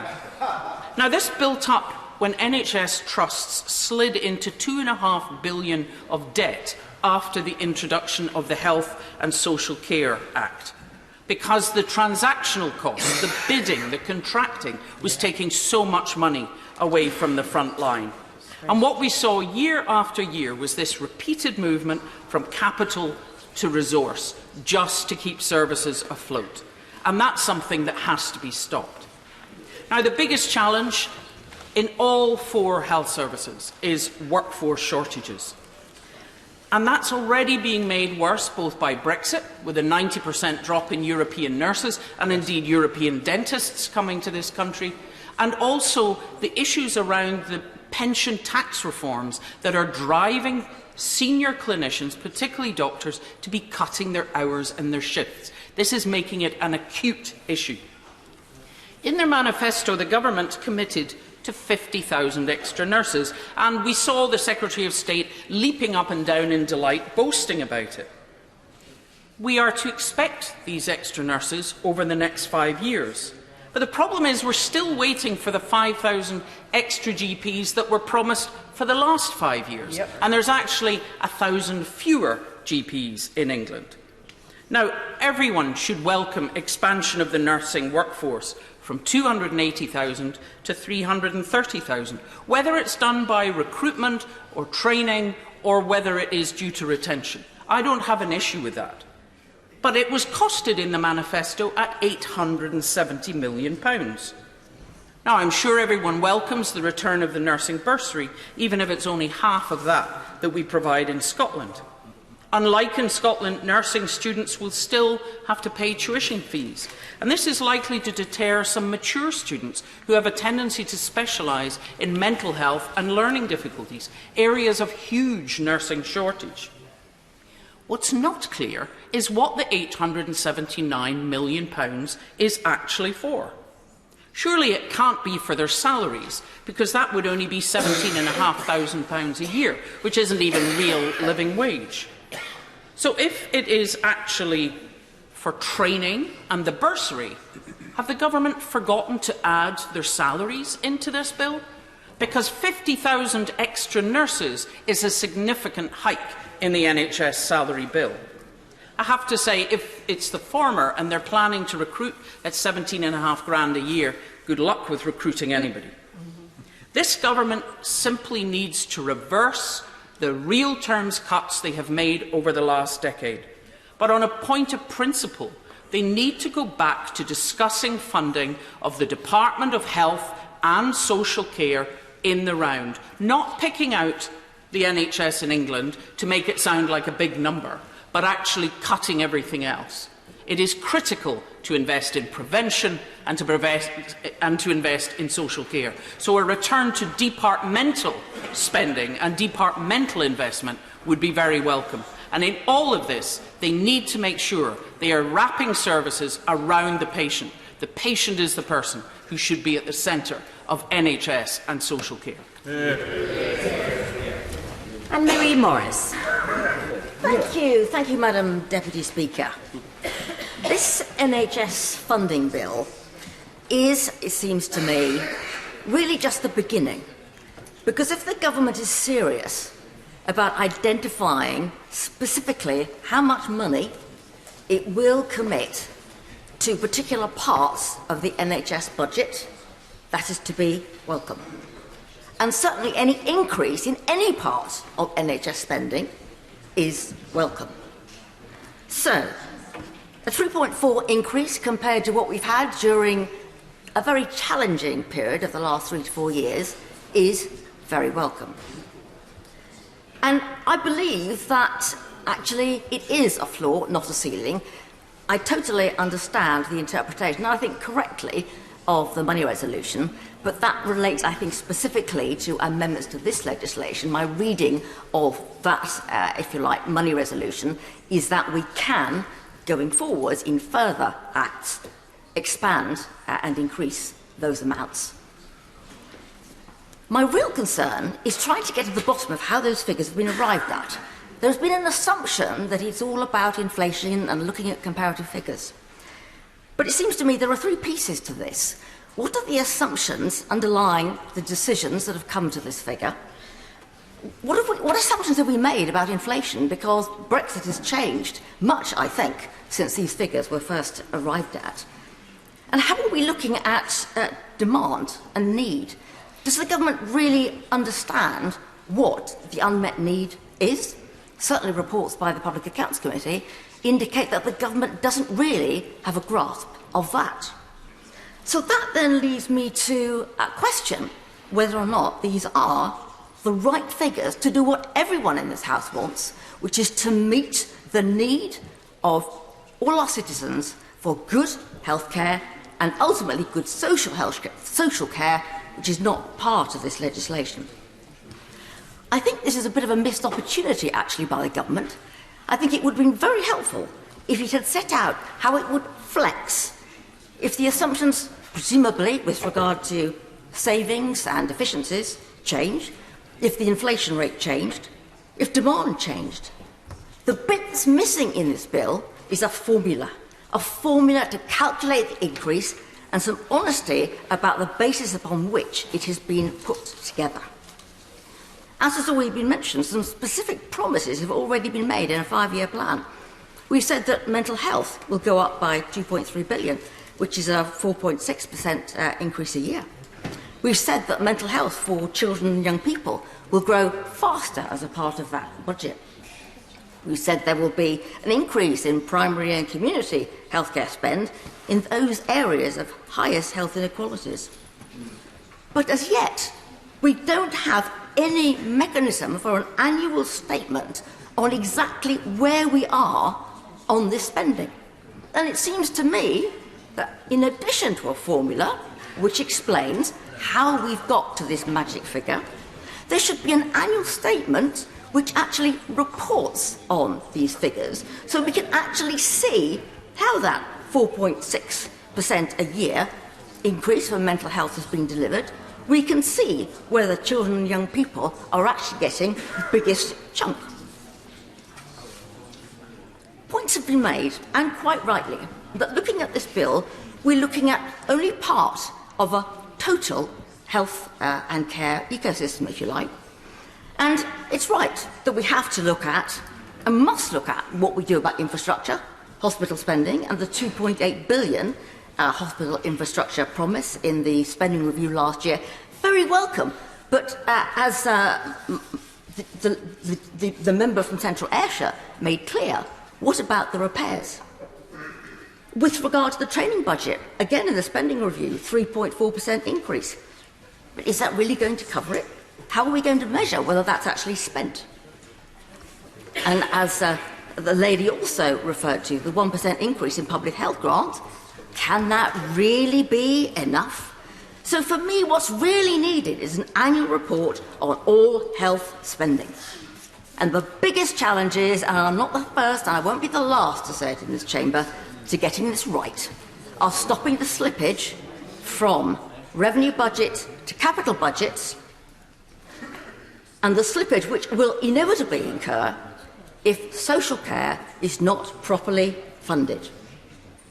So we absolutely have to fix this social care challenge, and this piece of legislation is not enough and cannot stand alone in terms of solving these issues. So this legislation is welcome, but it is in many ways a missed opportunity. We need to see the total picture. We need to have proper accounting. We need to have proper visibility of the numbers so that we, as a House, can demonstrate clearly to the great British people that we are delivering on what we have promised and what they need. We need that spending data. I will. I wonder if the Honourable Lady would accept that the purpose of the bill is not to set out the absolute detail of every single possible thing that could happen over the next few years, but simply to provide assurance to the NHS in England the minimum possible funding that they could possibly receive, the massive increase that we are giving them, so that they can continue to plan for the future. Very well said. Yes, quite right. The Honourable Lady is absolutely right that it is absolutely right that we should give a long-term plan so that, and a long-term budget. The question is that if we are to be honest to the public and to ourselves, we need to measure what we are doing, to be clear and be accountable to the public that what we have said we will spend will deliver the outcome we have promised. So this is about openness, transparency, accountability, and that is the missed opportunity. It may well be that this sum is right, and it may well be that the savings that have been promised can be made to enable this sum to be adequate. But I think there is some serious doubt about that, and without the openness, the honesty, and the figures being reported on each year, then we cannot put our hand on our heart and say we are doing what we promised to the British people that we would do. They say what gets measured gets done. So let's measure this. Let's actually get to the crux of this spending and prove to the British people that we either have got it right, or if we haven't, we've got a formula to get it right so that we can do what is right. So we do need a plan.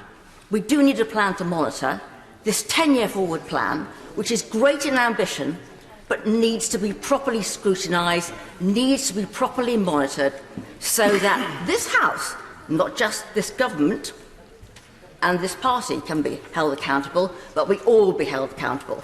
Because it is for all of us to get this right. it is not just down to the government, it is for all of us to ensure we deliver what people, frankly, need and deserve, and we have promised. Thank you, Madam Deputy Speaker. Lillian Greenwood. Madam Deputy Speaker. In the recent election, the issue of the NHS was frequently discussed and debated on the media, and our constituents often say things like, well, can't you take the party politics out of it? And I completely understand why they feel that way, but the truth is our parties don't always agree about NHS funding, and there's good reason for that.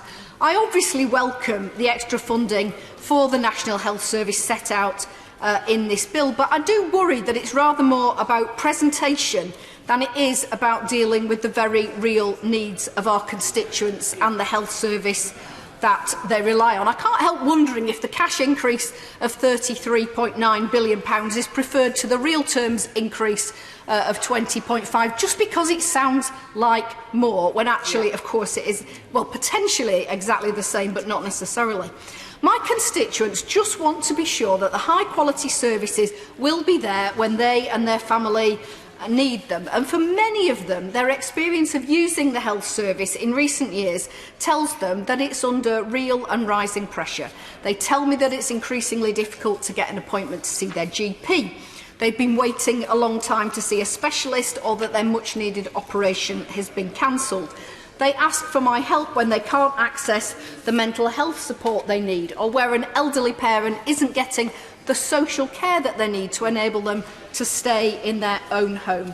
And NHS staff tell me that they are working under intolerable pressure, that there are too many vacancies, and that too many colleagues are off sick or leaving the service altogether as a result of workplace stress. My conversations with my constituents are no doubt very similar to those of other honourable members across the House, and my concerns echo many of those already described in today's debate.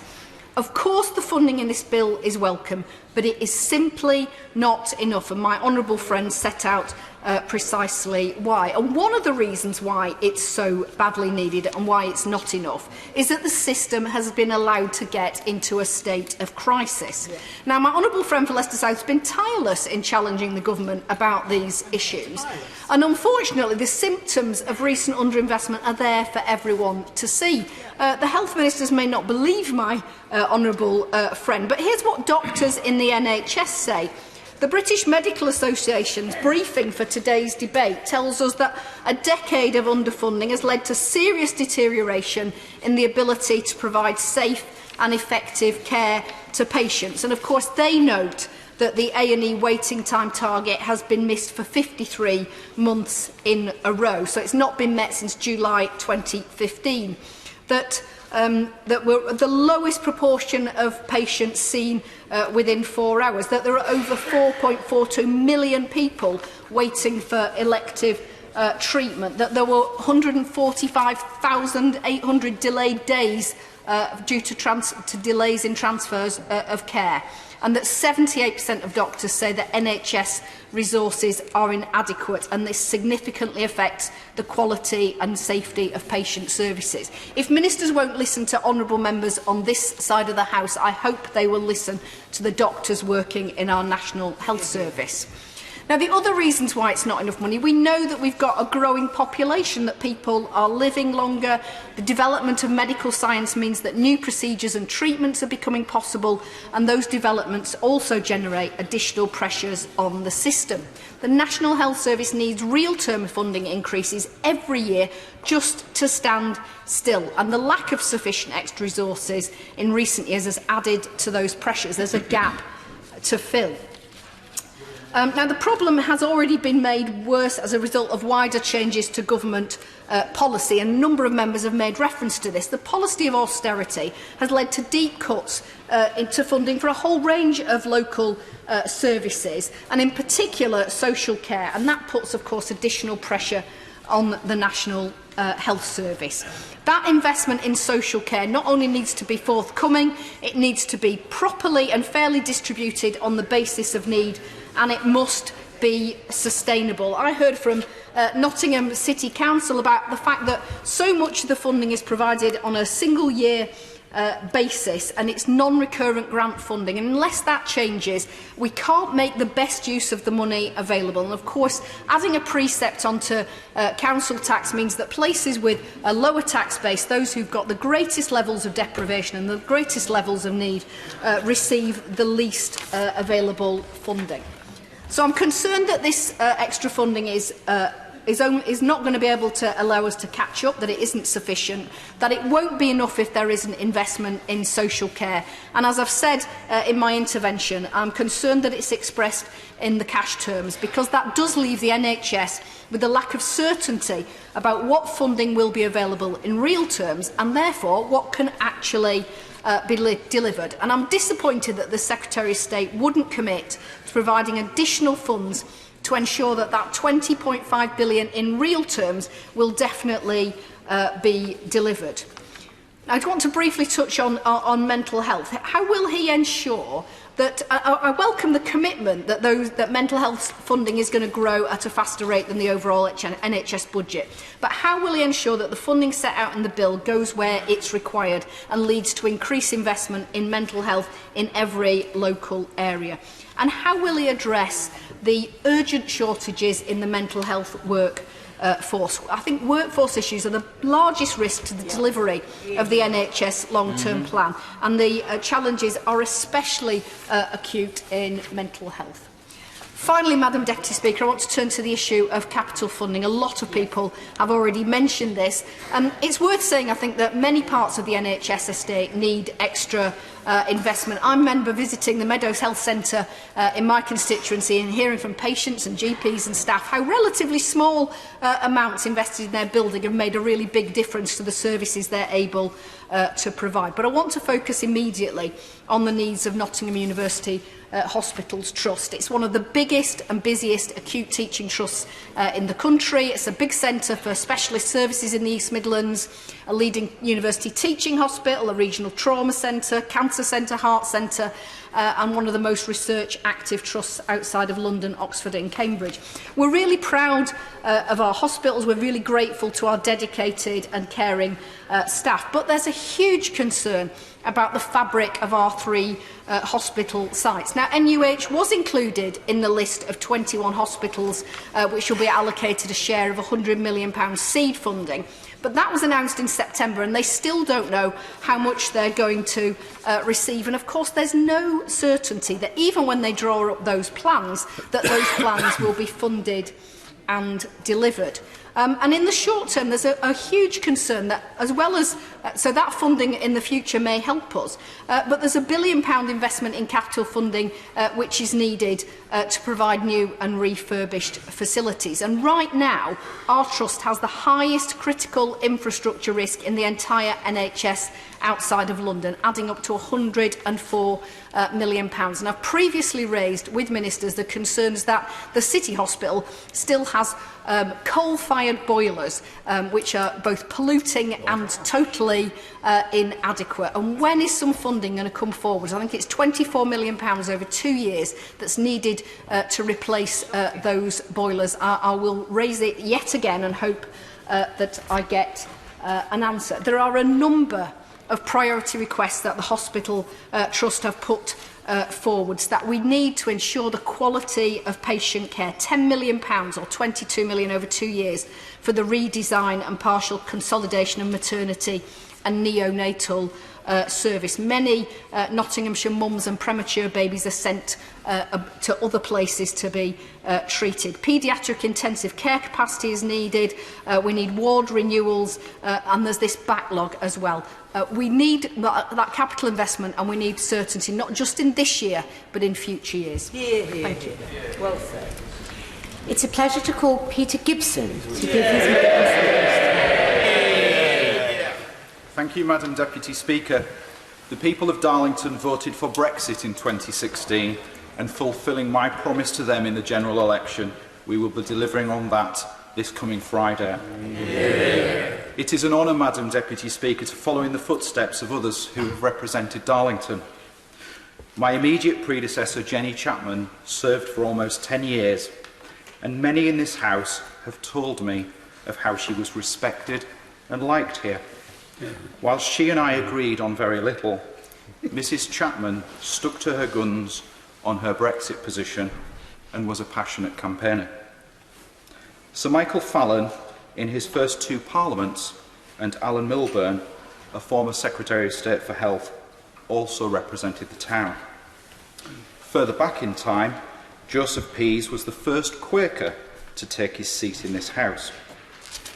Joseph's family produced many members of this House who represented Darlington and other neighbouring constituencies.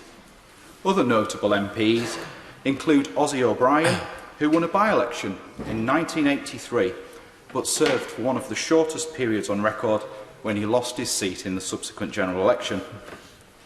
Perhaps our most exotic representative was a Liberal MP, elected in 1910, who went by the name of Trebitch Lincoln, and he was a convicted fraudster.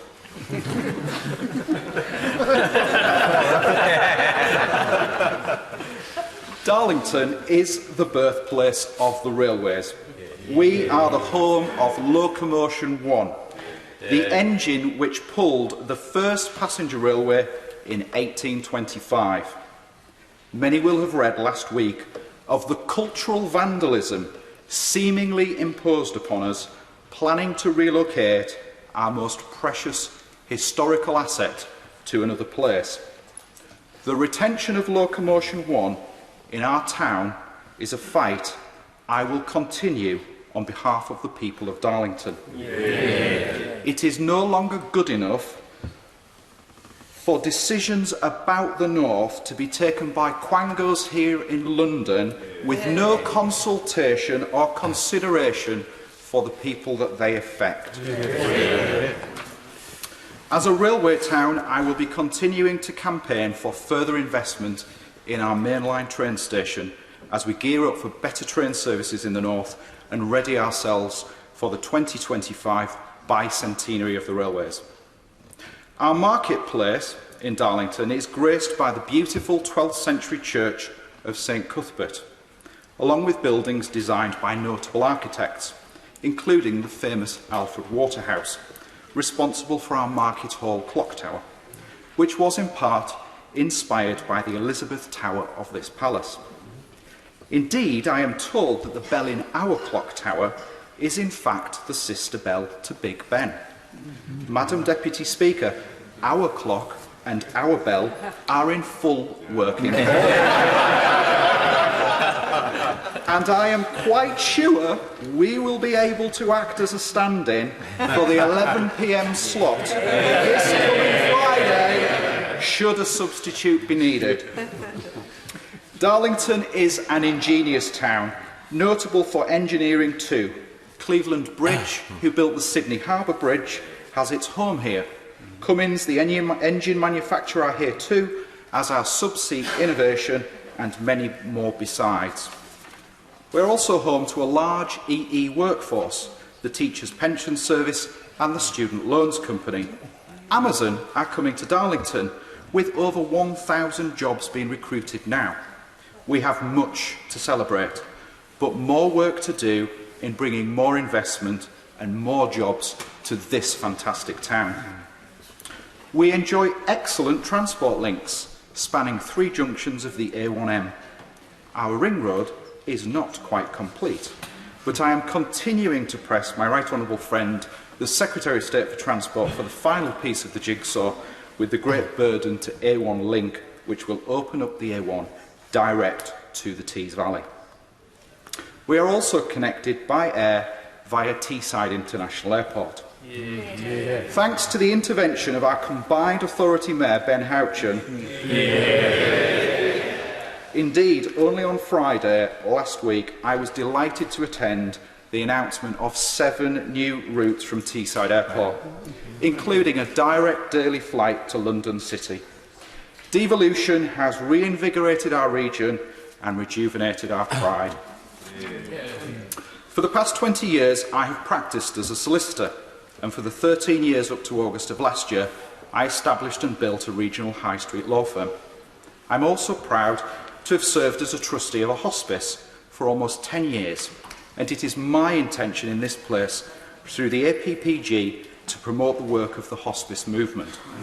They provide an important service not only to those at the end of their life, but to their loved ones' families too, and it is right that we do all that we can to support them. Madam Deputy Speaker, historical figures, buildings and companies are important, but it is the hard-working people and the fantastic community groups who make our town. I pay tribute to those valiant campaigners in Darlington who saved our beautiful library, another gift from our town's Peas forefathers. I pay tribute to the work of the 700 Club and First Stop, who work hard to ensure that no one need ever sleep rough in our town.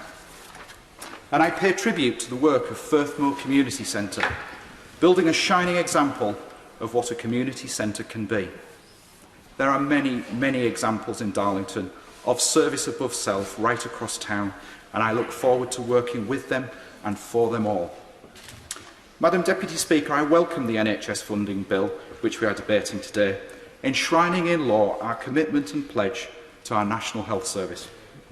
Darlington Memorial Hospital, at the heart of my constituency, is a fantastic hospital.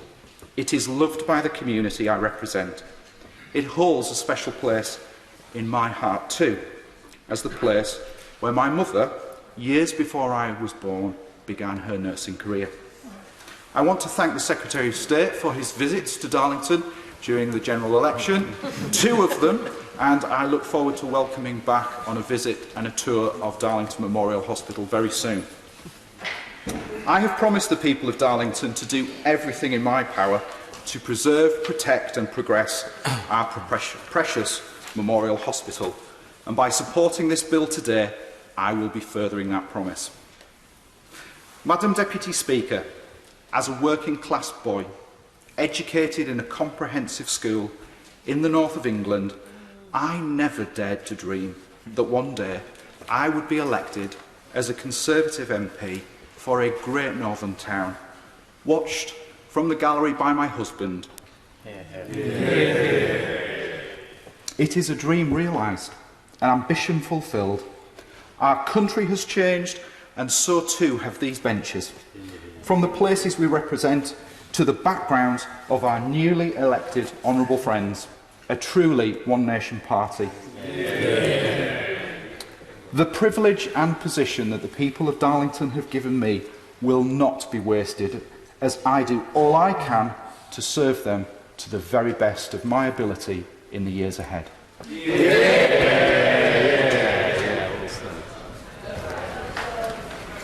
Order.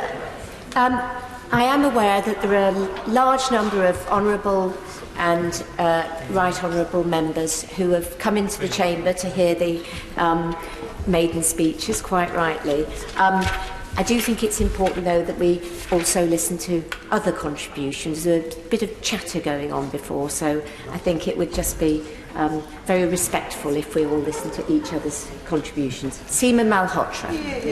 Thank you, Madam Deputy Speaker, and indeed it is an honour and a pleasure to follow the honourable member for Darlington and to be able to be the first to congratulate him on his excellent maiden speech. It was a delight to hear about his life and experience in the constituency, and also to his very generous tribute to the very highly regarded and excellent Jenny Chapman and his other predecessors also. He made a very passionate speech highlighting the issues of transport, economy, education and health, and I am sure that the way he did it with such confidence and such style and with humour will have been heard by his constituents, and I do wish him great success in his work in this House. Madam Deputy Speaker, I also do want to thank, before I start my speech, the British Medical Association, Mind, NHS providers and others who have sent briefings on this very important debate that we have had today. This is a very small bill, 2 clauses in 5 pages, which sets out in legislation the current long-term funding settlement for the NHS as set out 12 months ago. It set out a minimum that must be paid to the NHS for revenue spending in each year until 2023-24, when the provisions will cease to have effect. One might note this also as the next likely election year. I must say it was a slight surprise to me that this bill was presented in this way. If spending needs to be locked in by legislation, it's almost as if the government is seeking to prevent future Conservative chancellors in this government from making cuts to the NHS budget, which is a novel approach for a Prime Minister, Madam Deputy Speaker, when the government, as the House of Commons Library has noted, already has control over its own spending.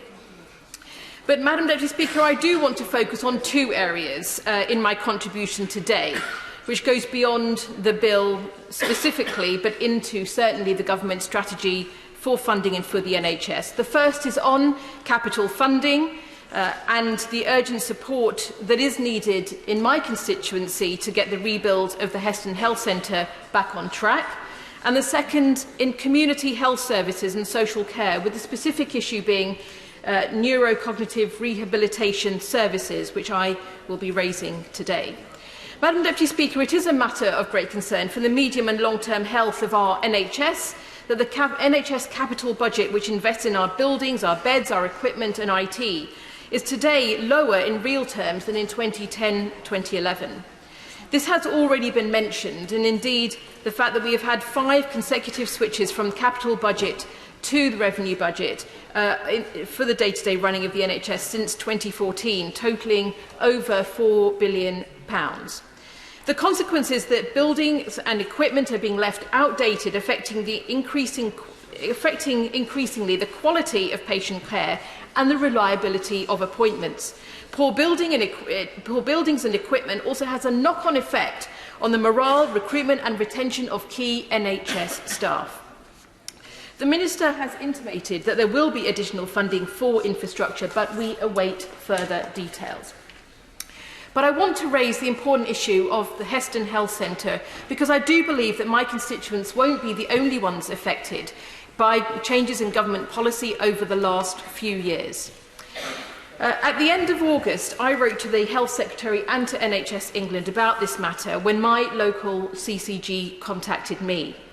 And indeed, among all London CCGs, Hounslow has the 4th highest number of patients per permanent qualified GP, whilst the amount of funding per registered patient is 7% below the London average and 12% below the England average.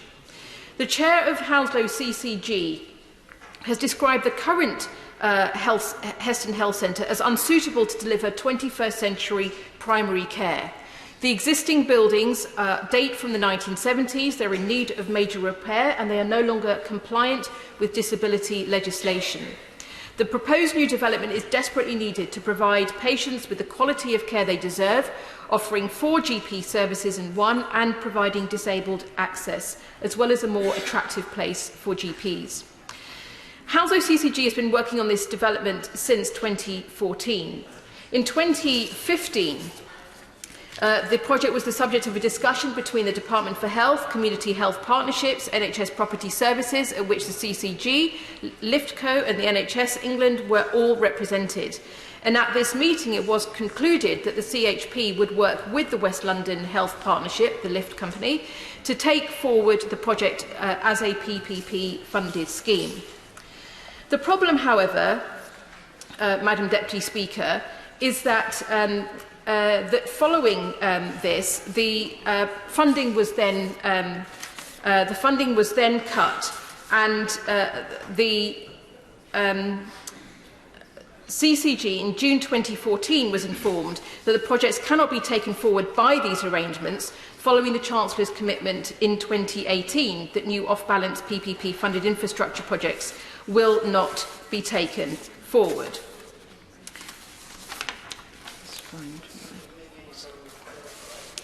I was fortunate to be able to raise this issue as well with the Chancellor in September, and I'm grateful for his offer of officials to meet me.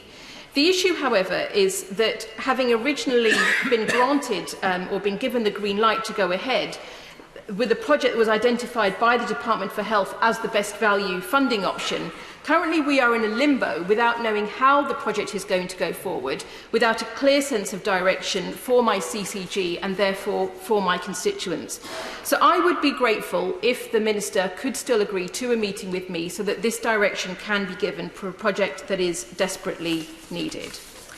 Madam Deputy Speaker, we've also had in the debate today that, as well as the issue of the adequacy of funding, the second issue that's being highlighted by NHS providers and others is how funding is being allocated as well in relation to this bill and what will be further funded.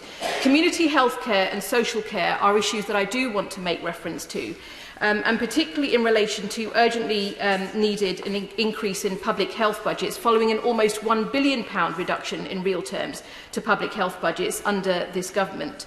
I want to raise also the issue not just of prevention but also of recovery from illness and make particular reference to post-stroke and brain damage related services. Neurocognitive rehabilitation particularly being an underfunded service. Yep. Too often we are responding to brain damage as a result of illness or even earlier dementia with slow diagnosis and with medication, when research also suggests that better and more structured brain activity could also help improve memory, planning skills and basic safety with day-to-day tasks that we currently would take for granted. We are grappling with this in Hounslow, and I'm grappling this in relation to my own mother who had a stroke 2 years ago. But at the weekend I was very moved when a constituent came to me and said, what can I do because I feel like I'm starting to lose my memory, but there's no services available to help me, and my daughter has said it's just part of getting old. I think we've got to see whether there can be more that's done, not just in prevention, but also to help with rehabilitation for these important, for all of our constituents in relation to these important services.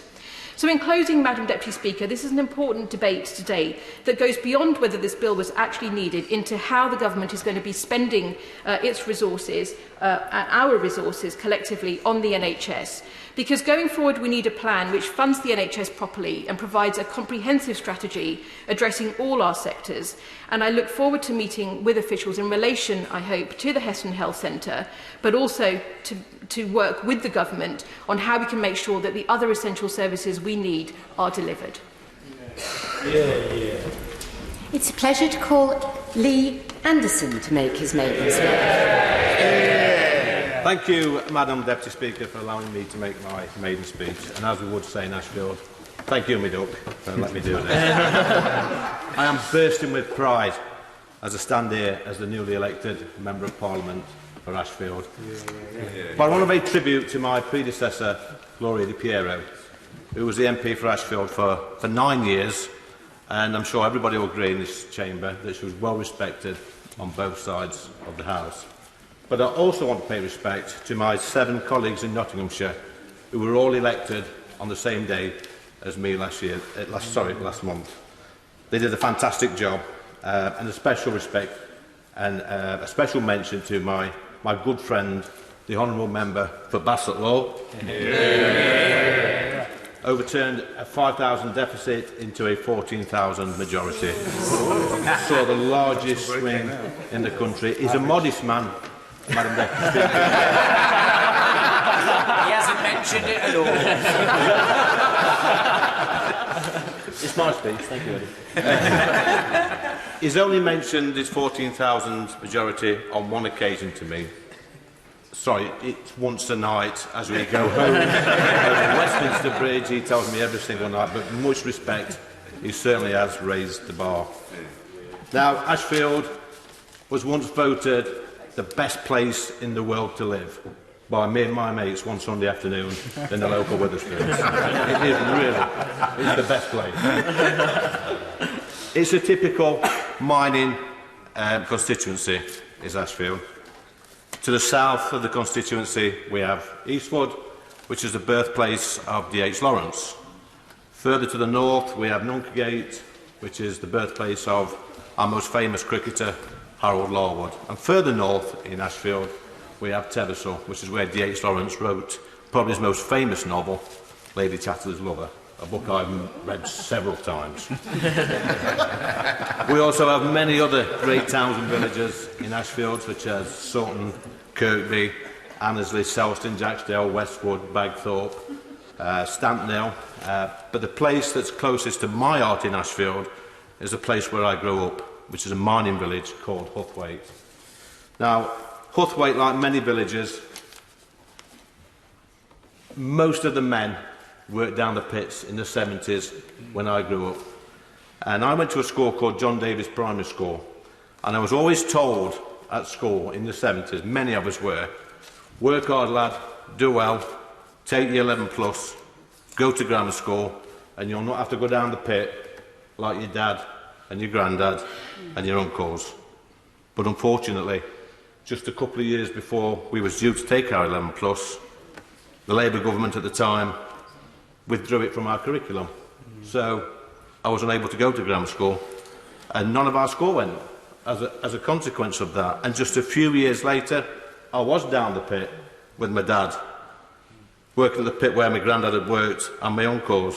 I did that for many years, and I'm sure my dad, who's watching this right now, a decent, hard-working, working-class bloke, didn't want me down the pit. He wanted better for me, but that was taken away.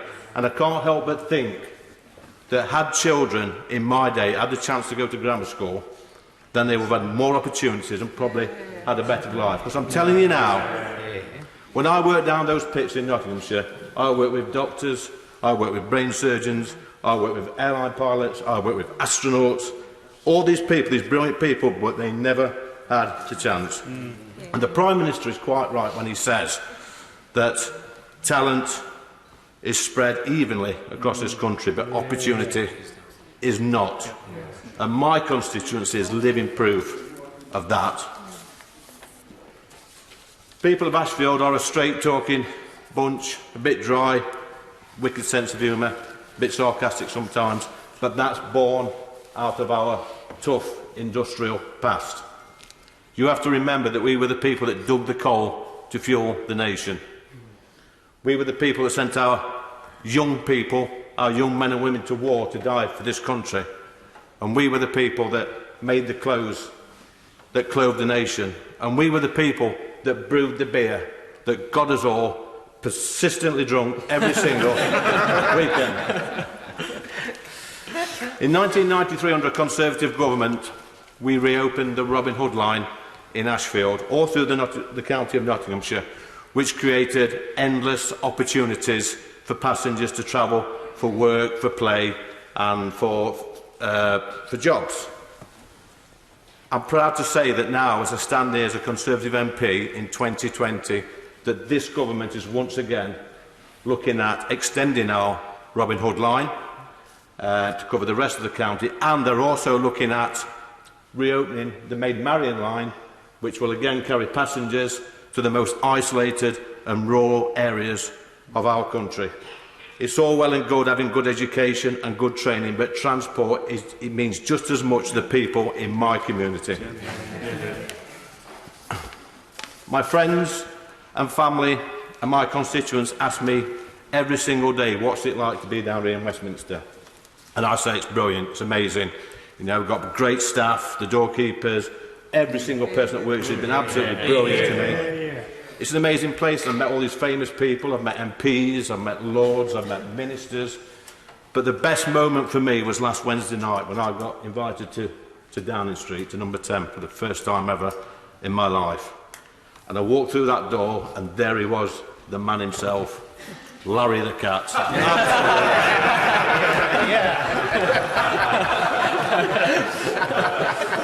Told you it was funny. I was born at the brilliant Kingsmill Hospital in Ashfield. Kingsmill was built by the American Army during World War II to look after its injured service personnel. And after the war, the American government gave Kingsmill Hospital the buildings and the equipment to the people of Ashfield as a gift, as a thank you. What a wonderful gift that is from our American cousins. Absolutely stunning. And I cannot praise the current staff and management at Kingsmill high enough. They've really turned things around. And just 20-odd years after the American government gave Kingsmill Hospital, the people of Ashfield. I was born there, and then my children went on to be born there. But it's not just our hospital in Ashfield that means a lot to me. It's the fact that it has saved my wife's life now for many, many years. My wife was born with a condition called cystic fibrosis. She wasn't diagnosed until she was 18, and for anybody to be told that you have cystic fibrosis, it is a death sentence. It's an early death sentence. But, undeterred, my wife, my beautiful wife, went to work for a year. She then went to university. She studied, she became a teacher, and she taught for 10 years until she got to her early 30s, and she couldn't really carry on anymore. So she gave him work, but all that time our brilliant NHS staff looked after her and kept her alive, and I can't thank them enough. But things got really, really bad in the mid-30s, and she had to go on the transplant list to get a double lung transplant. Now, she was on that list for 2 years, and we had 5 false alarms before we finally got the call on December the 19th, 2016.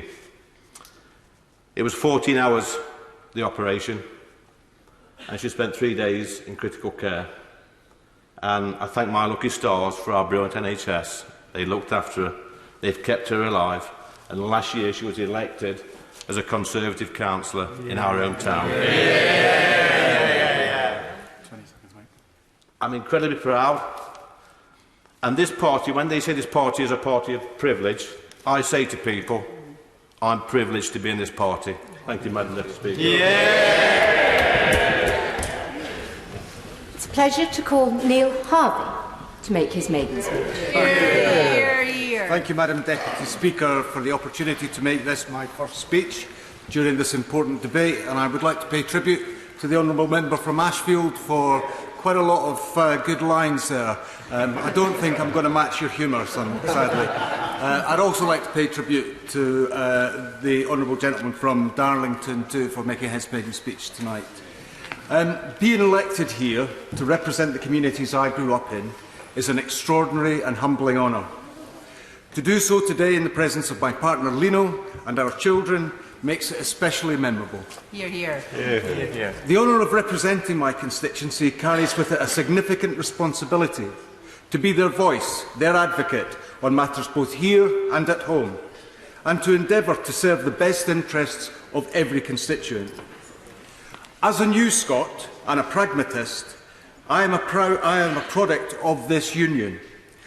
Born in Northern Ireland, raised in the east of Scotland, and I forged my professional career, for the most part, here in the heart of London.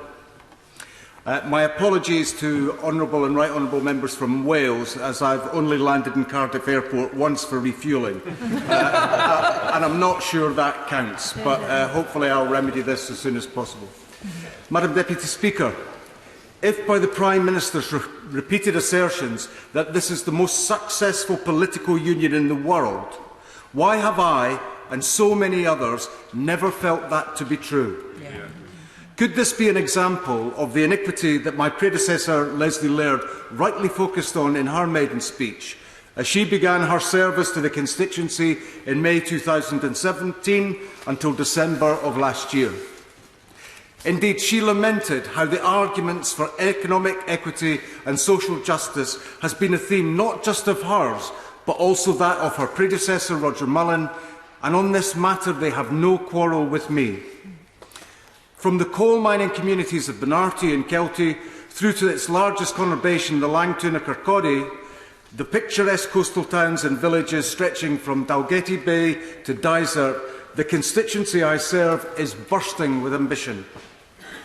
But that potential, damaged by the ravages of Thatcherism and restricted in many respects by the limitations placed upon them, and indeed Scotland as a whole, by politicians in this place who have not won an election in Scotland since 1955.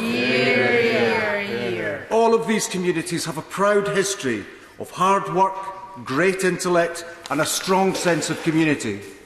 This sense of community has somehow withstood the imposition of political and economic policies that neglect, ignore, dismiss and sometimes extinguish the hopes, aspirations and potential of so many. While some members of this Parliament may jeer at, dismiss and deny the potential of Scotland, I will not tire of giving voice to those aspirations and the hope of a better, independent future that works for all of Scotland. Hear, hear, hear. Madam Deputy Speaker, as the UK turns in on itself, wrapped in the false promises of a Brexit Scotland did not vote for, this government has shaken the magic money tree to give cash-strapped public services some of the funding they've been denied over 10 long years of neglect. This brings me to the subject of this debate and my reflections on it. Whilst I readily agree the proposed funding in this bill is preferable to ruinous austerity economics, we must never forget they were initiated by those on the government benches opposite, aided by the Liberal Democrats and eased into being by the abstention of many members of the Labour opposition. If the English NHS is the patient, then this bill is a fig leaf, treating the symptoms and not the cause of the English NHS woes. The cause is, of course, pernicious and has proved deadly for many. Tory economic and social policy. But surely the government must know this. Why else would they refuse to publish their own impact assessment on universal credit and the two-child cap? What are they afraid of, Madam Deputy Speaker? The truth? In Scotland, many of us on these benches have been working on a remedy for some time now, but this government is withholding consent and at the same time ignores the refusal of consent to this damaging folly from the devolved Parliament. We must take our Brexit medicine regardless. In 2014, the people of Scotland voted for a status quo that no longer exists. They were promised equal status, respect and greater autonomy. That vow lies shattered, as does Scotland's trust in this place. If Scotland is not equal, if it is not respected and it is not listened to, are we to assume we are hostages in our nation? Forever prone to the wiles of our larger neighbour? Well, let me say this. That is neither right nor indeed honourable. The health of a nation cannot be improved using honorific titles in this place. It requires right and right honourable deeds, not words. If this is the most successful union in the history of the world, then why is it that we need to measure deprivation, poverty and homelessness? Madam Deputy Speaker, whether I support this evil policy or not, I am denied a vote, despite the consequences for Scotland. In closing, I will, like my predecessors, turn to the words of one Adam Smith Vicar-Cody, in the hope that this will be the final time they need to be said in this place. No society can surely be flourishing and happy, of which the far greater part of the members are poor and miserable. Publish the impact assessments. Thank you, Madam Deputy Speaker. Natalie Elphicke. Thank you, Madam Speaker. I congratulate my honourable friend from Kirkcaldy and Cowdenbeath on his maiden speech. I pay tribute to his passion for his community expressed and for those of all of the maiden speeches that we have heard so far tonight in this debate. I rise to speak in this second reading debate on NHS funding to acknowledge that this Conservative government is committed to delivering record funding for the NHS to secure world-class healthcare. However, healthcare is not just about how much money goes in. It is also about how it is spent. I welcome the intention of this bill, which is to provide financial certainty in order to secure improvements on prevention and detection, as well as the treatment of patients. And I believe that that focus on prevention should apply to every new baby life coming into our world. For even though a hospital may be state-of-the-art, as my local Buckland Hospital is in Dover, if proper procedures are not followed, then avoidable deaths and serious injury are the result. World-class healthcare is therefore also about leadership, standards, strong procedure. It's about culture, accepting responsibility when things go wrong, and ensuring that there is accountability when life is unnecessarily lost, showing compassion to those who have suffered when mistakes are made. I would like to take a moment to share an avoidable and sad event with this House. An experienced mother attended Buckland Hospital in Dover last January after becoming concerned about changes in the movement of her baby at 36 weeks. The baby was well developed at over 7.5 pounds. The mother was a higher risk category, having miscarried before, as well as having other gynecological factors. At the hospital, she was put on the standard fetal baby monitoring under the supervision of a long-standing midwife. The midwife had with her that day a student trainee. The mother reports that during the monitoring process, the midwife left the mother and baby at times in the sole care of the student, that the student was having difficulties getting a reliable reading, and that this was raised with the midwife on more than one occasion. The reading continued to be unreliable and incomplete. However, the midwife decided to stop the fetal monitoring, signed the monitoring sheet noting that it was defective and a poor quality reading, before discharging the mother and baby. Baby Tallulah Ray Edwards died shortly thereafter, within 48 hours of being discharged from hospital. She died of hypoxia, which is suffocating to death in the womb because of lack of oxygen. Tallulah Ray's mum, Shelley, and her dad, Nicholas, have come to me in my surgery, and they have asked me to raise their serious concerns with my honourable friend, the Minister for Health, about the avoidable death of Tallulah Ray. In raising these concerns, I would like to acknowledge the dignity and tenacity with which Tallulah Ray's family have looked for answers so that other families do not experience such a loss. Tallulah Ray's parents maintain that she died as a result of inadequate fetal monitoring at Buckland Hospital, which is part of the East Kent NHS Foundation Trust hospitals. There can be no doubt that Mum Shelley should not have been sent home on the 23rd of January 2019 without the proper procedures being followed and completed. This was confirmed in writing by a very senior consultant at the Trust. This incident is all the more shocking because the unnecessary death of Tallulah Ray was far from an isolated incident. Last Friday saw the conclusion of the coroner's inquest of baby Harry Richford, a death in 2017 at another East Kent Trust hospital. I would like to pay tribute to my right honourable friend, the member for North Thanet, in his sympathy and support for baby Harry's family, as well as their dignity in their distress and their desire to ensure that lessons are learnt from the unnecessary and tragic death of their baby son. Inadequate fetal monitoring and wider problems in local maternity services have been highlighted in the inquest proceedings, as well as Care Quality Commission investigations in 2016 and 2018. Indeed, there was even a damning secret report commissioned by the Trust as far back as 2015 that has only recently come to light. As one of the local members of Parliament in East Kent, I cannot be fully assured that fetal monitoring in every case and without exception is being conducted to the right standards in our local hospitals. Nor can Tallulah Ray's parents, Nicholas and Shelley. They know nothing can bring their baby daughter back, but they want to see changes to the law and administration of healthcare to ensure that no other parent suffers such an unnecessary loss.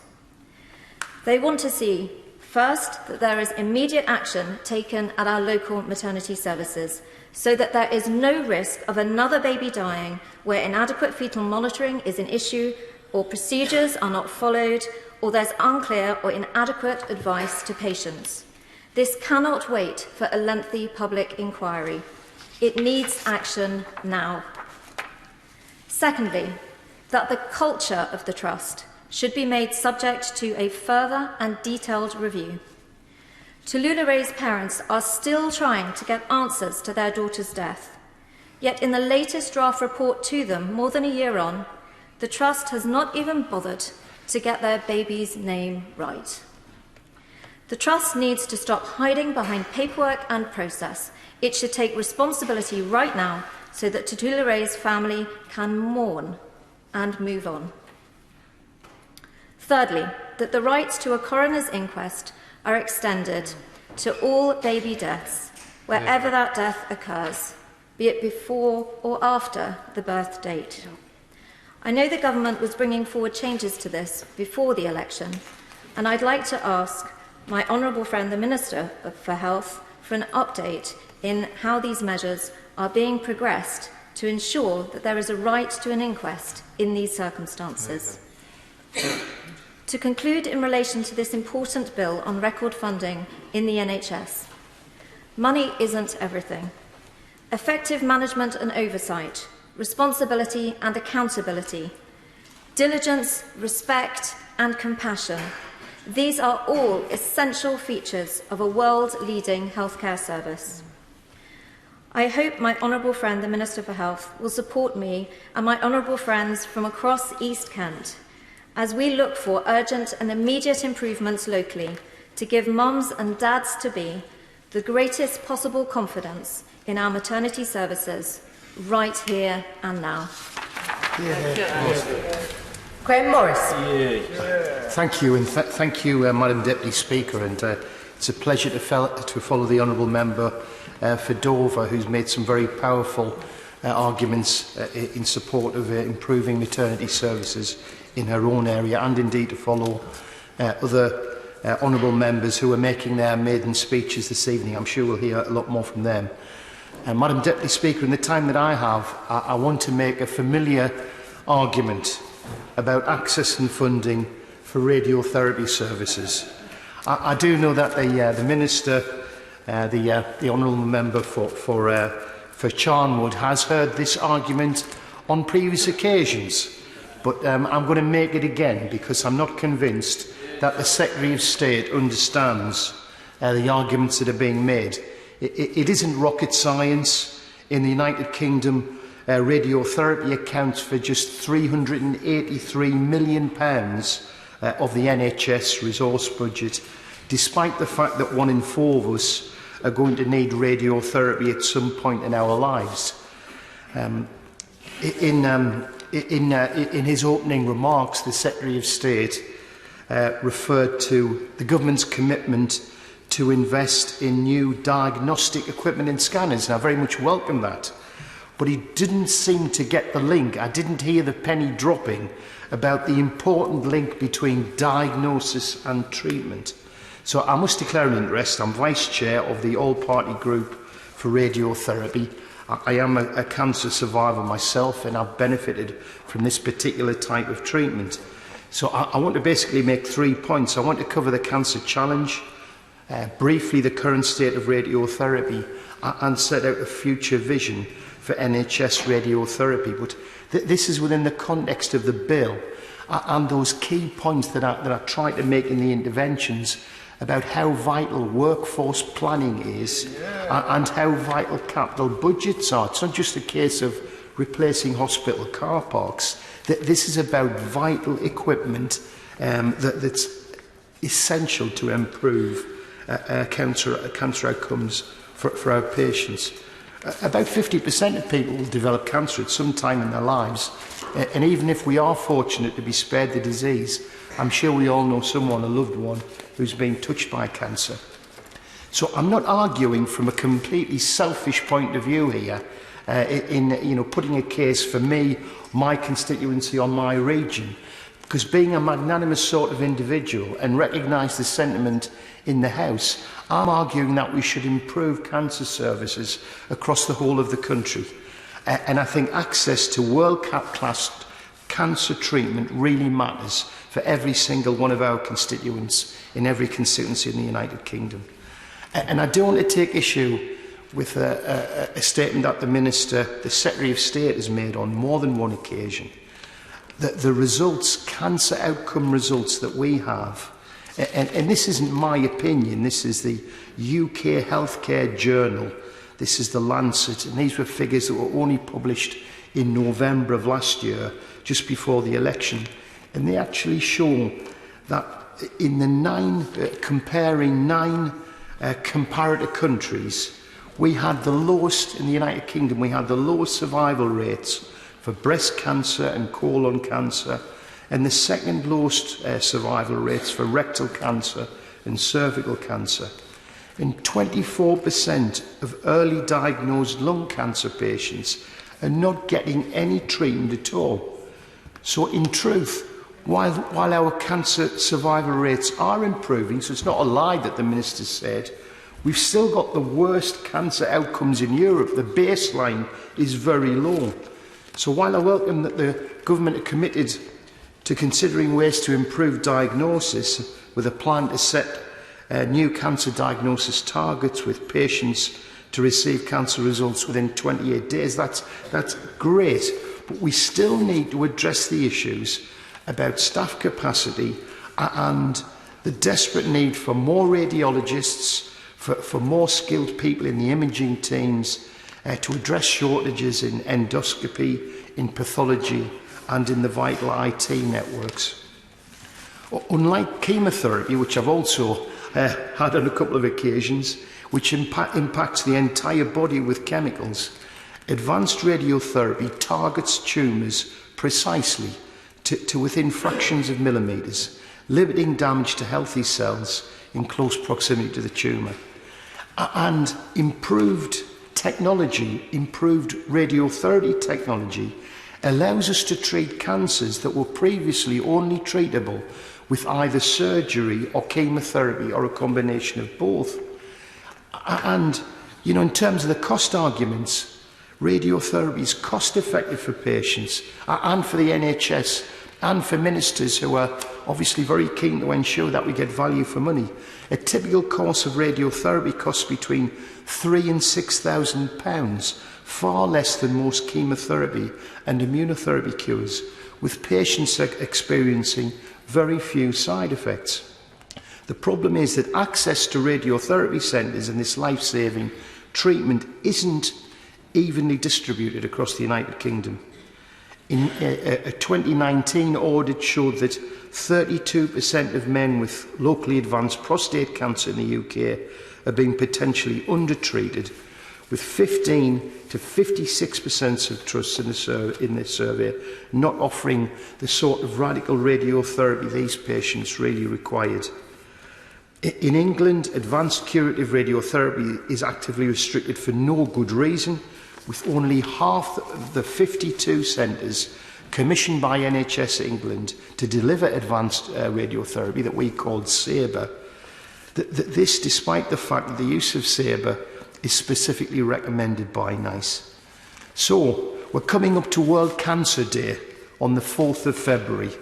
So I'm hoping that the Secretary of State and the Minister, who I know understands this issue, because we've spent a deal of time, I want him to make a commitment on behalf of the government that the UK is going to become a world-class centre for patient-first radiotherapy so that we can improve our cancer survivor rates. It's going to require an increase in investment. We need to address the issue about capital funding. Currently, radiotherapy gets 5% of the cancer treatment budget. We need that to be closer to the European average of 11%. There's an immediate need for £140 million of investment to replace the 50 or so radiotherapy machines. These are all linear accelerators that are still in use, despite them being older than their recommended 10-year life and still being used until the end of 2019. We need investment in IT.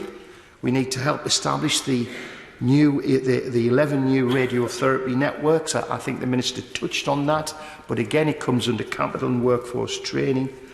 And indeed the all-party group on radiotherapy in our manifesto for radiotherapy is calling for a very modest increase in the annual radiotherapy budget from 5% to 6.5%, that's the revenue budget, and for the government to establish some basic standards to secure our vision for radiotherapy. We need to recruit and train the highly skilled clinicians, radiographers, medical physicists and healthcare professionals. And we need to guarantee every cancer patient has access to a radiotherapy centre within a 45-minute travel time. In 2020, the government should set themselves a 2030 target, a cancer target that in the next decade the UK will go from the worst cancer outcomes to the best cancer survival rates in the world. And we could do this, and we could make a start by delivering a world-class radiotherapy service. Thank you. Yeah. I'm afraid I'm going to have to reduce the time limit to 8 minutes. Derek Thomas. Madam Deputy Speaker, and I rise, and it gives me great honour and privilege to speak about the NHS. It's a fantastic institution, and there's no one in this building that hasn't had some experience or some reason to experience the NHS in some form or other. And the truth is, and I learnt this reminded particularly of the election of this, is that in the most cases, people's experience is fantastic. They're treated in a timely and effective and caring way. And so it's always good to commend the work that many, many people do on behalf of our NHS. However, I heard the words of the maiden speech of the member for Dover, and here as well some of the experiences that she referred to. And we know it true also in Cornwall that we have had similar experiences that cause considerable strain on families and also on the NHS in our area. I welcome the NHS funding commitment, this bill, and the fact that it is here to deliver our NHS 10-year plan. It provides a certainty to plan that the NHS needs and all those who work in it. But it is essential, and I know others have said this, that we get this right. I hear countless examples, as I said, of where NHS care and treatment has been excellent, beyond expectations and timely. However, in the time I've got, I want to touch on two areas where patients, in particular children and vulnerable people, are being failed in Cornwall by the current provision. And this relates in particular to the NHS workforce plan and relates to the diagnosis and treatment of children, young people and adults with autism and the shortage of NHS dental appointments. Autism, my heart goes out to parents and families with children who have autism. They love and care for their children with every ounce of their bodies, but their experience is often to fight for a diagnosis, access to adequate support and therapies, and an understanding of what autism is and how their children's development is impacted through this lack of understanding. Just in the past few weeks, I've met several parents who are in crisis because they can't get the diagnosis, they can't get the education, health and care plan, and they can't get adequate support for their children in school and have little or no access to child and adolescent mental health services. I was encouraged to read as I prepared for today that the National Autistic Society is looking to the NHS 10-year plan to finally address the following issues: that people wait for months, even years, for an autism diagnosis, the poor support for autistic people's mental health, and the insufficient understanding of this learning disability or this condition. It is great that the long-term NHS plan recognises the autism diagnosis crisis and states the NHS's intention to reduce waiting times. It would be good to hear from the Minister how the NHS plans to achieve this and what progress is being made. Because there are certainly, yes. In my local London Borough of Sutton, the council has had a damning Ofsted report of its SEND services, with parents forming a crisis EHCP group. Would you agree with me that councils need to work with their local NHS trusts to ensure that we get those diagnoses early and that problems don't develop into something far worse? So thank you for the intervention, and that's exactly what the NHS plan commits to, that the early diagnosis and then proper support, wraparound support from the NHS, but also, as you say, from local authorities. And the reality is the gains from this are significant. The opportunity to transform thousands of lives, reduce pressure on our schools and unlock the potential of people who have autism is there to be had. And I'd urge the Department of Health to step up the work in this area. So I do appreciate that intervention. I'd like to move on now to dental shortages. And in a response to a question I asked in March 2019, that NHS England has a legal duty to commission National Health Service primary care dental services to meet local need. Now, the truth is, in the NHS England accept this. That is not the case in Cornwall. Now, we're told, the 6 colleagues in Cornwall, we've worked closely on this, and we've been told that NHS England is working with local commissioners to investigate how widespread the problem is and is keeping the issue under active review. But there is an NHS dentist shortage in West Cornwall and across Cornwall, and it's not a new problem. Waiting lists for 2 years on average. The waiting list was 2 years on average in 2015, and it remains roughly the same in 2019-20. Units of dental activity has increased from 80,000 roughly to 90,000, but the average for people having to wait is lower than the national average. So about 50% of adults are not seeing an NHS dentist in Cornwall. About 60% of children are having to wait or have not seen one in the last 12 months.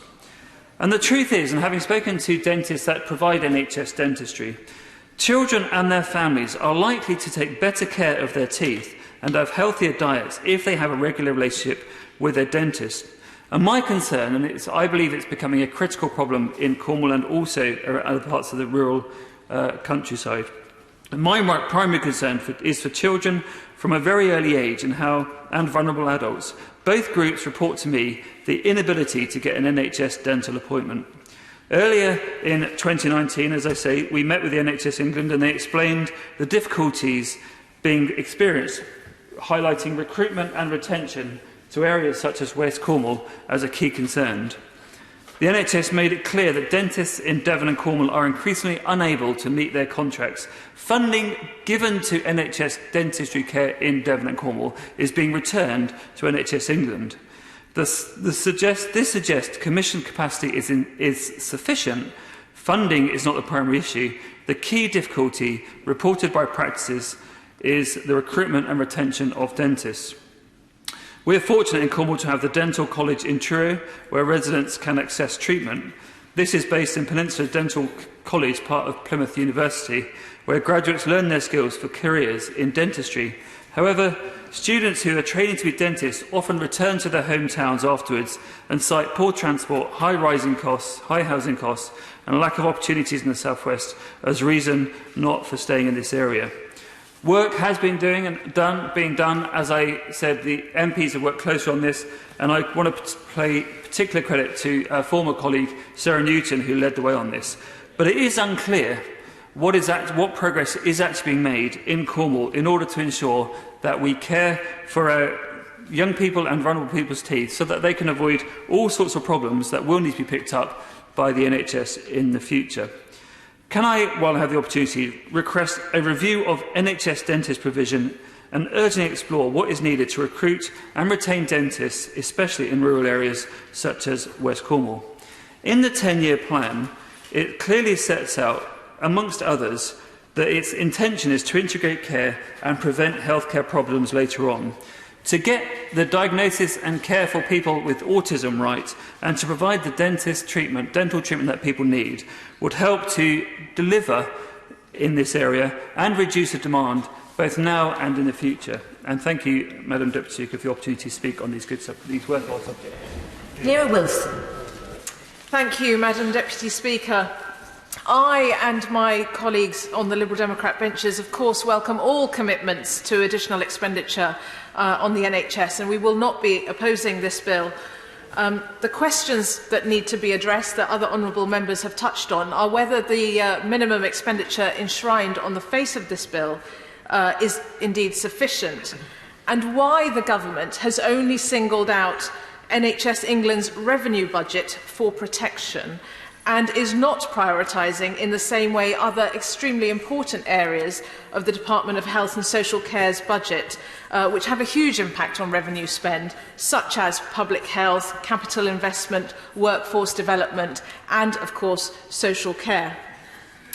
Madam Deputy Speaker, the NHS has been chronically underfunded for a number of years, and as we have already heard from many other honourable members, we have a healthcare system in England that is in crisis.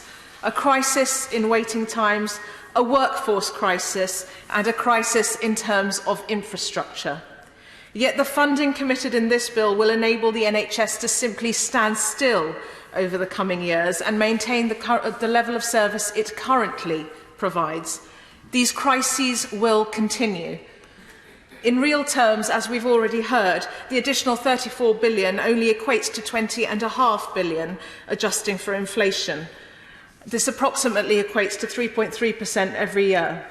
And we've heard already that many respected commentators and NHS leaders have said some 4% extra a year is actually really needed to transform and improve services.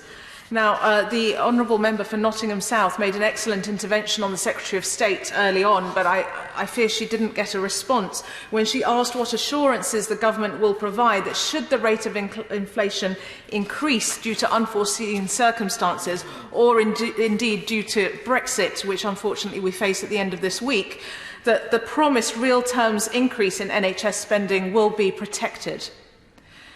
Madam Deputy Speaker, the crises I referred to are clearly epitomised through the challenges that the NHS mental health services face. The mental health system has experienced decades of underfunding and neglect, resulting in services and facilities that are all too often substandard and sometimes dangerous.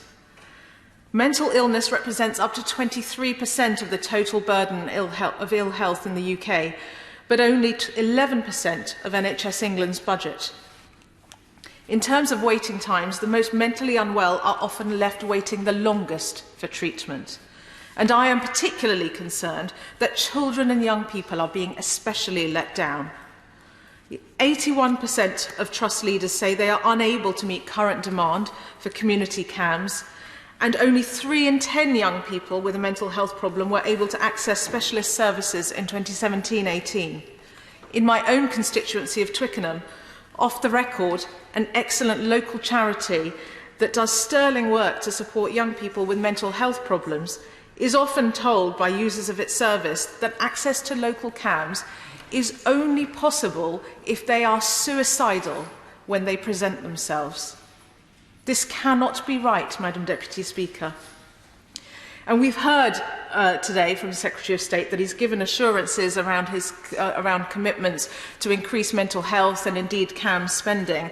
But we know that this is not always getting through to the front line in an equal way. There's a lot of variability across the country, and we need some proper, accountable public tracking of expenditure to make sure every area across the country can. The Minister is mouthing at me, but if you look at Mind's analysis of the variability of mental health spending getting across to parts of the country, there is a huge amount of variability, and therefore we need to track it publicly to make sure that that priority investment is getting through.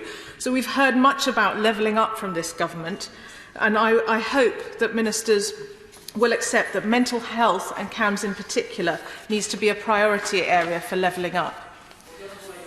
Yes, of course. Grateful to my South West London colleague for giving way. She makes a very passionate case for mental health spending. I wonder if she will join me in welcoming the Trailblazers programme that's been launched in schools, both in her borough and mine in South West London, which puts mental health support workers into our local schools to help children, as she's rightly identified. Absolutely. I thank the Honourable Member for Carshalton and Wallington for his intervention, and I completely agree. We need more support for our children and young people, both in schools and indeed actually at universities too, for students who are suffering a mental health crises. In terms of the workforce crisis, we know that there are over 100,000 vacancies across NHS trusts in England.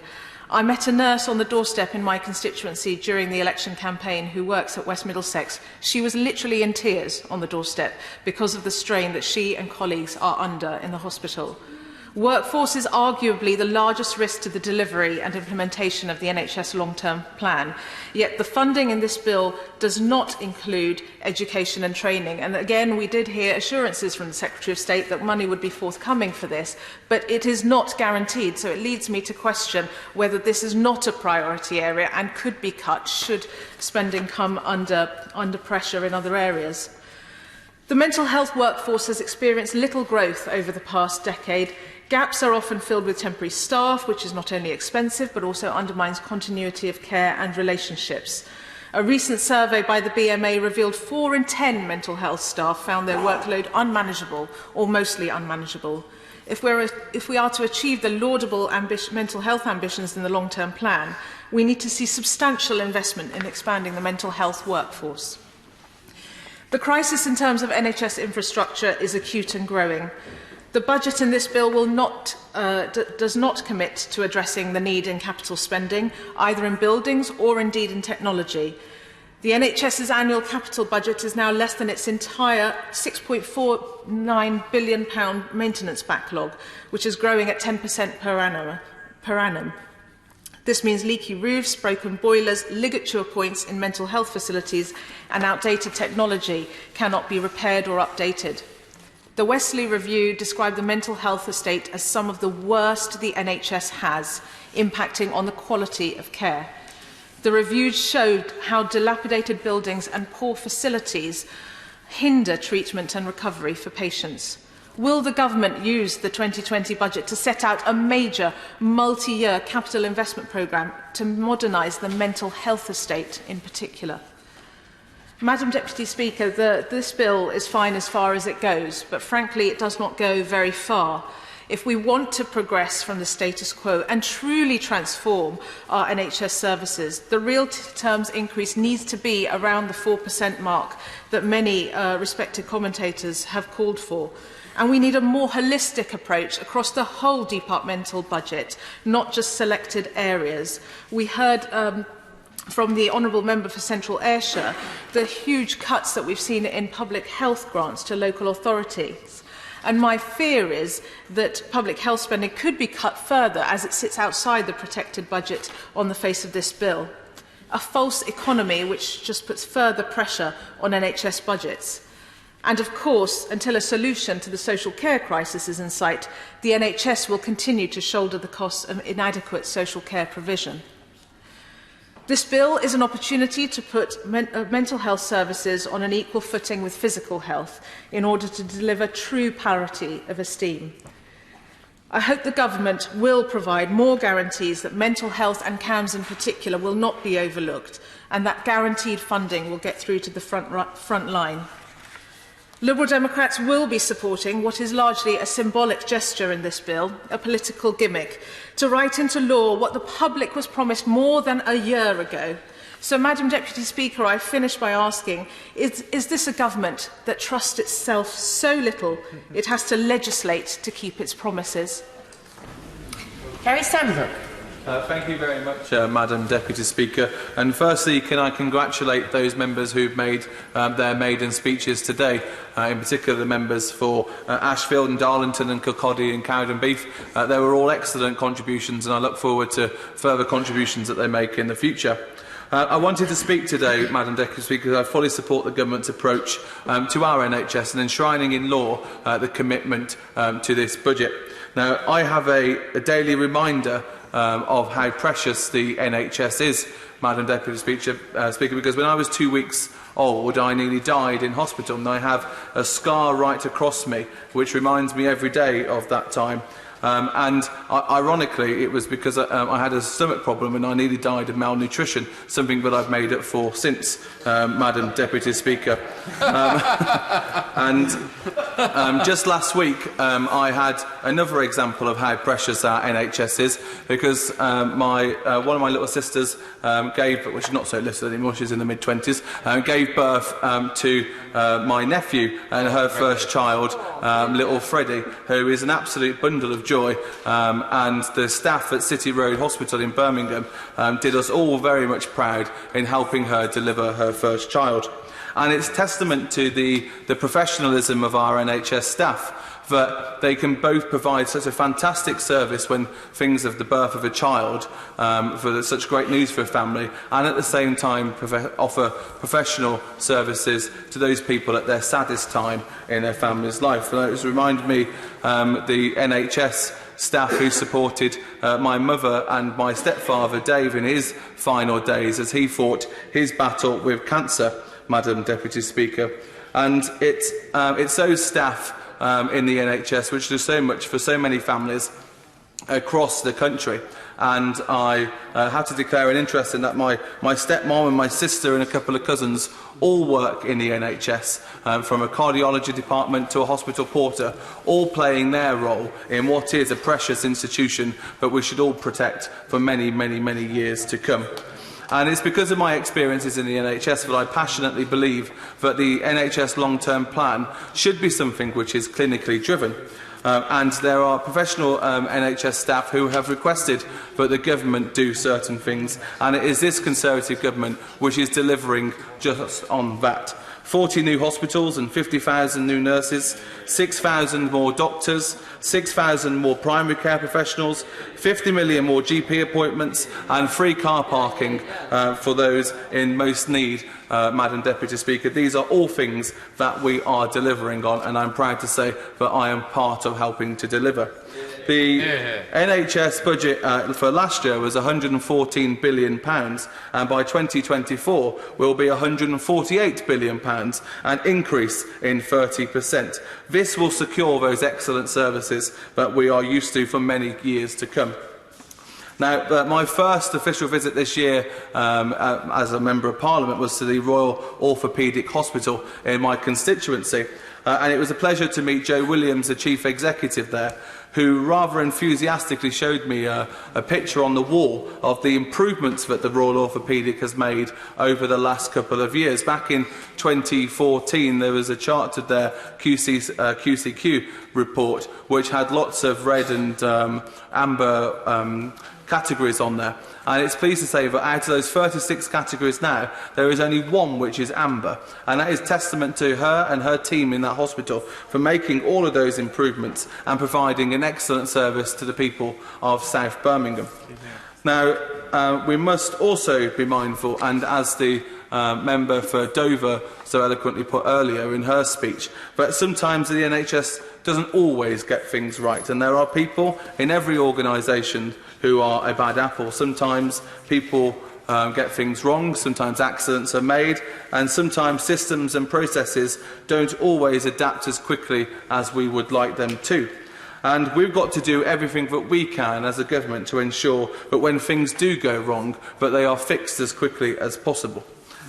In Northfield constituency, Mr. Deputy Speaker, sorry, I do apologise. Yeah, I'm sure you have done, Mr. Deputy Speaker. The health inequality is something that I am very mindful of, and because although over the last couple of years life expectancy has improved in Northfield constituency and it is above average for Birmingham, it is still below average for the rest of England, and this is something that we need to be very mindful of as we go about implementing the long-term plan for the NHS. And the three biggest contributions in Northfield to premature mortality is coronary heart disease, lung cancer and alcoholic liver disease. And these are all things that I'm going to be looking further into on behalf of my constituents to ensure that we can improve life expectancy even further. Mr. Deputy Speaker, the Prime Minister has quite often and rightly said that we need to be levelling up our economy. And I think also that we need to be levelling up health across this country as well, because it's not just the economy which sees huge disparities between the south and the north and the Midlands, it's also health too. And I am confident that it's this government, under the leadership of our Prime Minister and their team in the Department for Health too, who will be doing just that. And I look forward to working with them over the years to come. Thank you very much. Thank you very much, Mr. Deputy Speaker. I agree with many of the things that the honourable gentleman just said, and I congratulate him on his speech. Perhaps I would slightly differ with him about the stewardship of the NHS under the present Prime Minister and the rest of the health team, but I'm not going to stray too far into partisan politics, if that's all right with you, because if I'm honest, I have a profound worry about the future of the NHS, partly because I think sometimes we as politicians are too proud of the NHS. we puff out our chests and say what a wonderful nation we are, we've got the best NHS in the world, and actually too often we're not prepared to look at the nitty-gritty of whether we really are delivering for the people around the country. And I say that equally in Wales as I would in England or in Scotland or, for that matter, Northern Ireland. And actually, if you look at some of the statistics don't never tell the whole story, but if you look at some of the statistics, we don't have the best NHS in the world. If you look at cancer care, which is something that's obviously been referred to already several times in the debate, we have worse outcomes than nearly all the equivalent countries who have a free health care system in the world. Australia, Canada, Denmark, Ireland, New Zealand, Norway, all of them produce much better statistics for life, for survival rates, for pancreatic cancer, for lung cancer, for rectal cancer. I mean, quite markedly better than we do.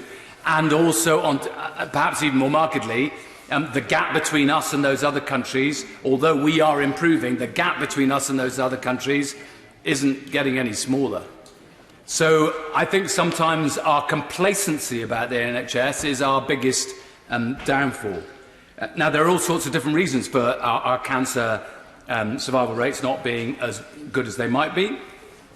Sometimes it's because patients don't actually present early enough. We're worse at presenting, in particular, men in the UK, and in particular in working class areas such as my own constituency. Men are much more reluctant to take things which others might immediately spot as being potential cancer symptoms to their GP. Likewise, GPs in many parts of the country are too reluctant to send people on, when in other parts of the country or in other countries they would definitely have been sent on for further tests and examination. We have half the number of MRI scanners per 100,000 of population in this country from all the comparators everywhere else in the world. It's already been referred to that we need more radiologists, but we need more MRI and other scanning equipment too. In Wales, we only have one PET CT scanner. We probably need, if we were measuring ourselves against other countries in the world, we probably have 7 or 8. We have a shortage of radiologists, as I've said. I referred to the Secretary of State earlier. The College of Radiology reckon that by 2023 we will need an extra 2,000 radiologists just to cope with the demand that we presently know about. At this instant, there are more than 1,000 vacancies for radiologists, consultant radiologists, in England alone. So that means that people are being seen later than they need be. It means that scans are taking longer, it means that people are getting their results later, and it means that it's more difficult to provide treatment on time. We have, for consultant radiologists, 3/5, 60% of consultant radiologist vacancies in England have been vacant for more than a year. 60% of them. And this also applies to histopathologists. The people who, cut up the little bit that's been, the biopsy that's been sent and check to see whether there's cancer there. Only 3% of path labs in England reckon that they have enough staff at the moment, and 45% of them are relying on locums and agency staff. That, in the end, is neither good practice nor economically sustainable, because it's more expensive for the NHS. These numbers can be replicated in so many other different areas. 10% shortage in consultant psychiatrists. 1 in 6 eating disorder posts are vacant across the UK. 1 in 3 in England. 1 in 8 CAMS consultants are vacancies that have been existed for more than a year. And 25% of perinatal psychiatric posts are vacant in the West Midlands, even as we speak. This also applies to A&E. We simply don't have enough A&E consultants. We're 1,500 short across the whole of the UK.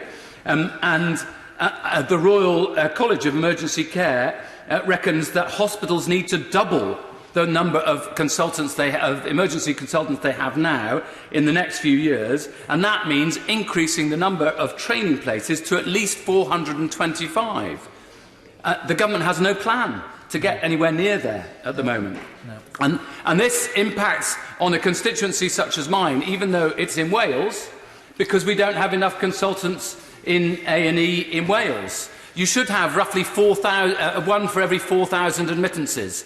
In England, we're sort of getting along with something like 1 for every 10,000 admittances. In Wales at the moment, that means in my constituency, 180,000 people go to the 3 A&Es that are close to us. That should mean 45 consultants. We've got 10.5.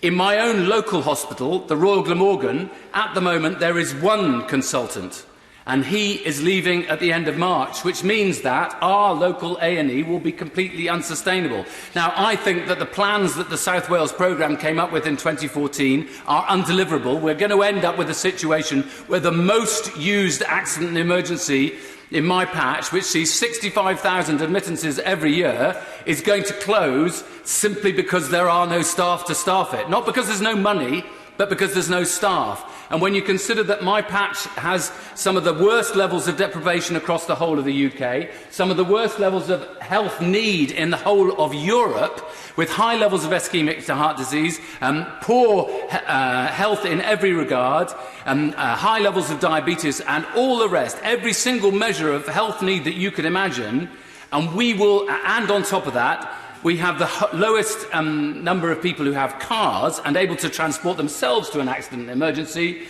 and mountains that are impassable in the winter. This is all going to make for an impossible situation for my constituents if the accident and emergency at the Royal Glamorgan Hospital closes.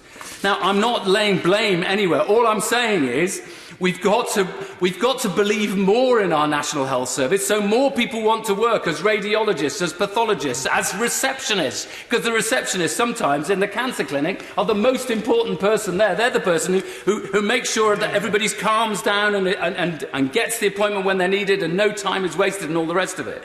But we need to believe far more in our NHS if we are really to transform it in the years to come. Victoria Prentice. Thank you, Mr Deputy Speaker. It's a pleasure to follow such a great speech and to see the honourable gentleman looking so well. Yeah. There is no complacency on this side of the House, but I think there is a feeling that we are in an upbeat debate. I'm thrilled to support this bill and indeed to support the great health team. Hard to choose a favourite among them because I have so many asks. So I'd like to start by talking about the exciting developments at the Horton General Hospital. Won't surprise anyone. The first is that we have a new award-winning nurse-led clinic for deep vein thrombosis, a one-stop diagnostic clinic for patients who need urgent treatment, up and running now. Second, we have the Horton Hip Fracture Clinic, which have been named as one of the best in the country for the last 7 years in a row. Third, we have a new chemotherapy service for children, which was launched last September for children up to 19.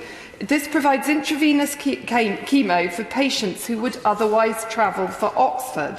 So we are in a good place at the Horton General Hospital at the moment. We are recovering from that dreadful period when I was first elected, Mr Deputy Speaker, when we all went to court against the clinical commissioning group. There was a botched consultation, relationships fractured, it was town versus city, and all was not a happy place. We have worked hard on repairing those broken relationships. Lou Patton deserves special mention, the head of our clinical commissioning group at the moment, who sadly moves on in March, but I spoke to her this morning and we have high hopes that her successor will continue to take things forward for us. We are united in our desire to make sure that the Horton is fit for the future. We have plans for a new modular building, and the department will be hearing from us very shortly on what those plans are. But what I would say generally to colleagues is that it is worth working together to build those fractured relationships. We are making real progress locally. On primary care, there's certainly no cause for complacency. GP appointments do continue to be an issue, and the horsefair surgery is in the local news a great deal at the moment. We have a great campaigning local journalist, even though she stood against me at several general elections.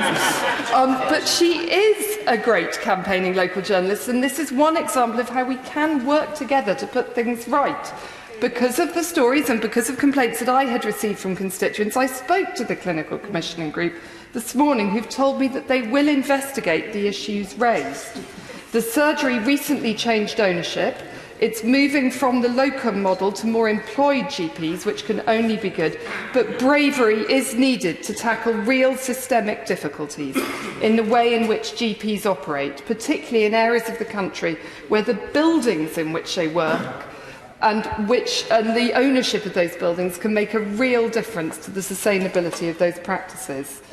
Palliative care we'll be hearing a great deal about on the national news this week, with our brilliant Catherine House Hospice featuring very heavily.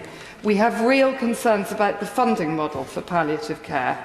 We want to enable people to die at home or as near as home as possible, and I will be writing to the department further about this.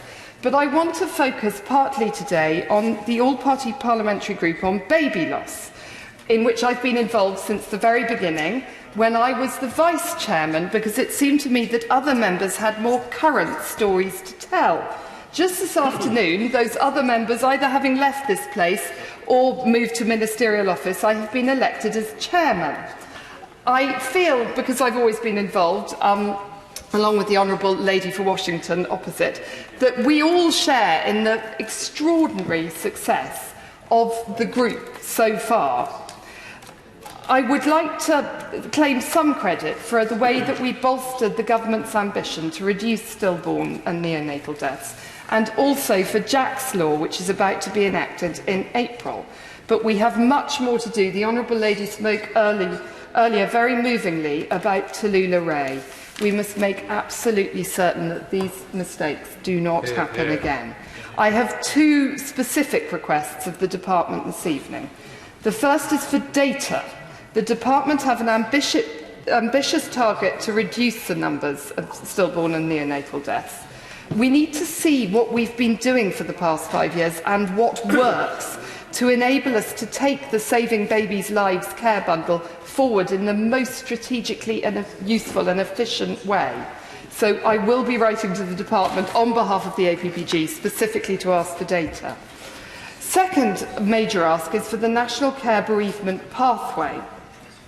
A very small number, I'm glad to say. There are only 9 trusts who have not engaged with this at all. I will be naming them in the future, so I advise them strongly to get engaged pretty soon on. Many trusts are starting to establish services, but the call for this year for the APPG is, will the department support the rollout of the National Care Bereavement Pathway? So we will want both policy and financial support and real oomph behind this initiative.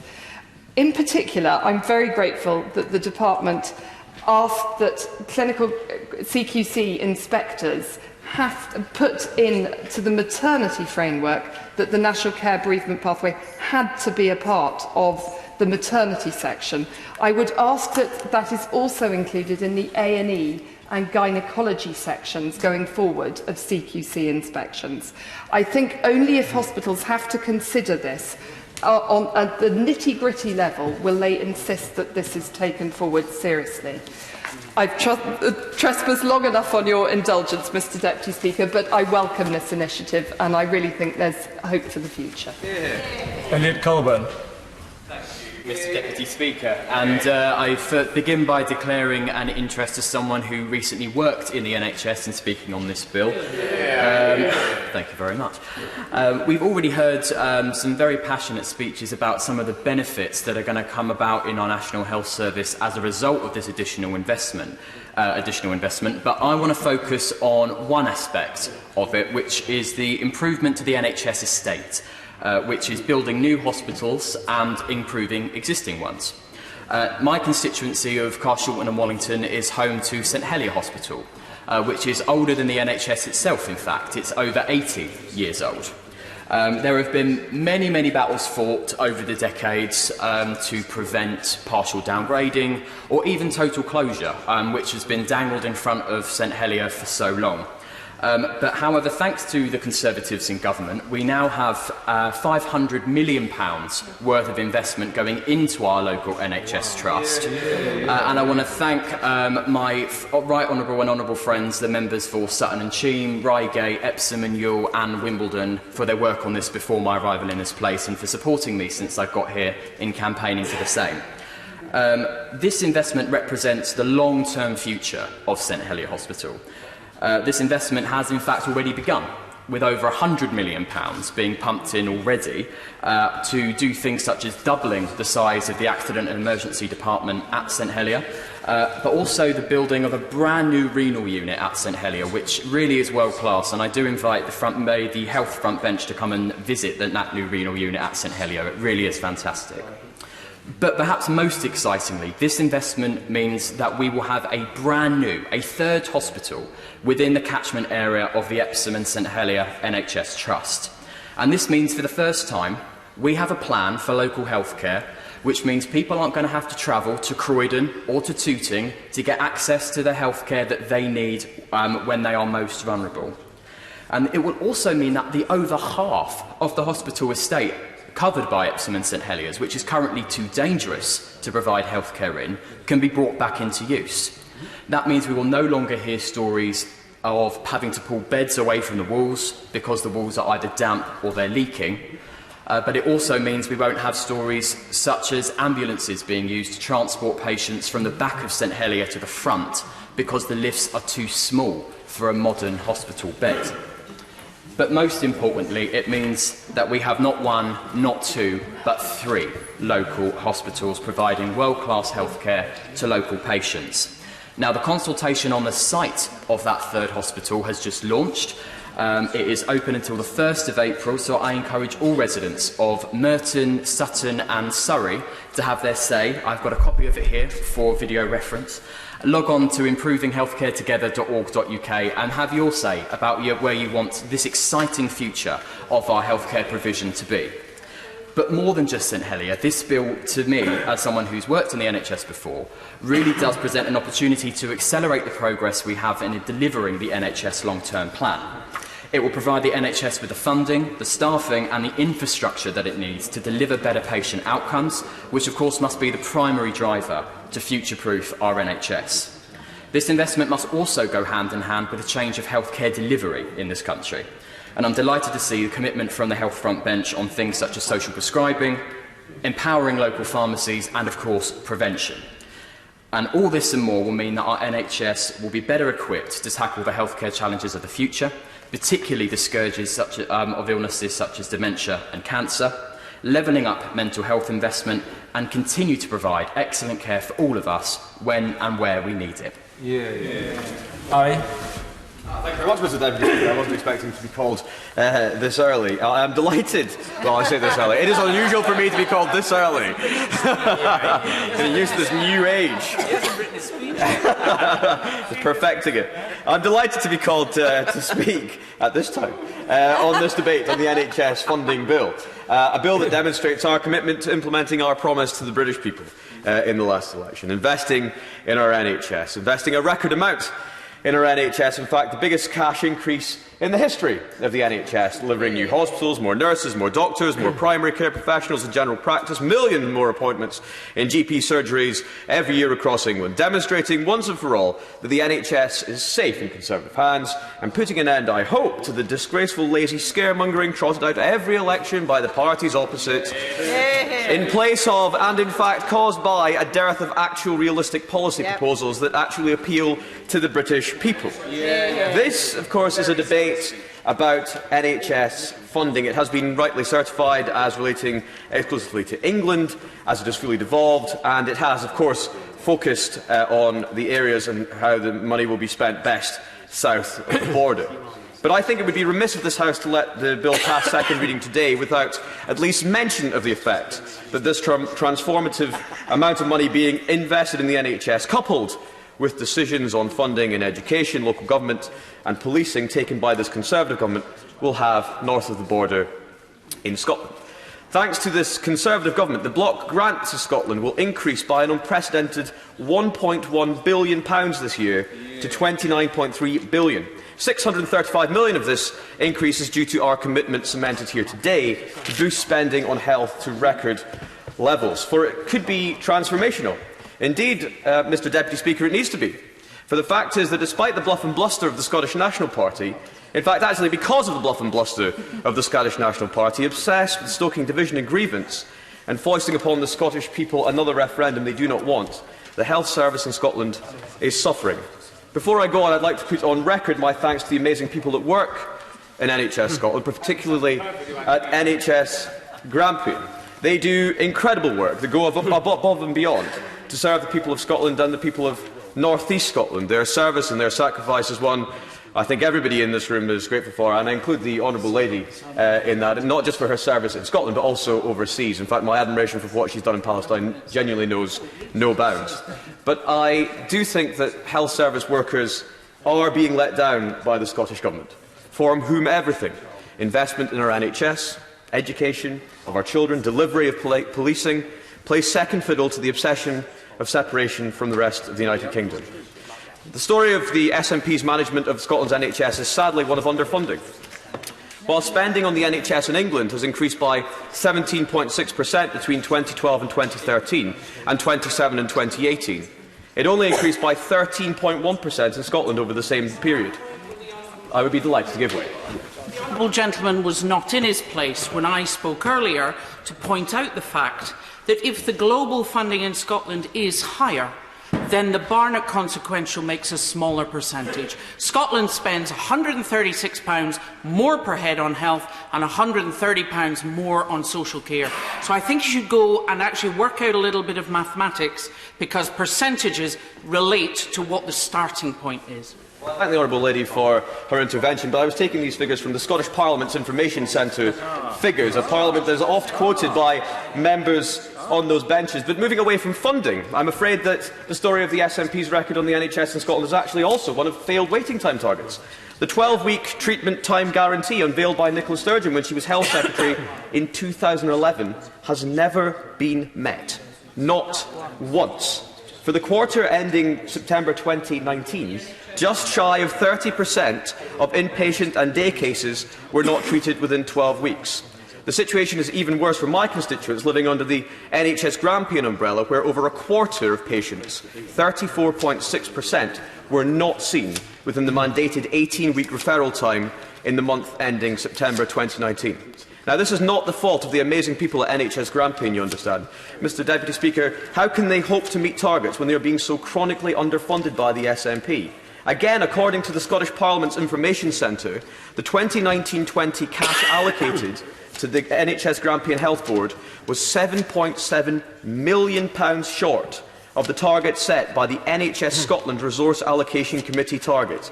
The total shortfall over the decade for NHS Grampian is estimated to be £239 million. I'm afraid that the cancer waiting times are little better, with a fifth of urgent cancer referrals waiting more than 2 months for treatment. The target is that 95% of patients with urgent referrals are seen within 62 days. This was only met for 83.3% of patients in the quarter ending September 2019. And we have a GP crisis in Scotland, a shortage. It is shameful that the Royal College of GPs expect there to be a shortfall of 856 doctors across Scotland by 2021. There are delays to the promised Inverness Medical Centre, fears over the same happening at the Aberdeen Cancer and Maternity Units, a completed Children's Hospital in Edinburgh, but sitting empty due to, and I quote, ongoing safety concerns. And the shameful, tragic situation at Queen Elizabeth Hospital in Glasgow, where children have died, and it has emerged that the Health Protection Scotland reports had identified contamination risks as far back as 2016, with dozens of individual cases. I would be delighted to give way. He refers to the figures in Scotland as being 82% for people who are meeting the target, the cancer treatment target. It's only 75% in England. I'm really not sure that throwing party political stuff around is going to make the blindest bit of difference to delivering for those people.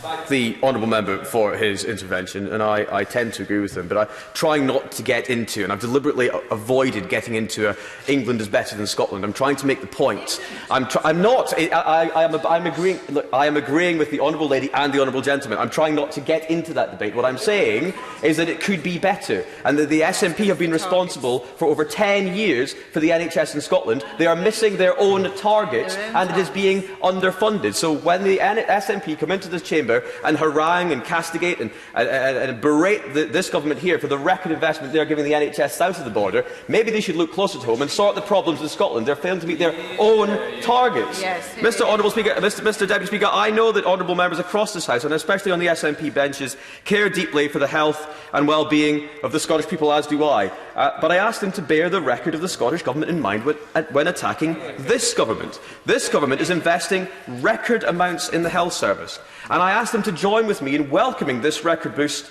to the block grant, and also that they will join me in calling for the NHS to be funded to an equivalent level that we are doing here in England. And so I welcome this bill today, and I hope that when the Scottish Government receives the unprecedented boost to the block grant, made possible by Conservative decisions, they spend it wisely, spend it where it's needed, fix where the health service is broken up north, invest in our healthcare workers so that across the United Kingdom, in England, Wales, Scotland and Northern Ireland, we can have an NHS that all of the British people deserve. Thank you. Tom Hunt. Much, Mr Deputy Speaker. That's, again, slightly sooner than I expected. This is the second time I've addressed the House after my maiden speech, and of course I want to touch upon the important issue of NHS funding and ensuring that my constituents in Ipswich get the best possible deal. Mr Deputy Speaker, may I start by saying I welcome the NHS funding bill, which will give our NHS the biggest cash increase in its history. The money will support the delivery of our NHS long-term plan, 40 new hospitals, 50,000 more nurses, 6,000 more doctors, which we promised in our manifesto. And of course, all of this is built upon solid Conservative economic foundations. Mr Deputy Speaker, I'll be working hard to ensure that Ipswich receives its fair share of this funding. This is so important, Mr Deputy Speaker, because the disparities between Ipswich and East Anglia and the rest of the country are real and often pronounced. Indeed, Mr Deputy Speaker, clinical commissioning group funding per patient is over £100 lower in Ipswich and East Suffolk than the average in England. And we must keep an eye on the funding formula to ensure that areas including Ipswich are getting the funding for the services they need. These include GP services, where our GP to population ratio has fallen behind, and many local residents say they struggle to get an appointment when they need one.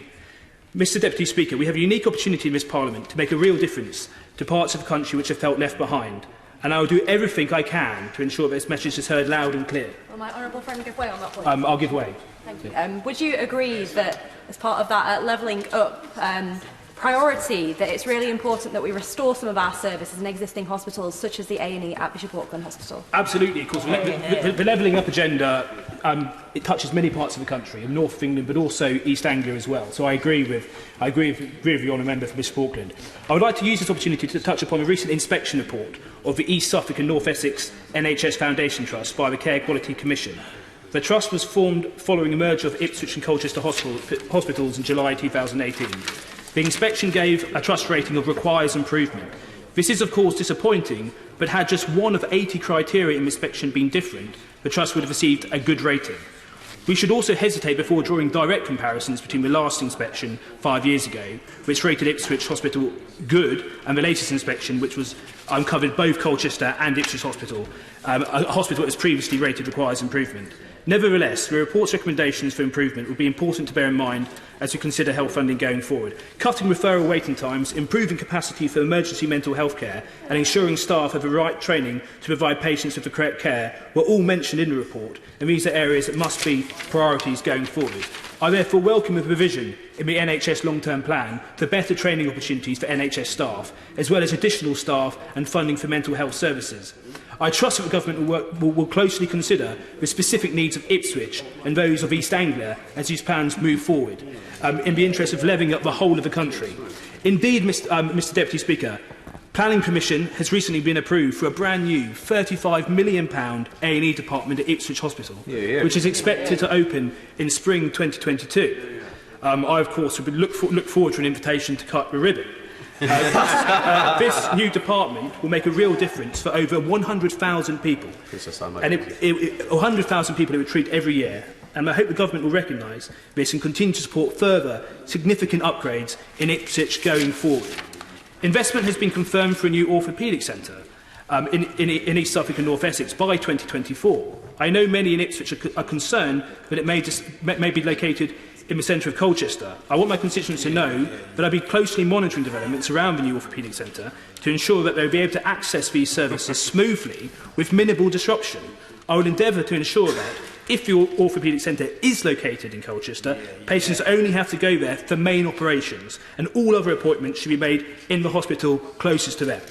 The key point, Mr Deputy Speaker, is that these twin investments, the new A&E department in Ipswich and the new orthopaedic centre, wherever it may be located, may not have happened had a merger into a single trust not taken place. The merger of Ipswich and Colchester hospitals has the potential to provide a critical mass when it comes to delivering the resources local people need for their health and well-being. A further example of this is that since the merger, radiotherapy treatments for cancer patients at Ipswich have been maintained in Ipswich at the same rate when there are fears they might have been moved elsewhere. Plus, in addition to this, staff vacancy rate, which was 12% before the merger, is now 9%. I would therefore like to call on the Government to further communicate the benefits of the merger, to give people confidence in the system and give them every reassurance that both Ipswich and Colchester hospitals can improve together. Rather than have a situation where one hospital drags another one down, it must be the case that when you have two hospitals that come together, the good one drags up the one which is struggling and not the other way round. Mr Deputy Speaker, I will continue to have a watchdog role when it comes to the merger, Mr Deputy Speaker. Some of the initial improvements are positive, particularly the new A&E department in Ipswich, but I will not hesitate to question any developments which may not be in Ipswich residents' interests. Mr Deputy Speaker, before I move my speech on from a recent inspection report, it would be remiss of me not to also congratulate our local NHS staff in Ipswich, who have been identified as delivering outstanding practice in critical care, maternity services and community health inpatient services, as well as good levels of practice in many other areas. I would also like to pay particular tribute to members of the Indian community in Ipswich, who fill many of the roles in our local NHS services. Their commitment and dedication to their work is unquestionable. The role of the Indian community play in our local NHS is one of the driving reasons why I wish to express my wholehearted support for the Government's plan to attract the top talent from around the world to work in the NHS after Brexit, to help provide the vital services we rely upon every day. It's important we prioritise those who have the most to contribute, and I'm glad that the Government has identified this as a priority component of a new Australian-style points-based immigration system that we will be bringing with a preferential visa system for those seeking to work in the NHS. Mr Deputy Speaker, I recently met with the Chief Executive of Ipswich Hospital, who has invited me to visit the hospital shortly to meet all of the hard-working staff there. I look forward to hearing further further how we can work together to improve the hospital we both care for passionately. Mr Deputy Speaker, I wish to make one final key point. It's to do with NHS resources, and it's incredibly important to my constituents, but also the public as a whole. I mentioned earlier Ipswich's new A&E department. The business case for this project took almost a year to approve, when it should have taken a matter of months. For every month of delay, I understand the cost to the taxpayer was around £167,000. This is mainly due to inflation and increased building costs, which resulted from that. I'm well informed that the approval process for big NHS capital schemes is too archaic, and that part of the problem is the merger of NHS Improvement and NHS England, that the new organisation has not had time to streamline its approvals process. As well as additional investment, Mr Deputy Speaker, we must ensure hard-earned taxpayers' cash is being used efficiently at every stage of healthcare provision. I urge the Government to take this into account too, as we, Conservatives, continue our long and proud stewardship of the NHS. The time limit is 6 minutes with immediate effect. Peter Aldous. Thank you very much, Mr Deputy Speaker. It's an honour to follow my honourable friend, the member for Ipswich, my birthplace and my football club. The main provision of the bill is to enshrine in law the Government's commitment to increase NHS spending by at least £34 billion by 2023-24. Some may say that this is just gesture politics, but what it does is to provide the NHS with the certainty that they need to make long-term plans and strategic investment in frontline services. This contrasts with operating on a hand-to-mouth, short-term basis, as they have often done in the past. If this approach is successful, Mr Deputy Speaker, then it's, in future, as suggested by the King's Fund, government should look at pursuing this approach with other items of health spending such as capital investment, public health and staff and education training. It's one of these latter items that I wish to highlight. That is investment in NHS buildings and infrastructure, which is so important in providing a high-quality environment for patients and health professionals. As well as making commitments to revenue funding, the Government has undertaken to invest in hospital buildings, 6 new hospitals now, and providing seed corn funding to work up the plans for 38 more such developments.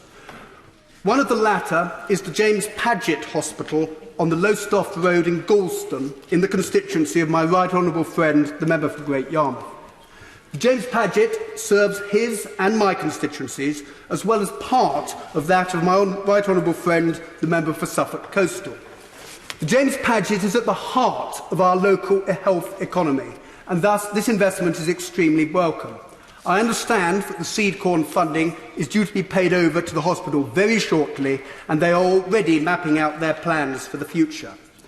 They have moved quickly since the announcement of the seed corn funding was made in the autumn.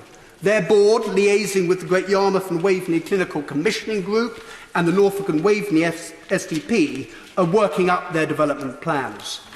Whilst at an early stage, these include developing a health and social care campus encompassing acute, community, primary care, mental health and care facilities. They also wish to expand their education training, investing in their health and care staff, and also to improve their digital services. As the plans for the James Paget are worked up, it is important to have in mind 3 requirements. Firstly, it is important that the needs of the people who use the hospital are taken fully into account. Ours is an area with an ageing population, which places pressure on local health services. In Lowestoft and Yarmouth, there are deep pockets of deprivation, where there are serious inequalities which must be addressed. We are a popular tourism area, which puts additional demands on the hospital and its services. Once the James Paget has fully worked up their provisional plans, a wide-ranging and full public consultation should take place so that the views of local people can be fully considered. Secondly, whilst the board of the Paget are taking the lead in working up the redevelopment plans, it is important that all those involved in health and social care services in the area have their say. This is so important as we quite rightly move towards an integrated health and social care system where all those involved collaborate and work together. The James Paget recognised this, and it is important that doctors, mental health and social care professionals, as well as the CCG, the Mental Health Trust, the county and district councils are fully involved, as well as the voluntary sector and patient representative groups. Thankfully, Mr Deputy Speaker, the silo mentality which may have existed in the past is gradually being knocked down. Thirdly, attracting health and medical staff to the Waveney and Great Yarmouth area continues to be a challenge. The redevelopment of the James Paget provides an exciting opportunity to address this, providing centres of excellence in those specialisms for which there is a need in the area. The importance of working with the 2 universities, the UEA and the University of Suffolk, cannot be underestimated.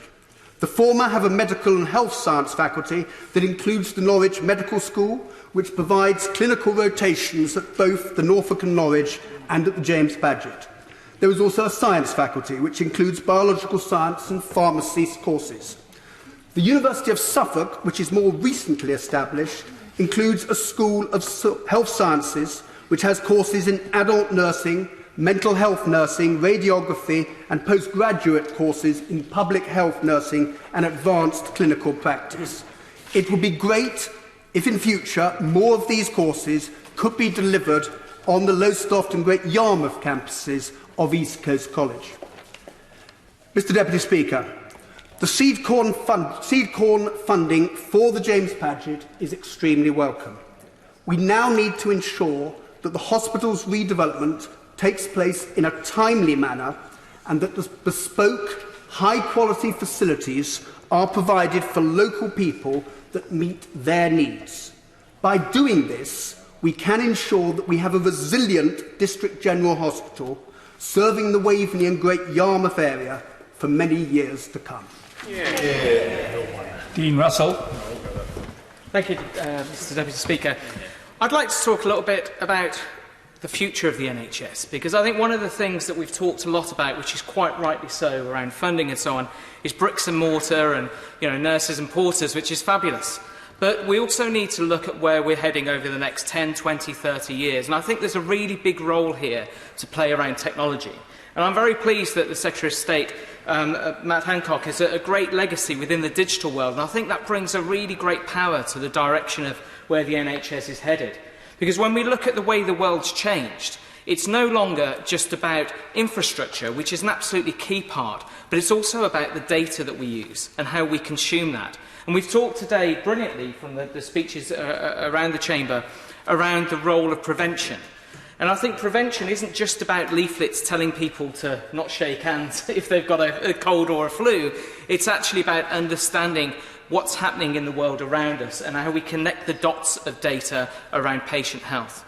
Many people in the chamber probably already have watches on that track how many steps they do. Sadly, I never quite hit my mark. But the truth is what we're doing is constantly gathering data around what we're doing, where we're going, what our health statistics are. And I think the beauty of this, in the way that the NHS can be over the next few years, is if we shift away from this fear of creepiness versus convenience around data and start to look at how data can be used in a powerful way to prevent illness, to connect the dots between patients, to look at trends, to look at analytics, so that we're no longer just looking at data as this very fearful, scary thing, as we heard in the debates earlier about Huawei, where we were worried about what that might mean in the future around privacy, but actually look at what this could mean in terms of prevention. And as we look forward to that world, there's many, many opportunities there, but there's also a risk of jumping in with innovation that can cost a lot of money and get us nowhere. Back around 10 years ago, I was involved with a report when in my private capacity, my business capacity. I did a review of every single NHS website in England and Wales. Now, you may think perhaps there were 20, perhaps there were 30. There were 4,121 NHS websites 10 years ago. And what I did during that was a financial calculation that was all in the Health Service Journal. Sadly, my name wasn't against it, but now it will be in Hansard. But during that research, what I found was that I remember sitting up late doing the analysis and checking it and checking it and checking it. And I found that back then, under the Labour government, although to be fair it was about innovation, they were spending between 87 and £121 million a year just to keep those sites live. Now, we look at the way that the digital economy is driven, the way that the digital world shifted, but what we have to make sure is we're not wasting that money. We're looking at what the outcomes are, what the impact is, how we can use that to prevent, but also how we can prevent future illness and future issues. And what I would say within the world today, when we're looking at the way that we're investing, when we're looking at what the NHS is going to be, I think the use of technology is going to be an absolutely core part of that. We can't ignore the conversation about how do we demystify the fear that people have around data and providing their own health data. Because at the moment, people are very happy to give away their own information, to click on an ad, to buy something and get it for cheaper or to get a discount. But they're very fearful of giving their data away for health reasons or to share that with the GP. And I think there's got to be a really big demystification, if there's such a word, over the next few years. That is one for Hansard to try and work out. Over the next few years. Yes, please, yes. The honourable member for giving way and welcome to his place. He's making an important point just on data, and I think most of us recognise just what a crucial opportunity there is for the UK, because with the NHS we have this massive pool of data over many decades. But does he share the concern that I have about the future ownership of that in any free trade deal? I think the key part around data is understanding the single patient view and how we best use that and where that data is held and where that's stored. And I'm very confident that from a government perspective that will be something that's very high on the agenda. I have no doubt around privacy and the risk of that. But my point really is that when we look ahead, let's look at how we can break down those barriers so we're not generating fear, because I think there's a lot of concern people have around where that data is going to go. We need to have the safeguards, but also we need to look at technology as the next way forward so that we can reduce cancer risks because we spot the ailments earlier, when we spot those issues earlier. And I think there's a really powerful part there. I mean, the point is we used to use tablets to get better by swallowing them. Now we can use them in the chamber and elsewhere to actually check out apps and find out more about how we can improve our own health. So, you know, in Watford, I'm very fortunate that we're getting a new hospital with Watford General Hospital in the coming months and years. But as part of that, I think we also need to look at where we head next, what that means, how we can use technology and how we can provide freedom for everybody to have ownership over their single patient view and take that forward. Thank you. Simon Hall. Indeed, Mr Deputy Speaker. Let us be clear from the start of this debate, we are clearly on this side of the House the party of the National Health Service, and the British public has trusted us with us for another 5 years, as from December. And the crucial point which my right honourable friend the Secretary of State has made, which I think is worth repeating, is that all of this new money, you can add noughts here and there wherever you like, but can only come, new spending can only come from a firm, solid and growing economy. You can make all the promises you like about what you're going to do, but if the economy tanks, those promises are made out of pie crusts.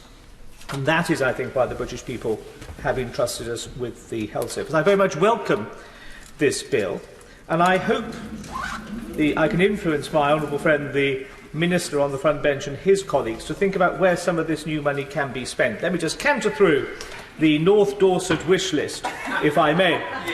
For too long, health at the centre has ignored and underplayed the importance of rural community hospitals. Of course I can wave my hand.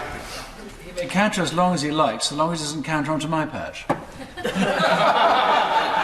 I would be seen dead in my honourable friend's patch. I've got enough issues to do with my own.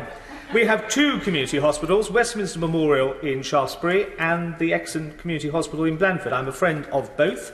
The Friends do a huge amount of vital work in raising funds, but my honourable friend is well appraised of the fact of the important role they play, particularly in a rural setting after discharge from A&E, just before people can go home. Those community hospitals need support and fresh attention. Likewise, and I'm pleased to see the Department has prioritised this earlier in the year, community pharmacists.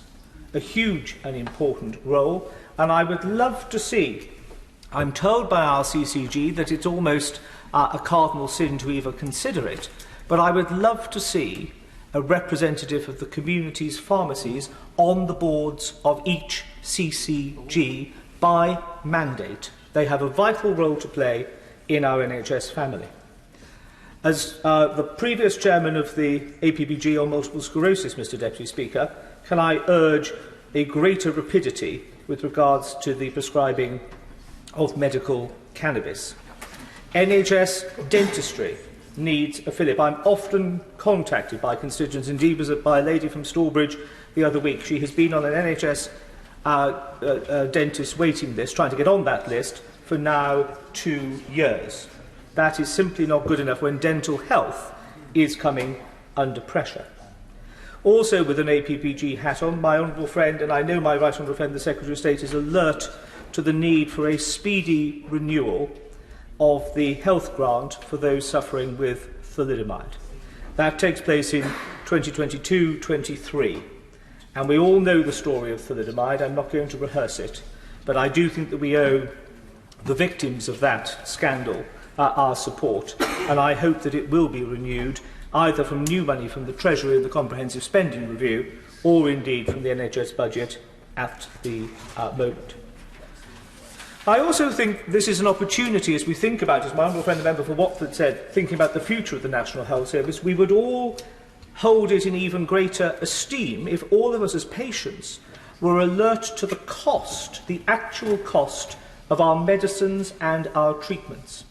Far fewer medicines flushed down the loo and far fewer appointments missed if people actually knew the true cost to them as taxpayers that all of these have. A number of honourable and right honourable members have referenced the need to bolster still further preventative health. There is far more that we can do. Very often the NHS is a national ill health service. It is merely picking up the problems which a more proactive, preventative agenda could have solved. And I make it here a plea in particular for bowel and prostate cancer, and indeed generally the male cancers, which often get overlooked. My area of North Dorset, of course I'll give way to the Honourable Lady. Would the Honourable Gentleman agree with me that in a debate in August 2017, the Minister at the time agreed to reduce the starting age for bowel cancer screening in England from 60 to 50, which it's always been in Scotland. But here we are 2.5 years on and there's no sign of that. I agree with the Honourable Lady, and I do think that the stasis of the last few years, as we've resolved and wrestled with the issue of Brexit, has almost pushed everything else out of public attention and political action. I'm rather hoping that now, having got Brexit done, and we can move on with a comfortable majority to deliver on exactly those things. And forgive me, Mr Deputy Speaker, I should have declared, whilst it's non-remunerative, an interest as a trustee of a bowel cancer research charity. Representing North Dorset, a heavily rural constituency, we are all alert to, but I don't think anybody has the solution in short term to how we are going to address the demographic time bomb of huge numbers of rural GPs retiring.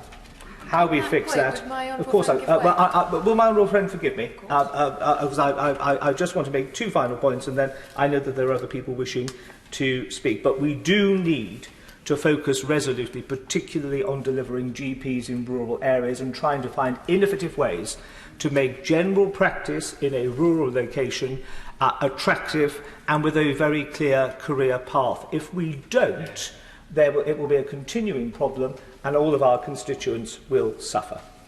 Rural mental health is, of course, an issue irrespective of age and is often exacerbated in a rural setting due to isolation and loneliness. If we can tackle, with my honourable friend the Minister, who's now rushing through a separate sheet of paper to take more detailed notes of what it is that I'm calling for, wishing, I'm sure, that I hadn't been called to speak in this debate.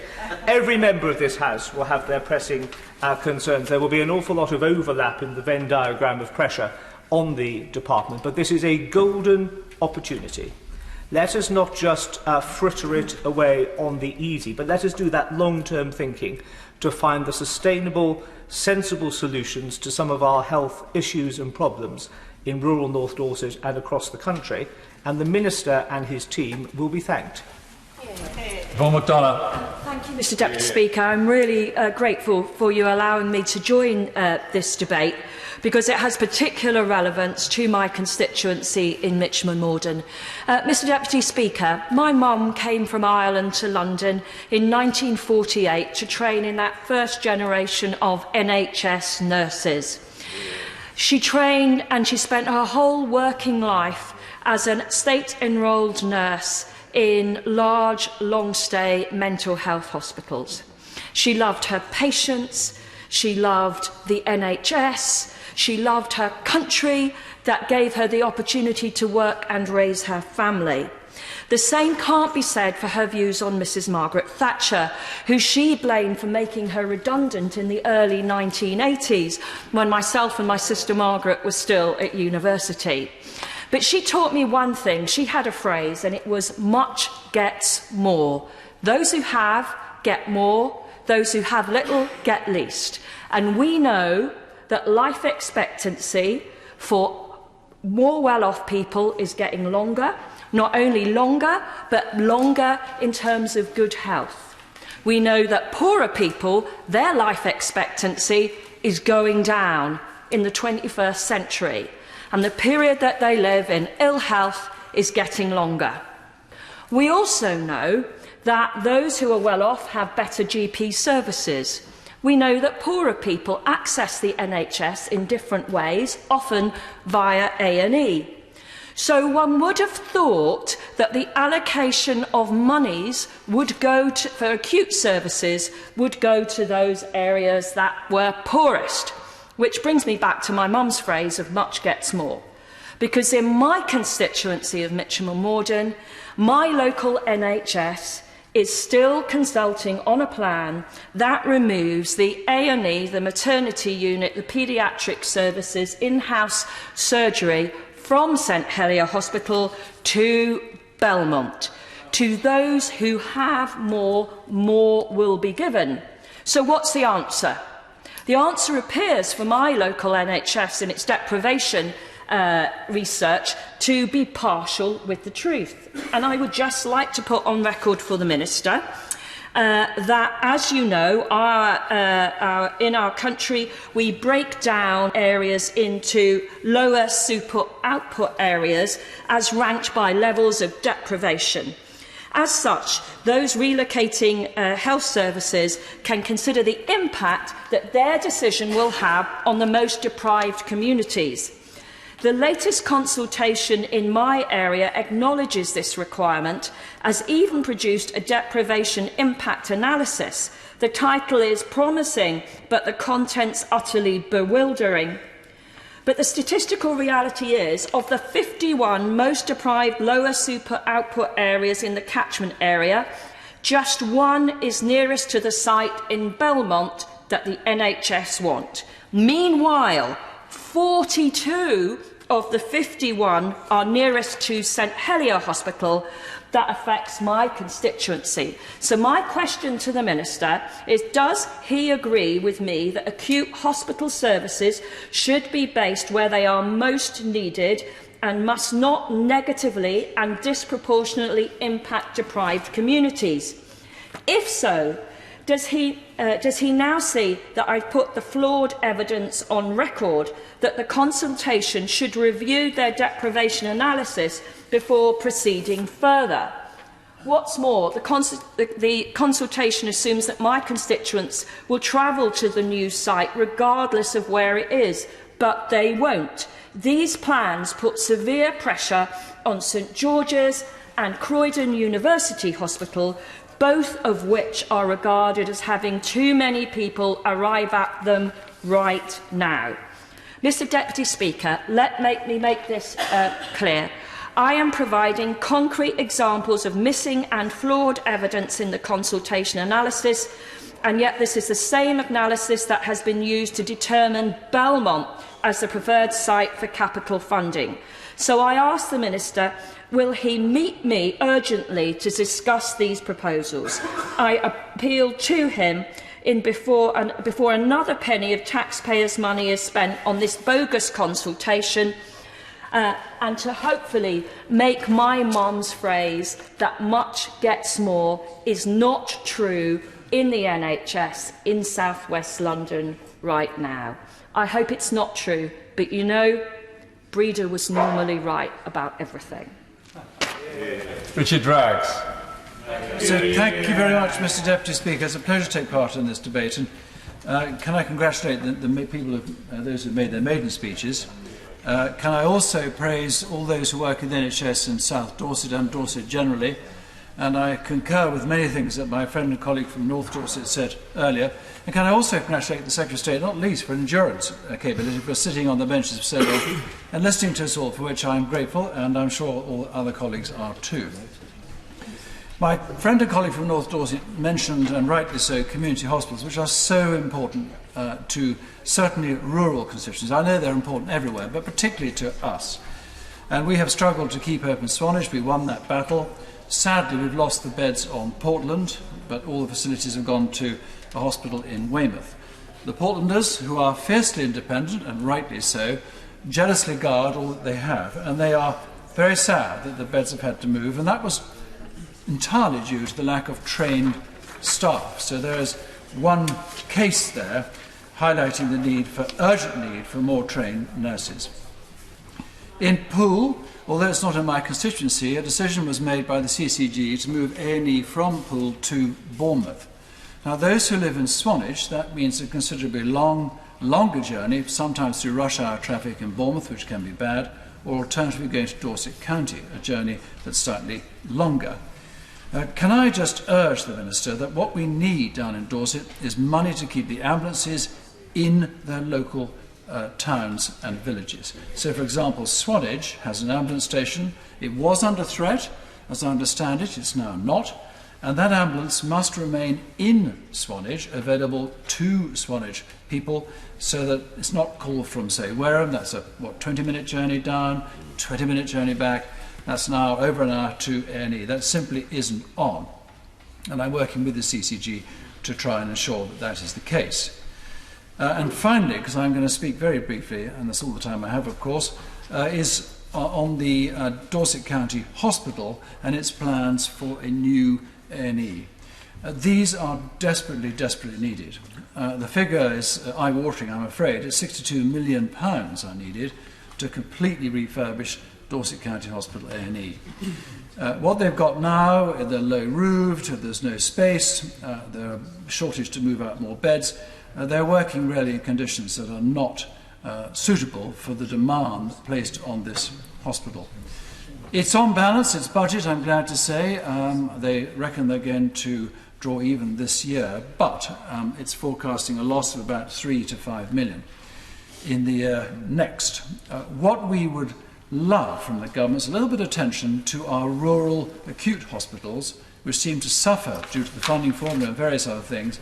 That just a little bit more money, and let's face it, 3, 4, 5 million pounds. When you're talking a budget of billions, it's not actually that much, but it would mean so much to certainly our constituents in Dorset and to a vital, vital hospital which everybody loves. Very briefly, because he strikes. I thank him for giving way. He makes a very important point about rural provision. And just the difficulty for so many communities to access these services, and particularly when they're dependent on public transport. My father and my mother used to live in South Dorset near Swanage, and the access, it took 2 hours to get to Bournemouth. Regrettably, we have had 1 or 2 cases where that has been repeated, and of course the ambulance service has a huge investment of 70 new vehicles in it. 140, I think, new staff are being trained right now as paramedics, all of which is very good news. But the rurality issue, which I think is so often forgotten or not taken into account when it comes to funding, is all too often forgotten by governments of all colours. And Dorset has been at the bottom of many funding pools for a long, long time. So with the Minister patiently sitting there, I implore on behalf of my constituents and all the constituents in Dorset for a little bit more attention, just a tiny bit more money, and it would make all the difference. Thank you very much. Seeley.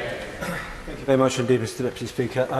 I've spoken at length in this chamber before about the prospects of an island deal on the Isle of Wight, and I was delighted when on the 25th of September last year the Prime Minister spoke of the island deal that we're going to do. So I'd like to come to that, but first I want to come to the crux of the bill, and I very much welcome this bill. I feel a little bit guilty that I was barracking ministers earlier today over Huawei, so I want to go out of my way to congratulate those ministers who are putting together this bill, and indeed the entire health front bench, who I have a great deal of time for. And I'd like to thank in particular the Minister who's in his seat now, because I know that he and I have talked on various different occasions about the Isle of Wight.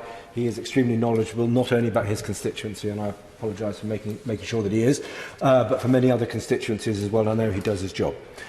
I like the levelling up idea behind a lot of what government is going to do, because my patch, I know we've heard it from the right honourable gentleman, my honourable friend just now, but my patch has also lost out in many different ways in the past 10 or 15 years when it comes to funding. I spoke briefly with the Secretary of State last week, Mr Deputy Speaker, about some concerns in relation to the Isle of Wight's Trust.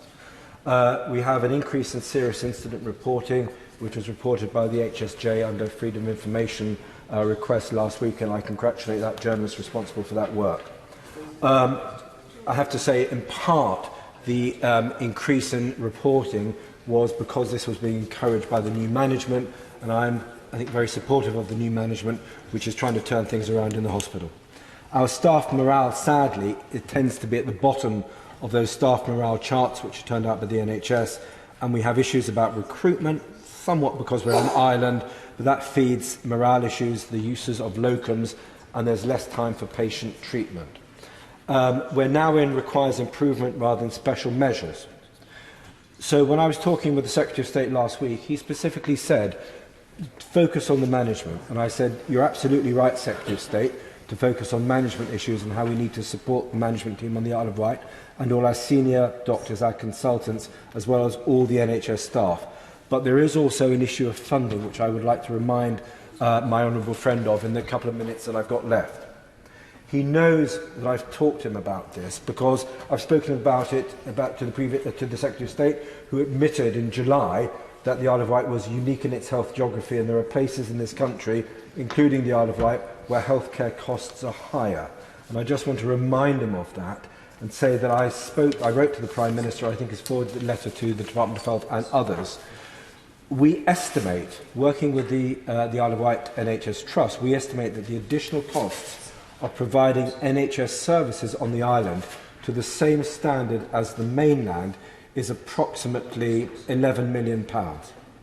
Now, there are many, many academic studies, both internationally, nationally, to do with Scotland and to do with England, that show that the costs of providing public services are more expensive, specifically on islands, because you have severance by sea. And that severance by sea, and academics give various sophisticated names to it, diseconomies of scale, island factors, etc. But basically it means that on the Isle of Wight, when it comes to our District General Hospital, we have a District General Hospital. I thank all the staff who work there. They do a great job in sometimes difficult circumstances. But we have only half the population of a District General Hospital. So we don't get the same tariffs. So everything costs more, and it is very difficult to get the same efficiencies and economies of scale. We estimate that the additional costs of providing the same standard of acute care on the island as to the mainland is an additional £8.9 million a year. And it would be great to meet with either the Minister in his place or the Secretary of State to discuss this. In addition, the additional costs of providing, Mr Deputy Speaker, an ambulance service, which includes Coast Guard helicopter ambulance, is about £1.5 million. Add to that the cost of patient travel by ferry, which can be uncomfortable, which can be difficult if you're going for repeated treatment on the mainland, for example to Southampton for cancer care, roughly works out at about £560,000 a year. So the Secretary of State is right. There has been a management issue which we are trying to confront. And that has fed lots of other problems with HR, with low morale, with difficulty of recruiting of consultants. But we are in a vicious financial cycle as well. So if we cancel an operation due to lack of beds, we don't then receive the tariff from that operation. And we have doctors and consultants and senior doctors who are not using their talents to the greater good. So I'll leave that point there because I know we want to wrap up. But I would like to remind the front bench and my right honourable friend specifically about the additional costs which we have now worked out and have presented to the government of providing NHS care to the same standard as the mainland. I'm not asking for golden elephants, I'm not asking for over and above all my excellent friends on this side and members on that side, but to provide the same level of standard we estimate to cost us an additional £11 million a year. Thank you. There's 2, 4, 6, 7. Okay, if you're looking at doing round about 4.5 minutes or so, everybody will get in. Henry Smith. Thank you, Mr Deputy Speaker. I will try to be as quick as possible. I'm very grateful to be called in this debate, and the mood in this Parliament since the general election has just been completely lifted as opposed to the last Parliament, because we are delivering on the promises that we made to our constituents at the end of this week to deliver their vote for Brexit, but also the importance that our constituents place on the National Health Service, and enshrining in law that increase in funding is something that I very much support. £33.9 billion by the end of 2024. That will go a long way to ensuring that we have a sustainable health service for the future. It's in stark contrast, Mr Deputy Speaker, to when we had a Labour government. Crawley Hospital saw its maternity unit closed in 2001, its accident and emergency department closed in 2005. Since 2010, services have been returning. We have a new urgent care centre that's open 24 hours a day, 7 days a week, a new ward with new beds. But ultimately, Crawley does need a new hospital because the nearest major hospital, East Surrey, is almost 10 miles up congested roads with poor public transport. Crawley is the natural population centre, and I would put in a bid to the front bench for a new Crawley Hospital whenever that is possible. Additionally, one of the real challenges that we face in Crawley is GP capacity, and so I'm particularly pleased to hear the Secretary of State earlier on talk about the importance of ensuring that we have more GPs coming into our system and the amount of clinicians who are being recruited. We have a number of surgeries where the lists have been closed, and yet we have huge pressure on additional housing coming in as well. So I'm grateful for focus on that area. I'm also appreciative of focus on mental health provision as well. Many people come to my surgeries, as indeed they do to all other honourable and right honourable members, where mental health is often an issue, and access to mental health, particularly mental health for children, can be a particular concern. So continuing the investment in that area is very important, and putting it on a par with physical health, as we did in the last Parliament, was important, but we need to continue that drive going forward. Mr Deputy Speaker, earlier on today I was very pleased to reconstitute the Blood Cancer All-Party Parliamentary Group. It's a group that I was pleased to set up in the 2015-17 Parliament, and we are now restarting the genomics inquiry that we launched just before the dissolution of Parliament in November. So I encourage members and indeed the wider public to contribute to that. We hope to report later on this year. Just briefly, Mr Speaker, before I finish and allow others to get in and talk about the importance of the NHS in their constituencies, I was very grateful for the update from the Secretary of State with regard to the coronavirus and some of the measures that are being taken and the resilience that is being prepared for. Mention was made that flights coming into Heathrow Airport from China are individually received and screened. There are also flights from Chinese airports to Gatwick in my constituency, and I would put in a request that the Secretary of State for Health liaises with the Secretary of State for Transport and others to ensure that similar screening is available at Gatwick Airport as well. I'm grateful for your time, Mr Speaker. Deputy Speaker. Clock on 5 minutes just to assist. Dahina Davison. Thank you, Mr Deputy Speaker. And may I just pay tribute to my colleagues who made some excellent maiden speeches today, including the members for Darlington and Ashfield, both of whom I'm very pleased to call friends. Mr Deputy Speaker, I'm pleased that this excellent bill is being spearheaded by my right honourable friend, the member for West Suffolk. And I hope he remembers as fondly as I do his trip to Bishop Auckland in December and how warm the responses were on the doors. And I hope too that he remembers the strength of feeling locally about the future of Bishop Auckland Hospital. As I said in my maiden speech, the NHS is at the very heart of the Conservative Party. And I'm proud to support this government, which is responsibly stewarding the NHS, as it has done for 44 of the 71 years that the NHS has existed.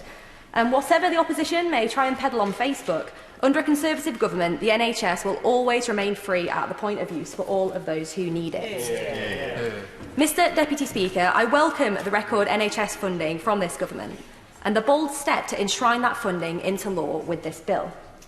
This additional £33.9 billion funding increase represents a 30% increase between 2018 and 2024. An increase that will help to secure the long-term future of our NHS and which demonstrates the government's commitment to properly funding our NHS and public services. This landmark investment has only been possible as a result of this government's efforts to build a strong economy over the last 10 years. And let's not forget, it was the Labour Chief Secretary to the Treasury who left a note saying, "I'm afraid there's no money." And of course, let's also not forget, it was Labour who maxed out our credit cards with crippling PFI deals, which now our local NHS trusts are still struggling to pay off. In this bill, Mr Deputy Speaker, I welcome the NHS long-term plan, which has prevention at its heart. That's why the biggest uplift in spending will be an extra £4.5 billion for primary medical and community health services. On top of this, the long-term plan commits to improving detection with more targeted screening and rapid access diagnostic centres, so that in 10 years' time, These measures will help achieve 55,000 more people surviving cancer each year, and the prevention of up to 150,000 heart attacks, strokes and dementia cases.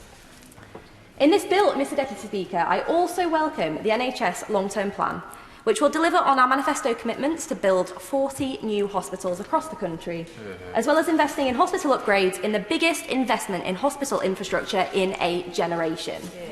But there are areas, Mr Speaker, where we must also ensure that we are using our existing infrastructure efficiently. One of the best things the party opposite did locally was to build Bishop Auckland Hospital. But undoubtedly the worst thing they did locally was allowing services to be stripped away, including shamefully allowing the Trust to close the A&E in 2009.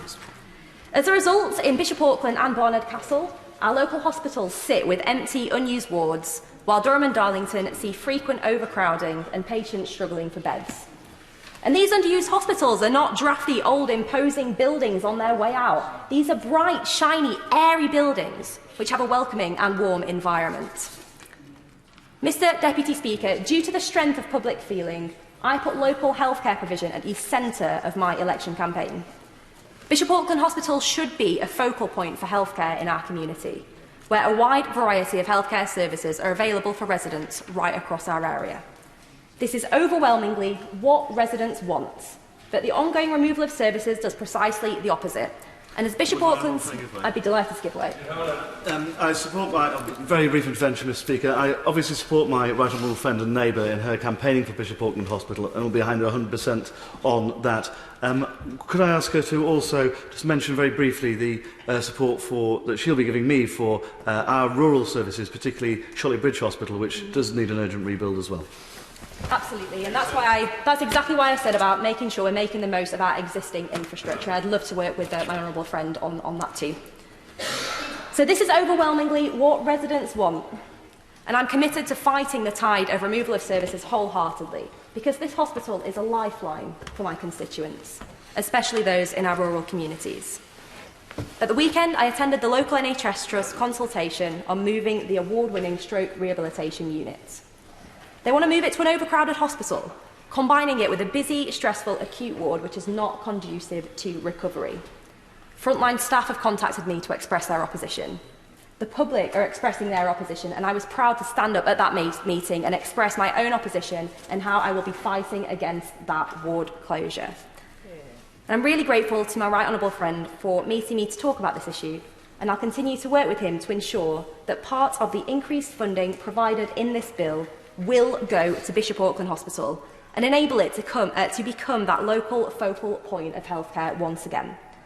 And Bishop Auckland residents should know that I will fight tooth and nail to save our services and to restore our A&E. And this bill will certainly help in that fight, and I'm delighted to speak in favour of it.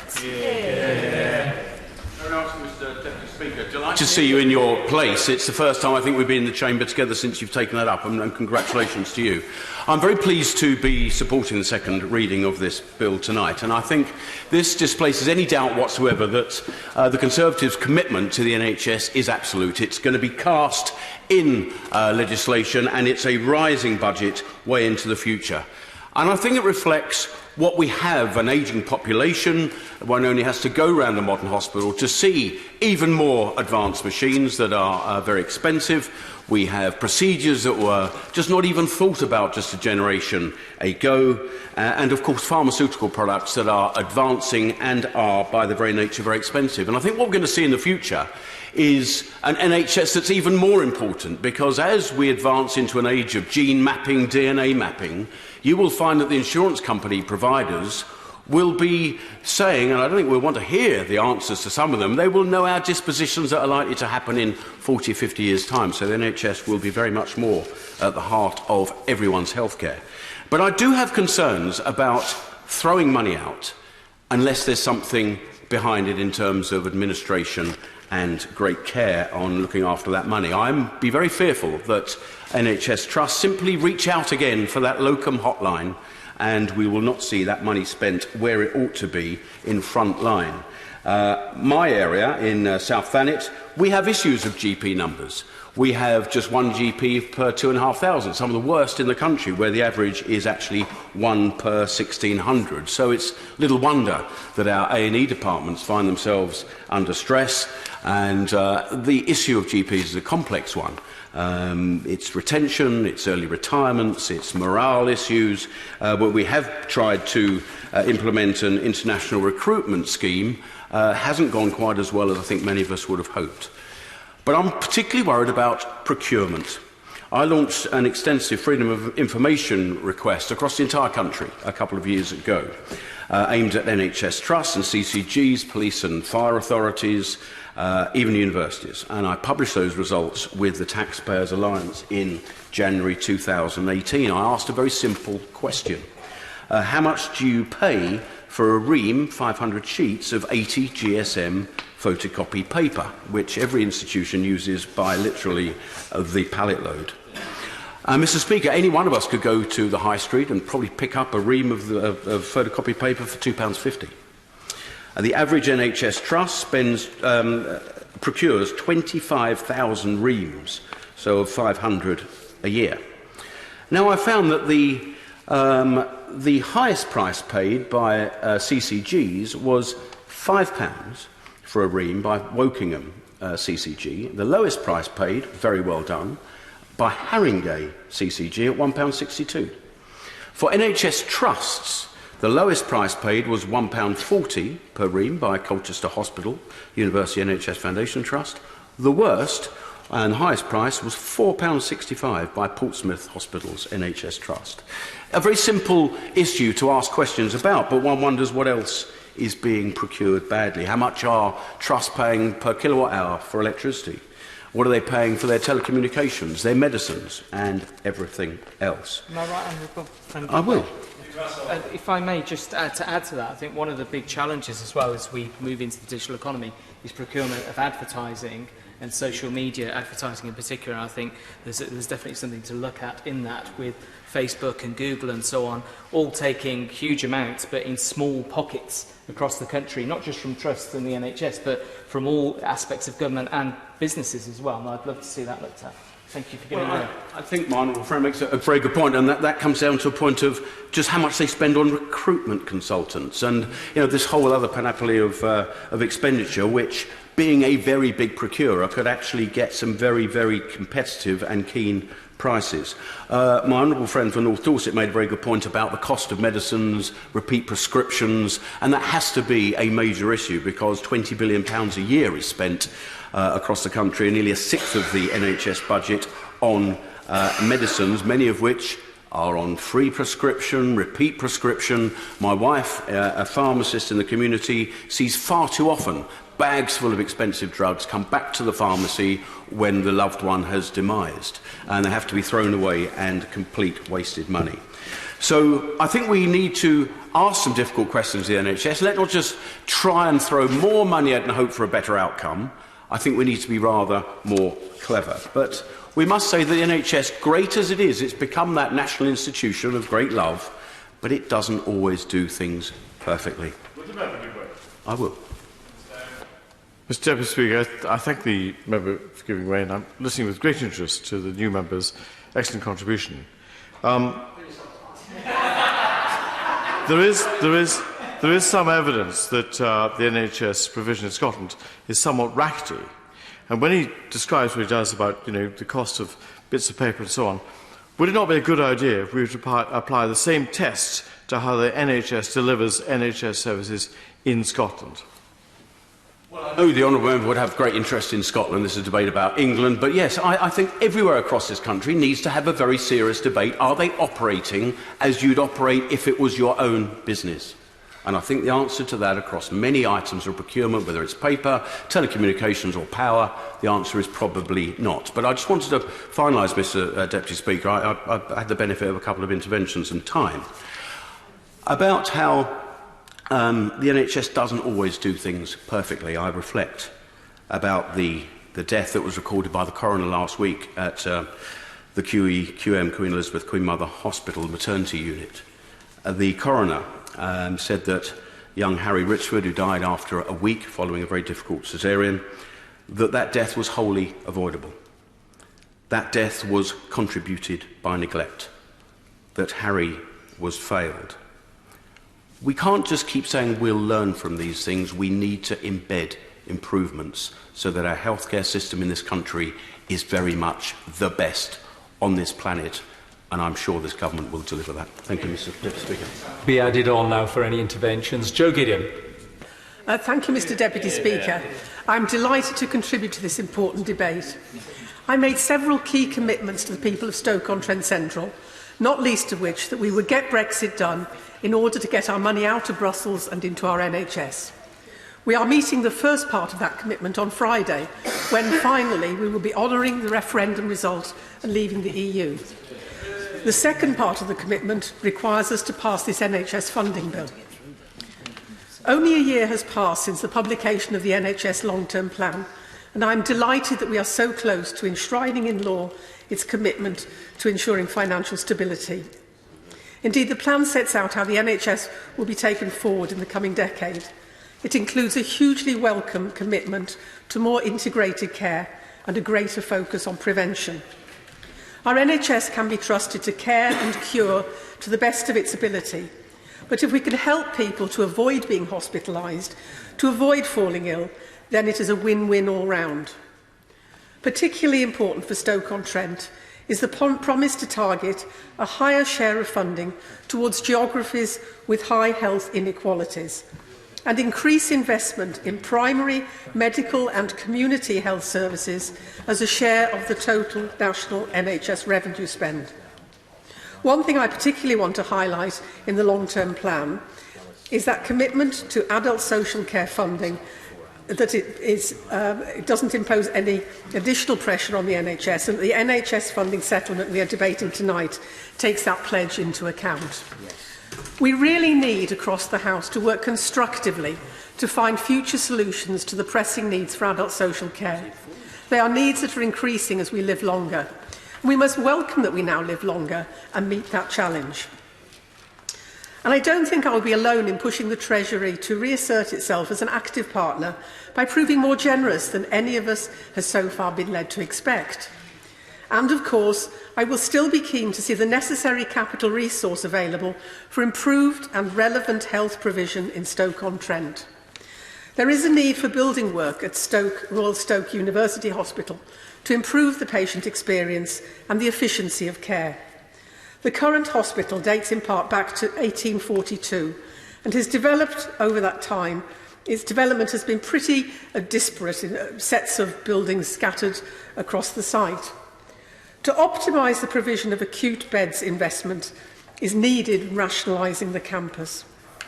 While I was grateful for the Prime Minister's announcement of capital funding for 3 new wards and scores of beds last August, there is still more to be done.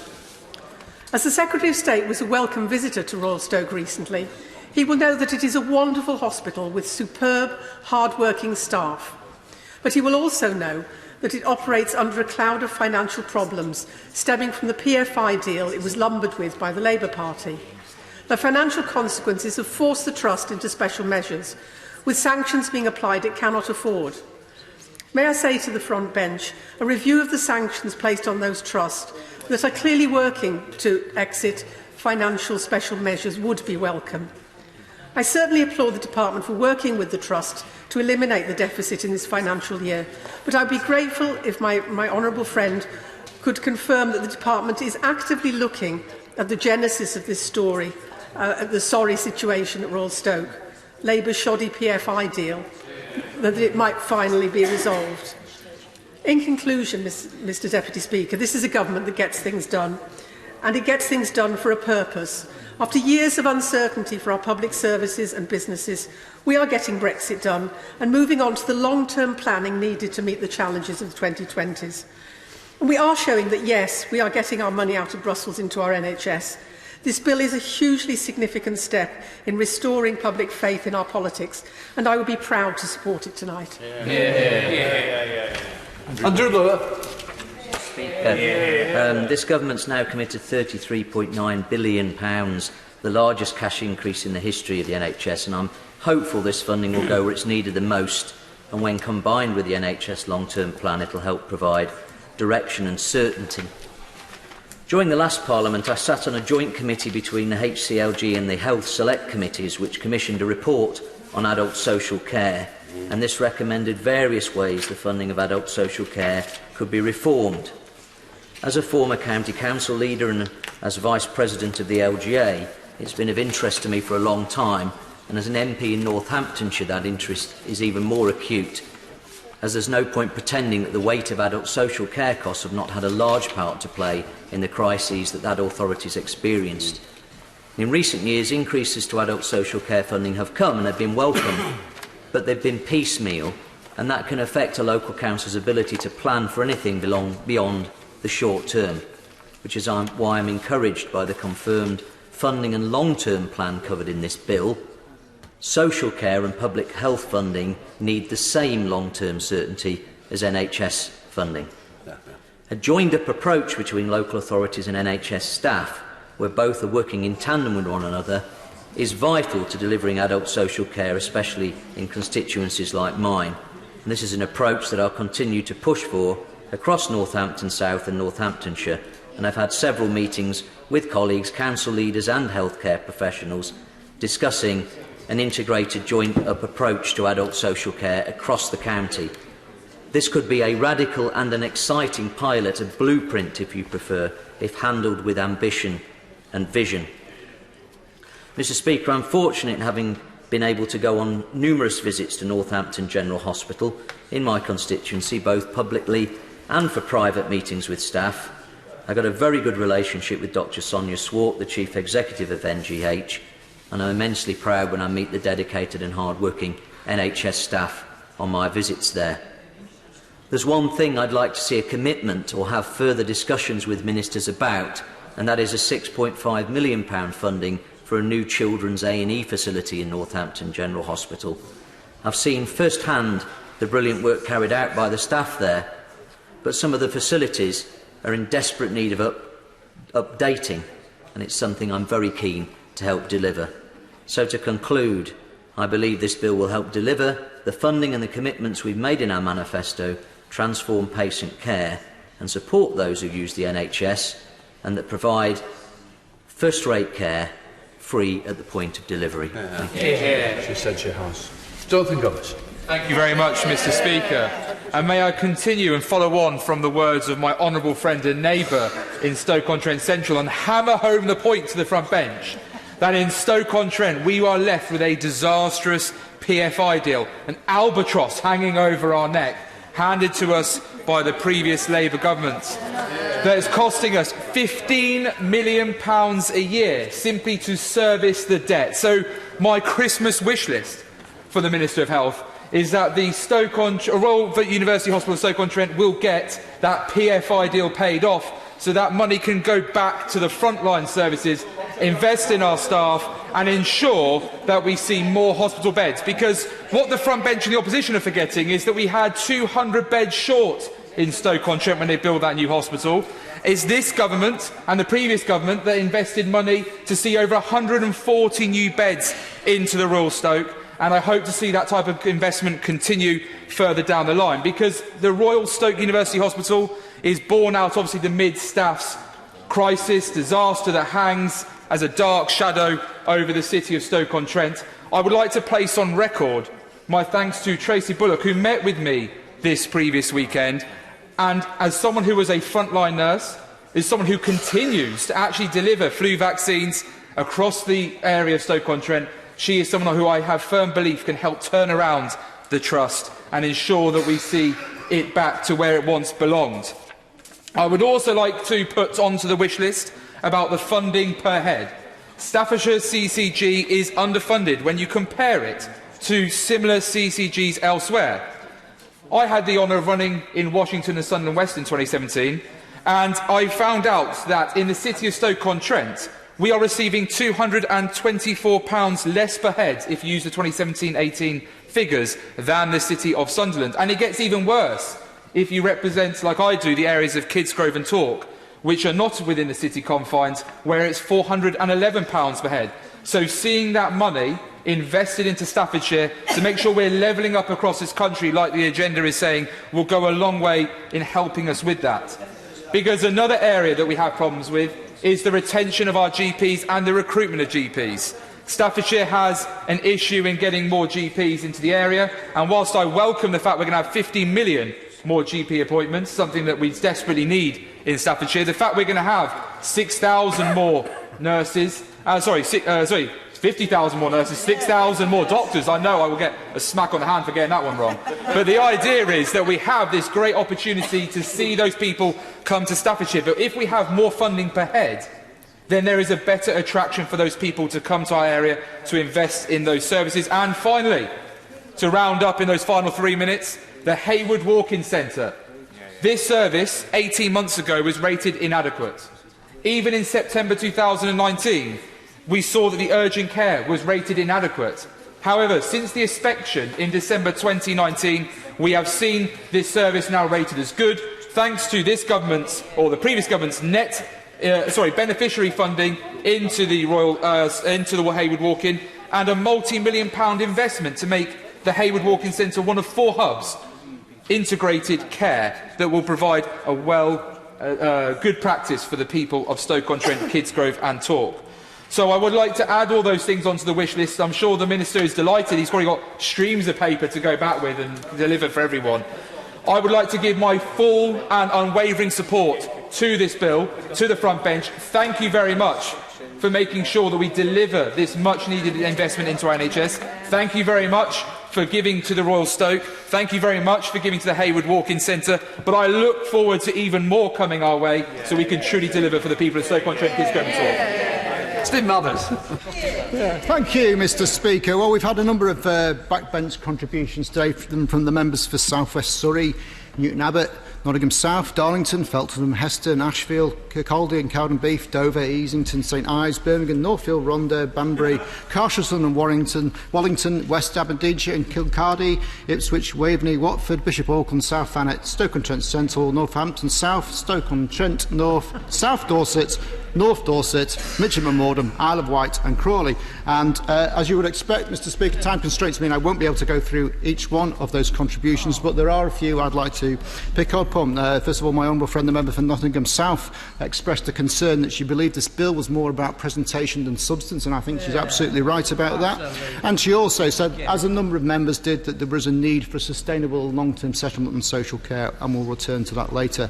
My honourable friend, the member for Feltham Heston, rightly pointed out how the real term size of the capital budget is less than it was in 2010 and how there's been 5 raids on it in recent years. And she neatly moved on from that fact to the need for a new health centre in her constituency. My honourable friend, the member for Easington, made once again a compelling case for more funding for radiotherapy, and he was right to highlight the low survival rates for certain types of cancer and the need for more specialist staff in this area. And indeed, my honourable friend, the member for Rhondda, also pointed out the poor record that we have in cancer outcomes. And although, as he said, we're improving on survival rates, the gap between ourselves and the best performing countries is not narrowing. And both he and the honourable member for Easington both pointed out the huge shortage that we have in radiologists. And it was startling to hear from my honourable friend about only 3% of pathology labs have enough staff at the moment. And then he took us through a whole list of specialisms in the NHS where there are huge vacancy rates. There is no doubt the workforce challenge is a huge challenge for the NHS. My honourable friend, the member for Mitcham and Morden, was absolutely right to highlight the scandal of growing health inequalities in this country. I think that's a really important point that we don't talk enough about, and I think it's going to be very interesting to hear the Minister's answer to the very important questions she raised. I'll just mention a few contributions from the other side. The right honourable member for South West Surrey gave a very thoughtful speech, and I wish he'd been candid enough to admit that the NHS doesn't always have the funding that it needs when he was sitting on the front bench as he is now. He was also right that we do need an equivalent plan in social care, and that without that I don't think this funding is going to do the trick. The honourable member for Newton Abbott also made some very interesting points. She talked about what the assumptions were for the underlying figures in this and how do we know they're the right ones. And I think she's also made an interesting suggestion about an annual report which we may be able to return to at committee stage. But we also, Mr. Speaker, heard three excellent maiden speeches tonight. The Honourable Member for Darlington spoke, I think, with great passion and sincerity about the area which he clearly knows very well, and I think if he does half as good a job as his predecessor, Jenny Chapman, then he will be able to consider himself a success. We also had a maiden speech from the new member for Ashfield, which was characterised by, I think, a great sense of humour. And I certainly agree with him when he said that talent is spread evenly across this country, but opportunity isn't. And I know that his predecessor, Gloria De Pero, would have agreed with that as well. And there was also a maiden speech from the member for Kirkcaldy and Cowdenbeath, and he gave, I think, a very compelling and powerful speech, which was hugely impressive, and he will certainly have a lot of contributions to make in years to come. So, Mr Speaker, turning to the bill itself, as my honourable friend, the member for Leicester South, said earlier, this bill could not demonstrate more clearly this government's lack of commitment to the NHS. I don't think it's possible to get so much wrong in such a short bill, but somehow this government have managed it. So, what is wrong with the bill? Well, of course, after a decade of austerity, any increase in funding is positive, but the song and dance being made about this bill could lead people to think this funding settlement is going to restore the NHS's fortunes and put an end to the dismal record of failure that we've heard about this evening. But we know that the money on offer is simply not going to be enough. The Health Foundation have said investing in and modernising the health service as set out in the NHS long-term plan requires an increase of around 4.1% a year. This settlement falls well below that, around 25% short of that 4.1%, which, let's remind ourselves, is not an outrageous, unrealistic figure, but actually the long-term average funding for the NHS prior to 2010. And that matters, Mr Speaker, because every year that we sell ourselves short is another year the mountain gets a little bit higher to climb. But actually, we aren't even going to stand still on these figures. The awful performance targets we've heard about earlier this evening could actually get worse because the committed increase of 3.1% falls short of what the IFS and a host of other experts have said is needed just to maintain current levels of performance. So this is a government setting out on a course of action that it knows in the long run will lead to more misery for patients. We think the NHS deserves more ambition than we are seeing here. And let's be clear, the NHS is in a crisis now, and this is not the solution. We know committing funds that won't even maintain the status quo is simply not good enough. The second issue that we have with the bill is that it's based on a set of inflation assumptions that even Mystic Meg would find hard to predict. And that's an issue because there's no commitment in this bill to preserve the real terms increases currently provided should there be a sharp rise in inflation. Well, we hope, of course, that doesn't happen, but of course, if this does come to pass, inadequate settlement will become even worse. And it's noted that when the Secretary of State was given the opportunity to provide reassurance, he pointedly failed to do so. I think that's something that we do need to return to. Thirdly, Mr Speaker, this bill doesn't help the government's aim, which we support, of achieving parity of esteem for mental health. Mental health, as we know, equates to 23% of demand, but only takes up 11% of the budget, and that's a long way off parity of esteem. We know that government plans are to put an extra £2.3 billion a year into mental health by 2023-2024, but that's not enough. And of course, there is a risk that there will be further raids on the mental health budget as we've seen in previous years. And given those raids, it's not surprising that more than half of mental health professionals say they are too busy to provide the level of care they would like to give to patients. And when the number of staff working in mental services has fallen by nearly 8,000, despite demand rising, we know that it's not good enough. I think that we need to see a commitment to ring fencing in this bill. Fourthly, the bill doesn't address existing NHS debt. As we know, trusts are around £14 billion in debt to the government, and as we've heard, it's only short-term fixes that have stopped the situation getting worse.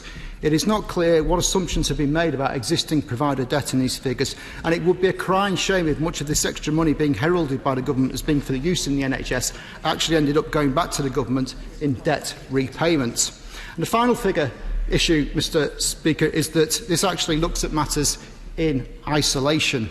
If we are really going to get the NHS back to the level it was the last time Labour were in government, then funding settlements should be looked at in the round. And that means including capital, training and public health as part of the picture. We know the capital budget for NHS funding is lower today in real terms than it was a decade ago, and that the maintenance backlog has now spiralled out of control, topping £6.5 billion. We've all heard the stories of ward ceilings falling in, of sewage pipes bursting, and with the consequent delays that means for treatment. If this settlement is as good as the government clearly thinks it is, then surely they also need to fix the roof while the sun is shining. And of course, this also includes a concern about public health, which is excluded from the bill, and I believe that's an incredibly short-sighted decision. I know members will not need to be reminded of the savage cuts this government have made in public health over the last decade, of around £870 billion in real terms funding reductions, and we're not going to solve the long-term challenges this country and the NHS faces if we don't prioritise prevention in this bill. But there's no commitment to funding in this area in here at all. And another puzzling omission is in terms of the training budget. Workforce, as we have heard many times tonight, is one of the greatest challenges we have in the NHS. We have over 100,000 vacancies and huge pressures on workforce retention. We have 44,000 nursing vacancies, falling numbers of GPs, and professional associations like the Royal College of Nursing, the Royal College of Physicians and the British Medical Association urging the government to tackle unsafe staffing. There's plenty more we can do there. There is a critical need for investment in the workforce, yet the training budget is apparently outside the scope of this bill. And this matters, Mr Speaker, because the last Health Secretary was forced to scrap the nurse bursary, which exacerbated the workforce crisis because the then Chancellor whipped £1 billion out of Health Education England budgets. There is nothing in this bill to stop that sort of thing happening again. And it is a bit ironic, I think, that whilst there's a degree of consensus that we need greater integration between health and social care, that this government doesn't seem to be able to, within this bill, join up existing NHS budgets, let alone integrate them with social care. And on the question of social care, a number of members have referred to this tonight. Let's remind ourselves of what the Health Foundation recently said. They told us that no plan for the NHS will work while social care remains a Cinderella service. Long overdue action on social care is needed to reduce pressures on the NHS. Or, as the NHS Confederation put it more succinctly, you can only fix the NHS if you fix social care.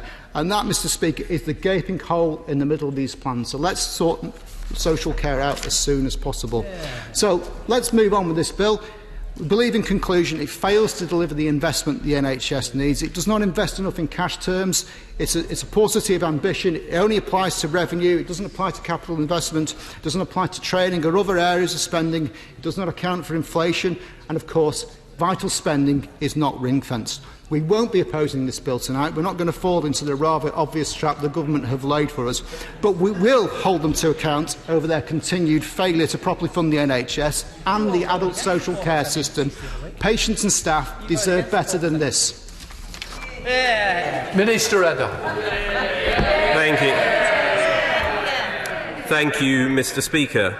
And as ever, this has been an excellent and wide-ranging debate with constructive speeches from both sides of the House.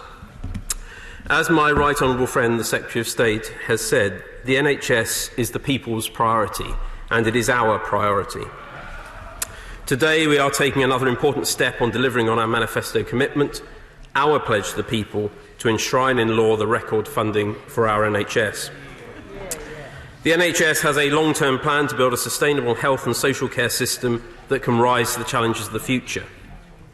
The NHS has told us how much funding it needs to deliver that plan, and this government is providing it. By 2023-24, the NHS will have an additional £33.9 billion to spend each year, and I do welcome the opposition's willingness to support this bill, as indeed they should. This bill provides an ironclad guarantee to deliver this NHS funding, and in doing so we are giving the NHS the certainty it needs to invest now for the long term. Turning to contributions by honourable members, very, very quickly. The opposite are engaged in a conversation, not listening to him. Could I just ask him to just repeat the point he made, that the government is giving NHS England the money that they have asked for? He stated that at the dispatch box, and my honourable friend makes that point even more forcefully. Turning to the comments by the Shadow Secretary of State. And the Shadow Secretary of State, the Shadow Minister, he is a good man and he does genuinely believe passionately in our NHS and campaign passionately for his party. But I have to say, I was a little surprised by his comments, Mr Speaker, suggesting that this bill caps spending. If he'd read the bill, he'd have found that only 4 lines in, it states very clearly an amount that is at least the amount specified. This is a floor, not a cap. And more broadly, finish this point and then I will do. More broadly, I would also suggest to the opposition they may want to be a little bit cautious about talking about the financial situation that we inherited. Labour's legacy, as so wonderfully encapsulated by the former Chief Secretary in his letter, is sorry there is no money. It is this government that has invested in supporting and rebuilding our nation's finances to give us the strong economy that allows us to invest in our NHS. Of course, I'll give way. Minister, and I'm grateful for the comments he says about me as a fellow Leicestershire MP, and I know he is passionate about the NHS as well. If the bill is not a capped expenditure bill, why are the numbers in the bill in cash terms and not the real terms percentage increases that the previous Secretary of State outlined to the House in June 2018? Because the cash set out in this bill is the money that the NHS is going to be getting as a floor. Turning to a number of the other points made by the shadow front bench team, in respect of mental health, quite rightly the shadow minister raised that. My right honourable friend was very clear, and rightly so, that it's spending on mental health provision that will increase the fastest under these proposals, with spending on children's mental health increasing the fastest of all. And I'm sure that they will welcome that. Turning to contributions by other honourable members, the right honourable member for South West Surrey quite rightly highlighted the quantum of spending and how that compares to other countries around Europe and indeed in the OECD. And I should pay tribute to him, because a lot of what we are talking about today is based on the foundations he built when he did such a fantastic job as Secretary of State. The honourable lady for Central Ayrshire and my honourable friend, the member for West Aberdeenshire and Kincardine, quite rightly alluded to the impact of this on Barnett consequentials and spending in Scotland. And as she will know, those Barnett consequentials will apply, although I know my honourable friend, the member for West Aberdeenshire and Kincardine, did highlight that it is not just the NHS in England but the NHS in Scotland that faces challenges which we must all step up to meet. The honourable lady, my honourable friend for Newton Abbot, highlighted the need for us to focus not just on inputs but on outcomes and what we achieve with the money that we invest, and that is exactly what this Secretary of State is determined to do. The honourable lady for Nottingham South, a fellow East Midlands member, highlighted the need for capital investment in her local hospitals in Nottingham. I'm very happy to meet with her to discuss that further if that's helpful to her. Turning to maiden speeches, my honourable friend, the member for Darlington, made an excellent maiden speech. As members have said, his predecessor, Jenny Chapman, was respected and well liked in this House. I suspect, given his speech, he will achieve exactly the same distinction. He spoke forcefully and powerfully on behalf of his constituents. I'm sure they will find him a doughty local campaigner in their interest. My honourable friend, the member for Ashfield, again paid tribute to his predecessor, Gloria De Piero, who was my shadow when I was a Justice Minister. He was right to pay tribute to her because she was a fantastic colleague to have in this House. He achieved a fantastic result, however, and again, as a fellow East Midlands MP, I know his constituency well. It is a fantastic place, and they are very lucky to be represented by him, a local man standing up for his community. He also spoke movingly of his journey, if I may put it this way, from pit to Parliament, and the power of social mobility, of aspiration and of opportunity. He reminded me of a former colleague of ours and a good friend of mine, Sir Patrick McLaughlin, who made the same journey. He ended up in the Cabinet, so I will be watching my honourable friend's inevitable ascent carefully. The honourable lady, the member for Feltham and Heston, among other things, touched on Heston Health Centre. Again, as ever, as in my previous role, I'm happy to meet with her to discuss that. The Honourable Gentleman, Member for Kirkcaldy and Cowdenbeath, in an eloquent but forceful maiden speech, clearly put this House on notice that he will always speak up for his principles and his beliefs.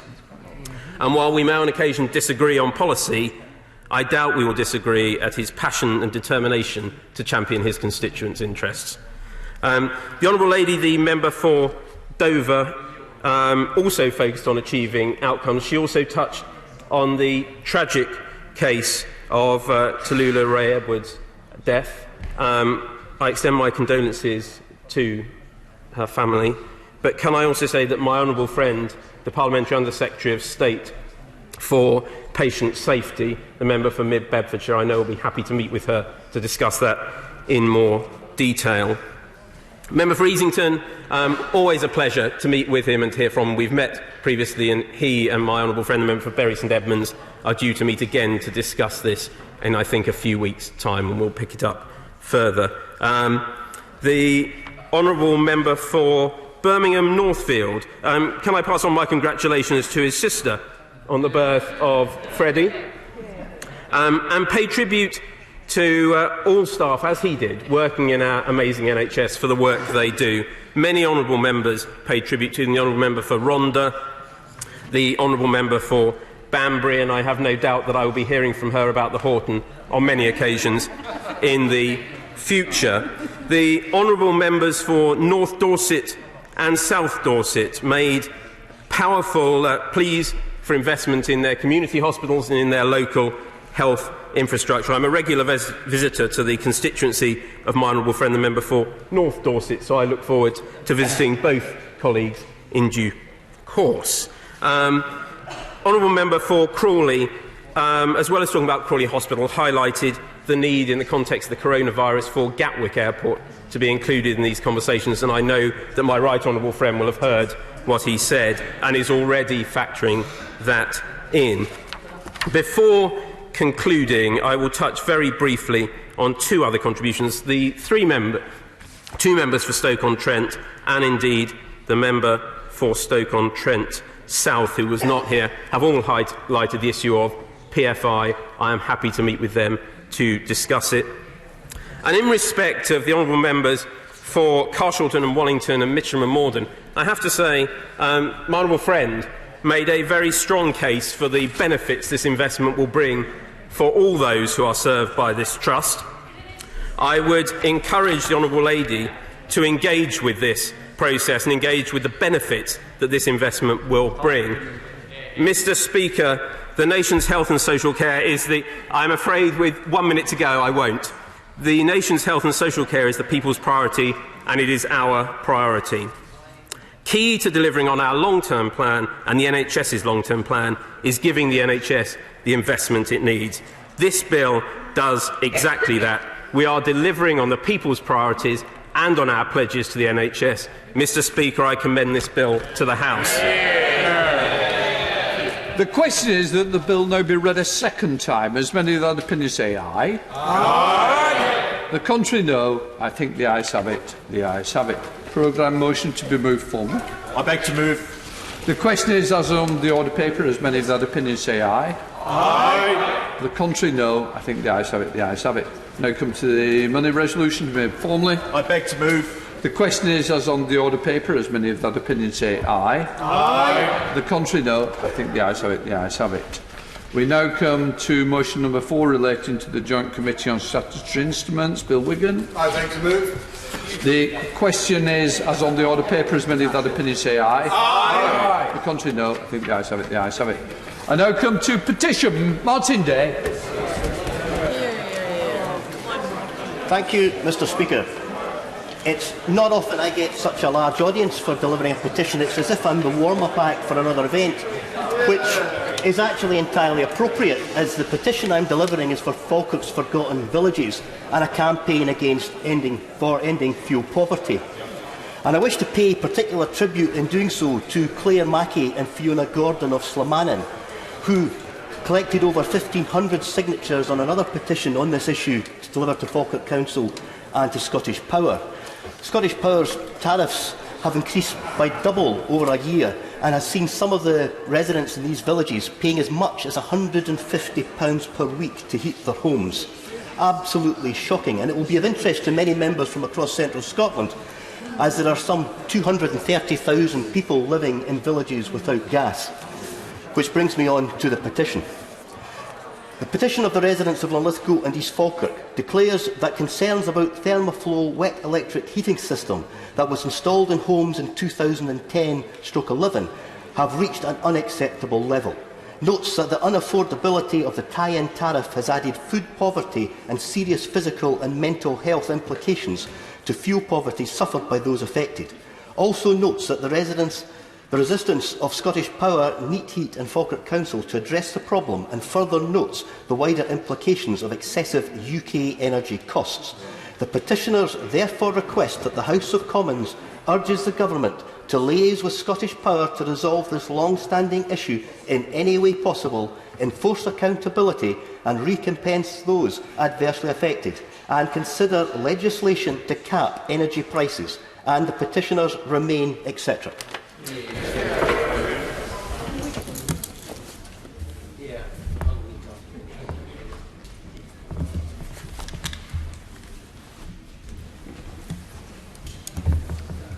Thank you.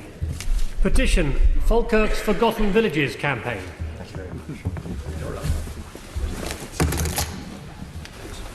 I beg to move that this House do now adjourn. The question is this House to adjourn. Patricia Gibson. Thank you, Mr Speaker. Tonight I rise to remind the House that the claim of right for Scotland is a principle which recognises that the people of Scotland have the sovereign right to determine the form of government best suited to their needs. This is a right well established and was first set out in the Declaration of Arbroath in 1320 and most recently endorsed by the House in the Commons in July 2018, a debate which I was privileged and proud in which to speak. In Scotland, this House is not recognised as sovereign. The people of Scotland are sovereign, and they are angry that this House, this Government, is overreaching itself by trampling all over Scotland's devolution settlement, with repeated and concerted attempts by the Tory benches opposite to shout down members of these benches when we dare to speak up on behalf of Scotland. The debate tonight comes at an extremely critical time for Scotland, with the UK on the cusp of withdrawing from the European Union, something which the people of Scotland rejected by a significant majority, but is to be imposed upon them against their expressed democratic wish. However, if you accept the European Union referendum result in England, despite all the cheating and law-breaking that we know went on, if you accept that result, because the democratic will of the people of Scotland is different from the democratic will of the people of England, then too bad. Scotland is to be ignored, dismissed and dragged out of the European Union anyway. And with the Westminster power grab and the lack of consent given to this disastrous Brexit by the Scottish Parliament, the devolution settlement has been trampled underfoot by this government. So much for a so-called union of equals. So much for Scotland leading the UK, not leaving the UK.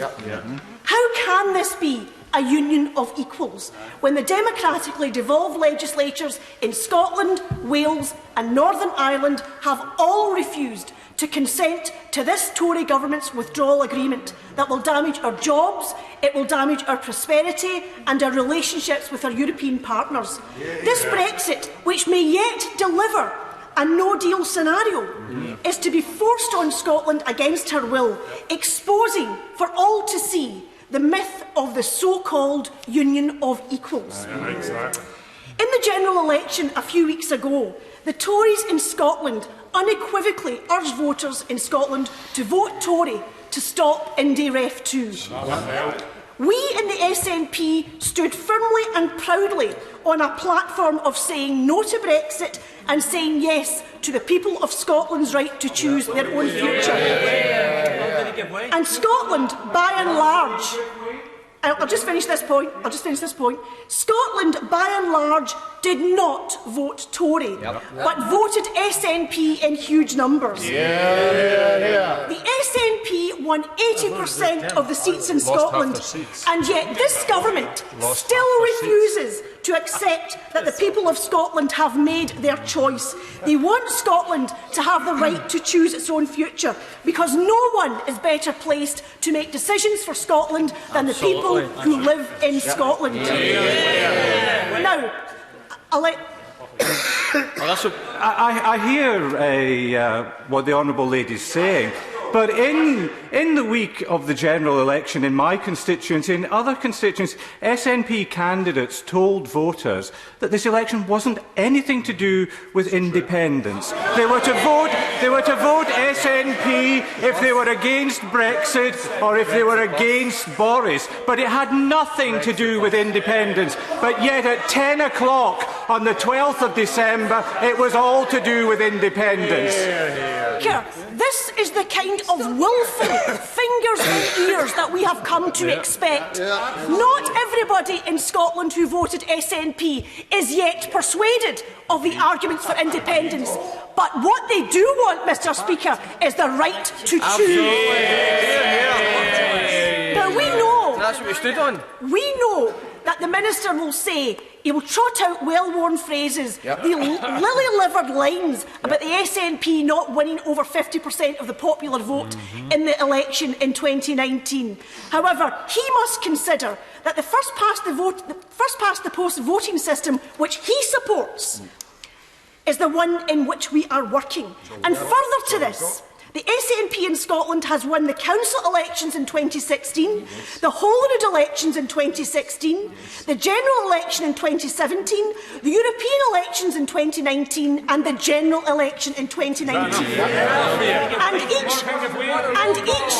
And each of these 5 elections were contested on one proposition by the Tories opposite, and that was vote Tory to stop IndyRef 2. The Tories in Scotland, Mr. Speaker, the Tories in Scotland never mentioned any policies, they never discussed any other issues, they simply said, vote Tory to stop IndyRef 2. And yet still, Mr. Speaker, they could not get close to beating the SNP in these elections.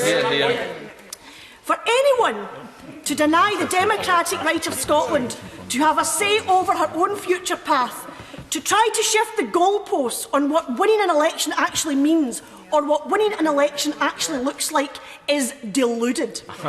Doing an impersonation of King Canute, trying to hold back the tide, simply shows the desperation and arrogance of this government, who thinks that if it can just ignore the pesky Scots for long enough, they will just give up. We will not give up. We in Scotland have a right. We have a right which we claim in no uncertain terms to choose our own future, and we will not be denied. And if I'll let Mr. Shannon. Mr. Speaker, can I commend the Honourable Lady for her hard work on behalf of her constituents and how much it means for her to come back to this House. I have spoken to her beforehand and she understands what I'm going to say right now to her. Does the Honourable Lady accept, while many people have voted for her because of who she is and her hard work, and for the party members and colleagues here as well, that many people who vote Scots, I'll say a certain proportion of them, do not accept for independence? Does she accept that? What I accept is the people who voted for the Scottish National Party want to have the debate and they want to have the choice, and that matters. It's our job to persuade them over the line. So the Honourable Gentleman for Strangford, who comes into this with a degree of interest in it, will not be aware that there are 3 Scottish Tory members sitting from Murray, from Dumfriesshire, Crystal and Tweeddale, and from Berwickshire, Roxburgh and Selkshire. Can the Honourable Lady say whether the majority has been up or down on the basis of their message to say no to IndyRef 2? Well, the Honourable Member for Glasgow East will know that I do not wish to intrude on private grief, but I have noticed, but I cannot help noticing, Mr. Speaker, that each of the 3 Tory MPs from Scotland, each of them have rushed as though their behinds were on fire to leave the Holyrood and Scotland's Parliament to come to this House.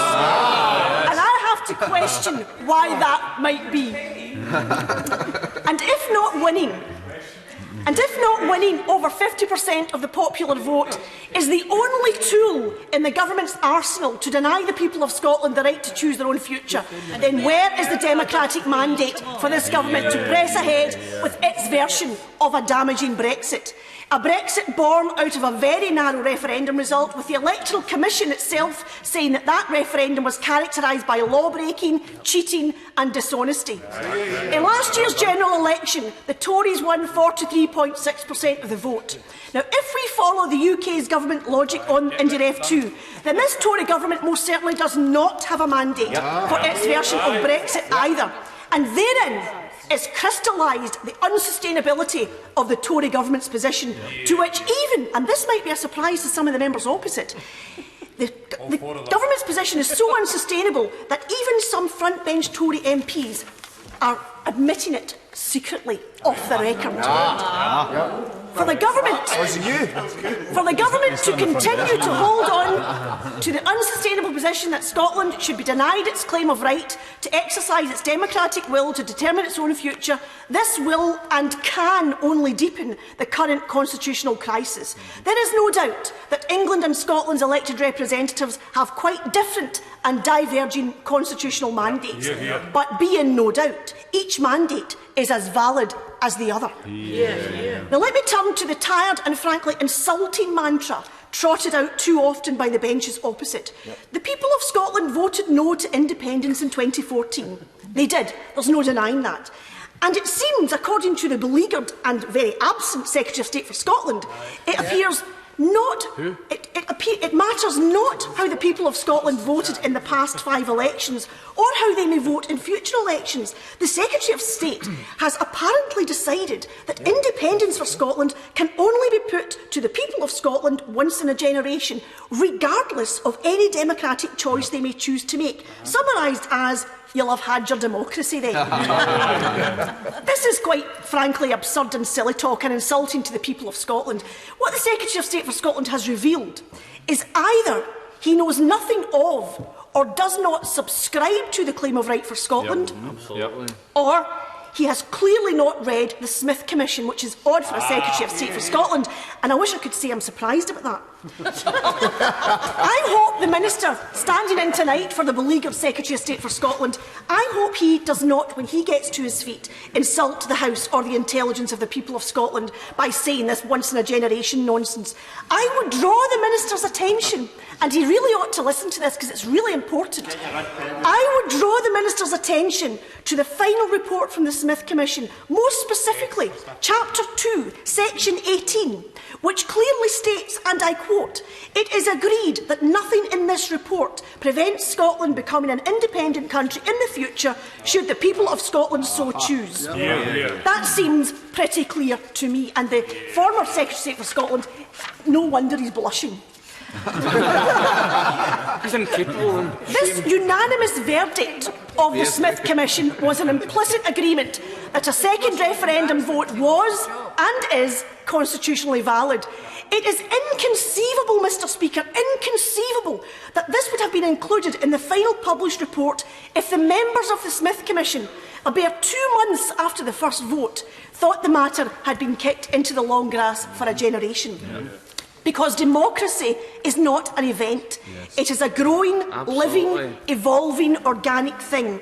And an expiration date cannot be put on it by this or any other government. And let's not forget, the appetite for a second independence referendum is easy to understand.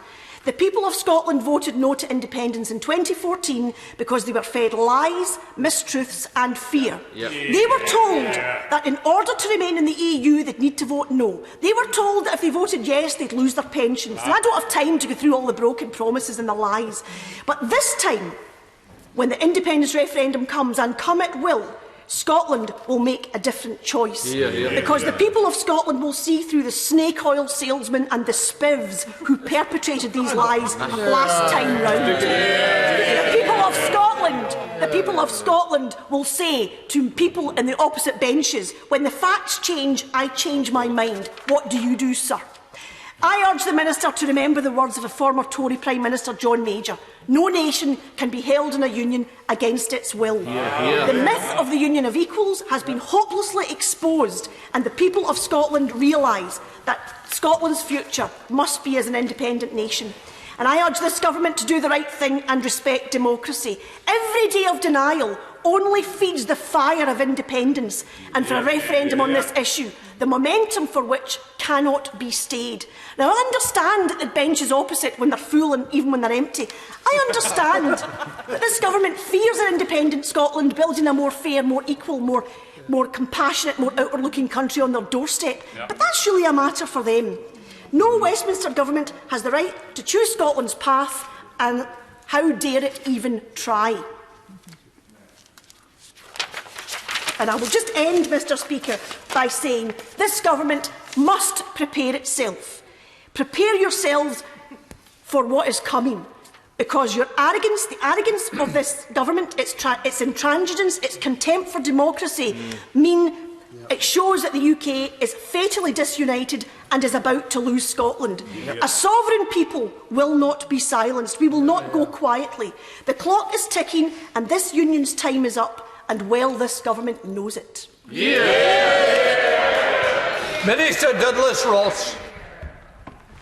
Thank you very much, Mr Speaker. And it's always a pleasure to come to this dispatch box to debate issues of importance to Scotland, and it's a huge privilege for me to do so. But I have to say, while I acknowledge the Honourable Lady's efforts to secure this debate tonight, a debate about the claim of right for Scotland did not come up much during the recent general election campaign that I fought in Murray. It wasn't the first issue out of people's lips when they were seeking to elect their representatives to this place. They didn't say that they wanted to have a debate and a discussion on constitutional matters yet again by the SNP. I will allow the gentleman in a moment. What they were really interested in during the most recent election campaign in Murray, when I spoke to them on doorsteps, in hustings, at street stalls, they were interested in the fact that the Scottish economy is growing slower than the UK economy. They were interested in the fact that Scotland's National Health Service has been underfunded and understaffed by the SNP Scottish Government, an SNP Scottish Government that from 2012 to 2013, between 2012 and 2013 and 2017 and 18, increased spending in the NHS by 13.1%, compared to increased spending in England by the UK Conservative Government by 17%. That shows the difference being made in Scotland when the SNP do not prioritise services that local people rely on. And just a final one I wanted to mention at this stage, because I know, Mr Speaker, the SNP have been very clear just recently about how Parliament should respect all members, and indeed one of their MSPs said over the weekend that heckling and shouting was a form of discrimination. And I hope the SNP benches consider those words when they are trying to shout down a minister who is trying to respond to this debate. I'll quickly give way to my honourable friend and then I'll come back. I'm very grateful to the Minister for giving way during his excellent response to the SNP speech. But I wonder if the Minister is aware of a quite shocking tweet from Paul Wheelhouse, the SNP Scottish Government Minister, over the weekend in response to a tweet that I put up about a burnt supper, questioning my Scottishness because I don't share his nationalist agenda. Does he agree with me? Does the Minister agree with me? This type of bullying and intimidation we see all too often from the benches opposite is not acceptable in this society. And secondly, it's perfectly possible to be a proud Scot and also a very proud Brit. I absolutely agree with my honourable friend, and I have to say the mask is slipping from the SNP at the moment. They don't like it when their comments and their tweets are thrown back at them, but it was rather disgraceful, discourteous and I believe unbefitting of a Scottish Government SNP minister to tweet that a Scottish MP, someone who is as proud a Scot and as proud a Brit as I am, is any less Scottish because he doesn't support their plans for separation and the SNP's plans for independence. I will give way to the honourable gentleman because he tried to come in first. Friend the Minister for giving way on that point, and he knows that he and I got on fairly well. But I wanted to come back not to this idea of a kind of backfighting between the SNP and the Conservatives, but to his point about the claim of right for Scotland, which he said was not contentious during the course of his election in Murray, which of course his vote fell quite significantly. But on that issue of the claim of right, he of course was not one of the members in this House. In fact, if I recall correctly, I took part in that debate that night, and no member opposed that. So if it was not a contentious issue then, why is it a contentious issue tonight for the Minister? I'm grateful, Mr Speaker. I think if the honourable gentleman reads the official report of this debate, I didn't say it wasn't contentious. I said it wasn't the pertinent issue. No. Well, perhaps across Scotland, but certainly Murray, it wasn't the top issue that people were campaigning on and urging their politicians to raise if they were elected to this place. I think it's only right that we look at the key issues that people were looking for in the general election, and I think the honourable gentleman would perhaps agree that even in his own seat in Glasgow, the claim of right was not the issue that people were queuing up to discuss. I'll give way to the honourable lady who secured the debate. Forgiving me, can I just say to the Minister that if Scotland's right to choose is not something that people were exercised about when you were going out campaigning, why were all the Tory party leaflets in Scotland about vote Tory to stop Indian F2? And can I also ask him, he spent a lot of time tonight, for reasons that I'm not quite clear about, because the debate is about the claim of right for Scotland, he spent a lot of time talking about devolved issues. Can I say to the three members of the Tory party opposite that if you wanted to discuss devolved issues, maybe you should have stayed in the Scottish Parliament? Well, I'm sorry that the honourable lady thinks that the healthcare in Scotland is not important enough for her. I'm sorry that the honourable lady thinks the education system in Scotland is not important enough for her. But we are elected as representatives of our constituencies, and Scotland is blessed to have two governments. And when one government is failing and letting it down, I think that it is incumbent of all politicians to raise issues that affect our constituents day in, day out. I'll give way to the honourable gentleman who's been trying to get in. Mr Speaker, I think I'm right in saying I am the only member of this place today whose name is actually on the claim of right. That's something I'm very, very proud of indeed.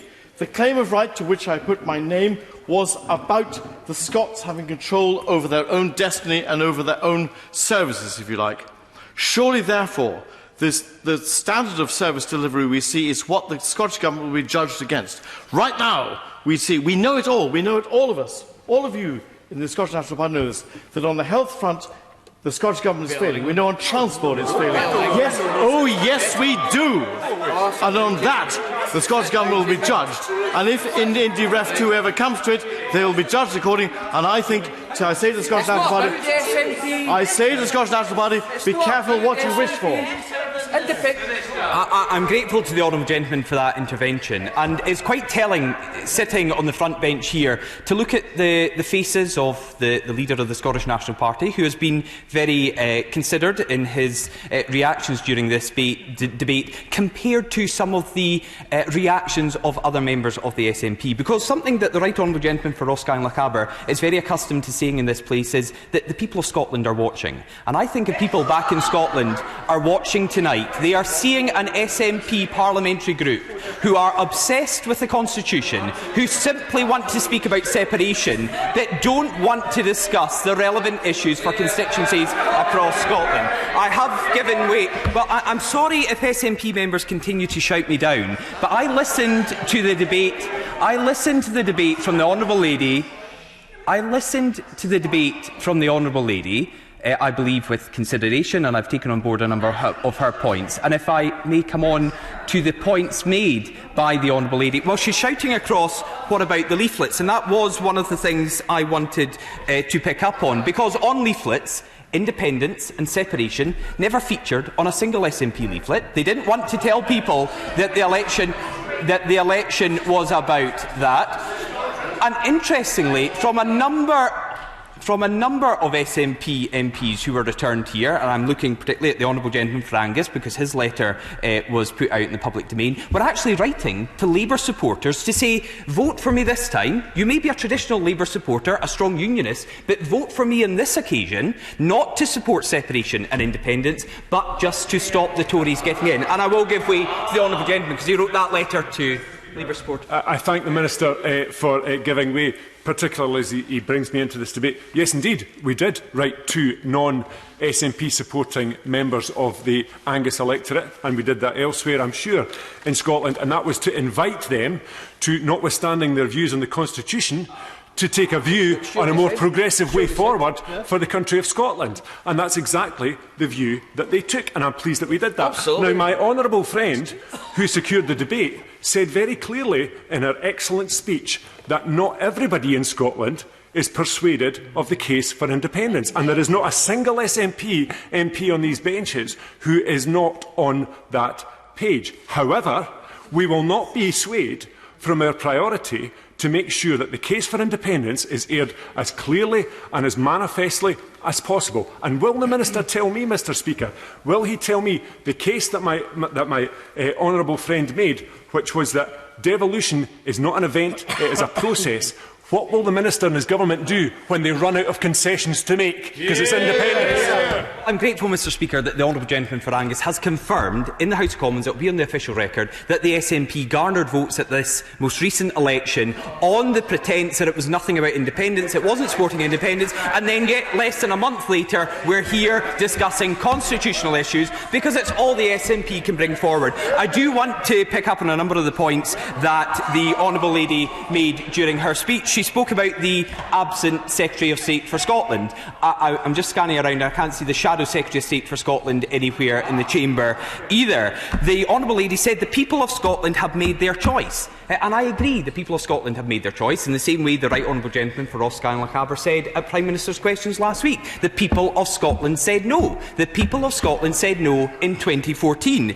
The Honourable Lady said, but that 2014 referendum on independence was won on the back of lies and mistruths. She said it was won on the back of lies and mistruths. I wonder if those lies and mistruths she's speaking about were the white paper which the SNP put forward. The white paper that promised us oil at $100 a barrel. The oil was going to pay for absolutely everything in Scotland. Well, we're really getting animated now, but if I can just try to finish my remarks.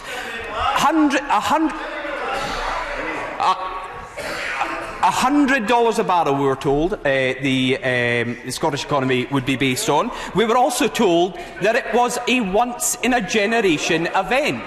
That is not rhetorical flourish, as some of the SNP would now like to say. That is written in black and white in the white paper that they put forward for independence. That was their model for separation, and therefore, well, the Honourable Gentleman is shouting from a sedentary position. What page? I can do better than that, Mr Speaker. It was in the 6th paragraph of their document to take Scotland out of the United Kingdom. They said very clearly it was a once-in-a-generation event. The Honourable Lady also in her speech was mentioning how successive election results have proved that the SNP have the support across the country, and she, reeled off a number of elections where the SNP have been successful. Well, the Honourable Gentleman for Airdrie and Shotts is saying every single one. Not recent council by-elections, because the final council by-election, of the decade in Scotland was held in my Murray seat, and I'm delighted that the Keith and Cullen ward returned a Conservative councillor. And only last week, Mr Speaker, only last week, the first council by-election of the decade elected a Scottish Conservative. And do you know the percentage of vote to the Scottish Conservatives in that recent by-election? 62%. A Scottish Conservative councillor elected with 62% of the vote. So it's no surprise at all that the Honourable Lady refused to even comment on those successes of the Scottish Conservative Party. This, well, big picture, I think that's a big picture to win 62% of the vote. As I said at the beginning of my remarks, Mr Speaker, I think there are many things we should be focusing on in this Parliament and indeed at Holyrood that the public in all our constituencies can relate to and can be assured that their politicians are dealing with. We should be focusing on these issues, such as the fact that the Royal Hospital for Children and Young People remains unopened by the SNP because they have failed in their hospital building. We shouldn't be dismissing the concerns of the state of our Scottish police stations, which have been shown to be flooding and roofs coming in. These are the issues that the people of Scotland expect our politicians to be dealing with, not constitutional wrangling, which we always get from the SNP, and I think they should focus on that, Mr Speaker. Thank you. The question is this House to now adjourn. As many of that opinion say aye. Aye. The ayes have it. The ayes have it. Order. Order.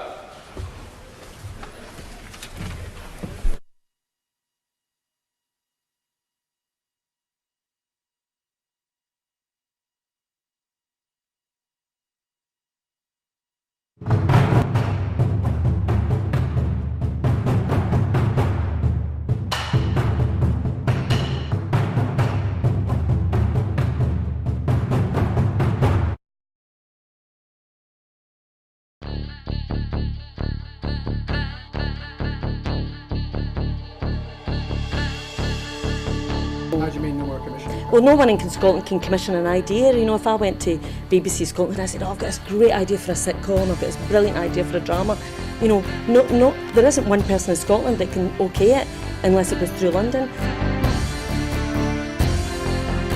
Good morning and welcome to another edition of Full Scottish. What's happening today? Hello and welcome to the Full Scottish here on Broadcasting Scotland. Scotland is going to be an independent country. That need, that desire for independence is ever stronger than perhaps it was in 2014. So there's an obligation that we've got to give leadership to that campaign. That's what Nicola Sturgeon, as our First Minister, has been doing. My feeling about Boris Johnson is he can't be trusted on anything. That is now and forever will be known as the rape clause. I'm old enough to remember going into Europe in '73, and I remember how much of a razor's edge that was a balanced on. And I think we made it by 53%, if I remember correctly, for going in.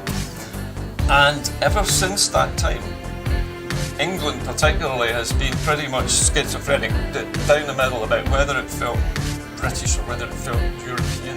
And that schism, that crack has remained throughout English society ever since.